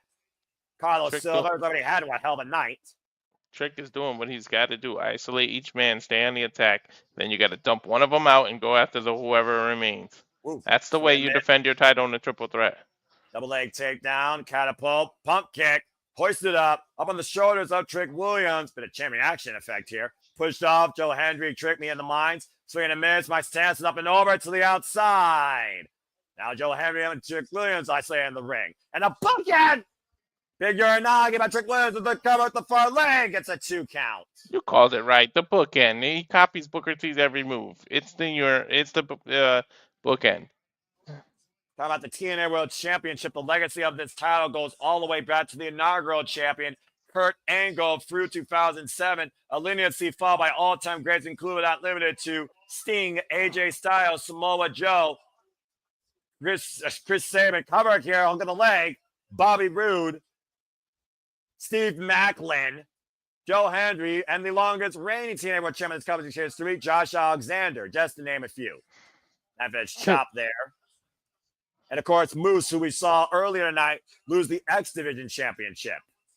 That's swinging a miss right now. Lost the title, too, Joe Hendry, giving him his first reign.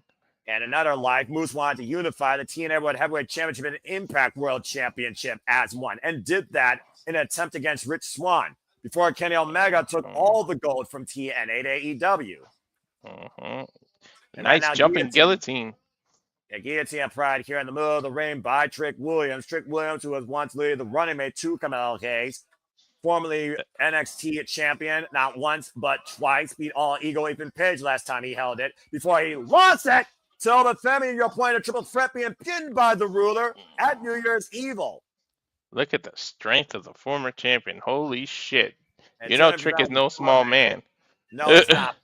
200 pounds of pure motivation carries you a long way, Walter. Trick up to his feet. Mike Santana back up to his feet as well. Agility, swinging around, standing switch, German suplex to Joe Hendry by Mike Santana. The knife edge chop of Santana's isolated with the TNA World Champion Trick Williams. These chops, dude. For now. Whoa! That's the. Go ahead, Mother. Go ahead. Now, I was just saying, you talked about before how important this is to you when it comes to Mike Santana, the journey of a man that overcome his demons, the journey of a fighter, the journey to prove that you are more than just a tag team player. What have you thought about this journey for Mike Santana coming back home to TNA on his own? It's a beautiful journey, but it might all accumulate here. But you don't let failure set back. If you don't walk away here, you just got to get on that proverbial horse and keep going. But hopefully the result I want happens. Oh, man, a leg lariat by Trick Williams running Mike Santana out.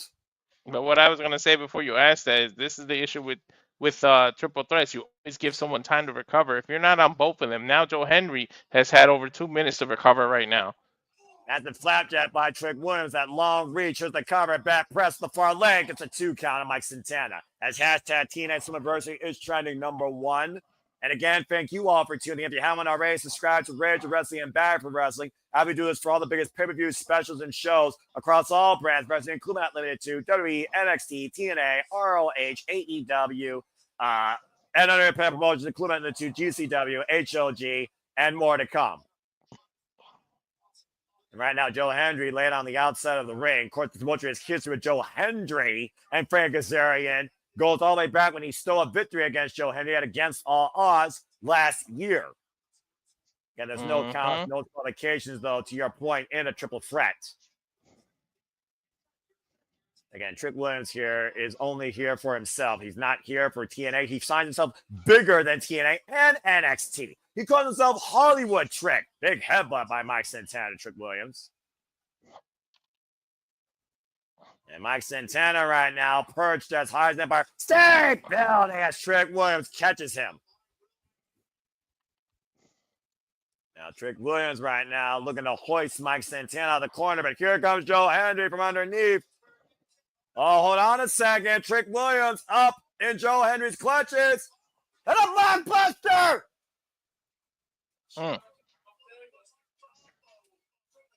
Big powerbomb, overhead neckbreaker combo by Joe Hendry and Mike Santana to Trick Williams, and all three-man wiped out here. Perfect. That was a perfect combination there. One thing's for sure, Walter, after the night, this will go down as one of the most memorable, if not the most phenomenal, greatest events in TNA Wrestling's history as we celebrate the 23rd birthday. But I still have to wonder what the future holds in store if NXT has all the gold. I shudder to think, man. I don't want to think about that. Of course, Joe Hendry and Trick Williams' bad blood goes all the way back the day after WrestleMania when Trick Williams was just a guy in the stands, while Joe Hendry confronted the ruler of NXT. Looking to spin the block as Mike Santana, Trick Williams. Trick blocking it, though. Ooh, he's a big kick. Now Mike Santana to spin the block. Oh, I'm calling a rolling kick. What a trick kick by Trick Williams as Mike Santana rolls the outside. Now Mike Santana, Joe Hendry looking to send Trick up for a standing ovation. Escapes though. Went for a big late kick. Joe Hendry hoisting up TNA World Champ on the shoulders. Looking down. Once again, hoisting up Trick Williams. Standing ovation! Can happen here too!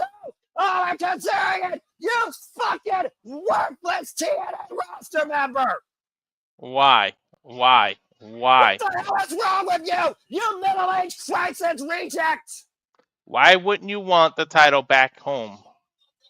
Fire this man! He doesn't belong in TNA! Thank you, referee! Kazarian ejected from ringside! Throw him out the fucking building! Get the hell out of here! New York known for baseball. Sorry, Frankie, but you are at it. Not even Oliver Page has as bad an ego as this fool. Oh, this please match don't. is too damn important for jealous TNA rejects of the World Championship picture. Meanwhile, back inside the ring, well, man.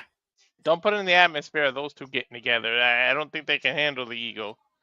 Meanwhile, Joe Hendry goes the outside, once out, Trick Williams and Mike Santana.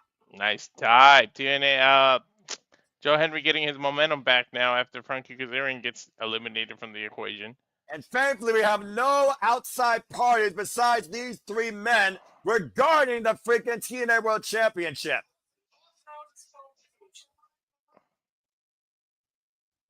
Trick hurt. And possibly, to your point, Kinesio tape. With some rounds with Trick Williams. Meanwhile, we got to focus inside the ring. Mike Santana looks to spin the block. Joe Hendry ducks underneath. Standing switch exchange here. Pushed up out of the corner. Up and over. Mike Santana rolling back 50. Now up on the shoulders. Face first goes Joe Hendry. Yo, something happened to Trick for real. Yeah, I think you're right. Meanwhile, Mike Santana cannonball in the corner. Santana, best possible chance. The cover on Hendry. King on it too. Oh my God, I actually feel bad for Trick. Yeah, about to say again though, staff and referees helping Trick Williams back up to his feet. Yeah, I do wonder though, is he playing possum here? I don't know. I don't even know what happened because the camera wasn't on him. Well, back inside the ring, Joe Hendry right now to his feet. Spin the block tonight, hoist it up. Pop up powerbomb by Joe Hendry. Rolls Mike Santa through. Up on the shoulders. Death Valley driver. Trick did. I mean, Joe Henry was going to throw him in the ring. He whispered something to Joe like, I'm hurt or something. Joe let him go. Yeah, I noticed that. I do. Yeah. I didn't see the X though, but you do have to consider again. This is a triple threat. We gotta focus inside the ring. Mance hoists it up for a standing ovation. No! Oh, yes! He kicked out! I know. Joe Henry might be seeing his moment, literally escaping him, while Trick Williams being literally hoisted up by referees and officials and medical staff watching on from the entranceway, might be seeing his TNA championship leaving him. If he's that hurt, like, well, why isn't he going to the back? That's what's making me you think of the possum part. And well, again, right now, again, the pride of a champion, even if he represents a different company. Once again, Mike Santana asking Joe Henry to do it, to bring it. How bad did these two men want it? Big elbow strike, big uppercut exchange here. Going off the ropes, big uppercut against Santana. Spins the block with Joe Henry! He is pissed, though. He is pissed. He just slapped the ground like, fuck. Spin the block with Joe Henry, but off the ropes and cover by Mike Santana. Trick Williams, what the fuck? Oh no! Deep in the night, hook in the leg. Trick Williams retains! You son of a bitch! Damn it! Damn it! Damn it! Damn it! Damn it! Damn it! By the skin of his teeth. And now he's dancing on that same leg. Son of a bitch got me too. I thought he was hurt. Fucking con artist! Fuck. He had it. Santana had it. You know what, though? I think it'll mean more if Santana does it on one-on-one, to be honest, Noah. Yeah, but this was more about bringing the TNA World Championship back home as Carlos Silva reluctantly hoists the arm of the TNA World Champion. NXT now has full control of the TNA World and Knockouts World Championship. Oh, my God. I've done so horrible in my damn prediction. Yeah, and you're right. NXT controls everything.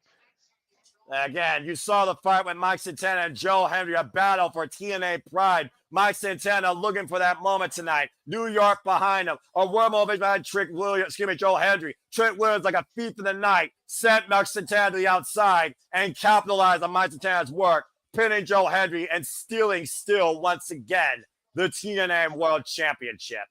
Trick literally stole it. The good word, Noah. That's what he did. He stole the damn match.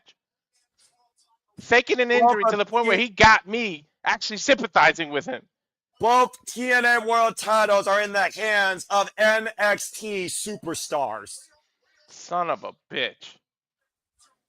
We may be on the path to Bound for Glory, but tonight we witnessed an NXT takeover at Slammiversary. What does the future hold in store for TNA and NXT? Stay tuned for further developments here at the Survivor Studios. For now, for Walter Cruz, I'm Noah Foster.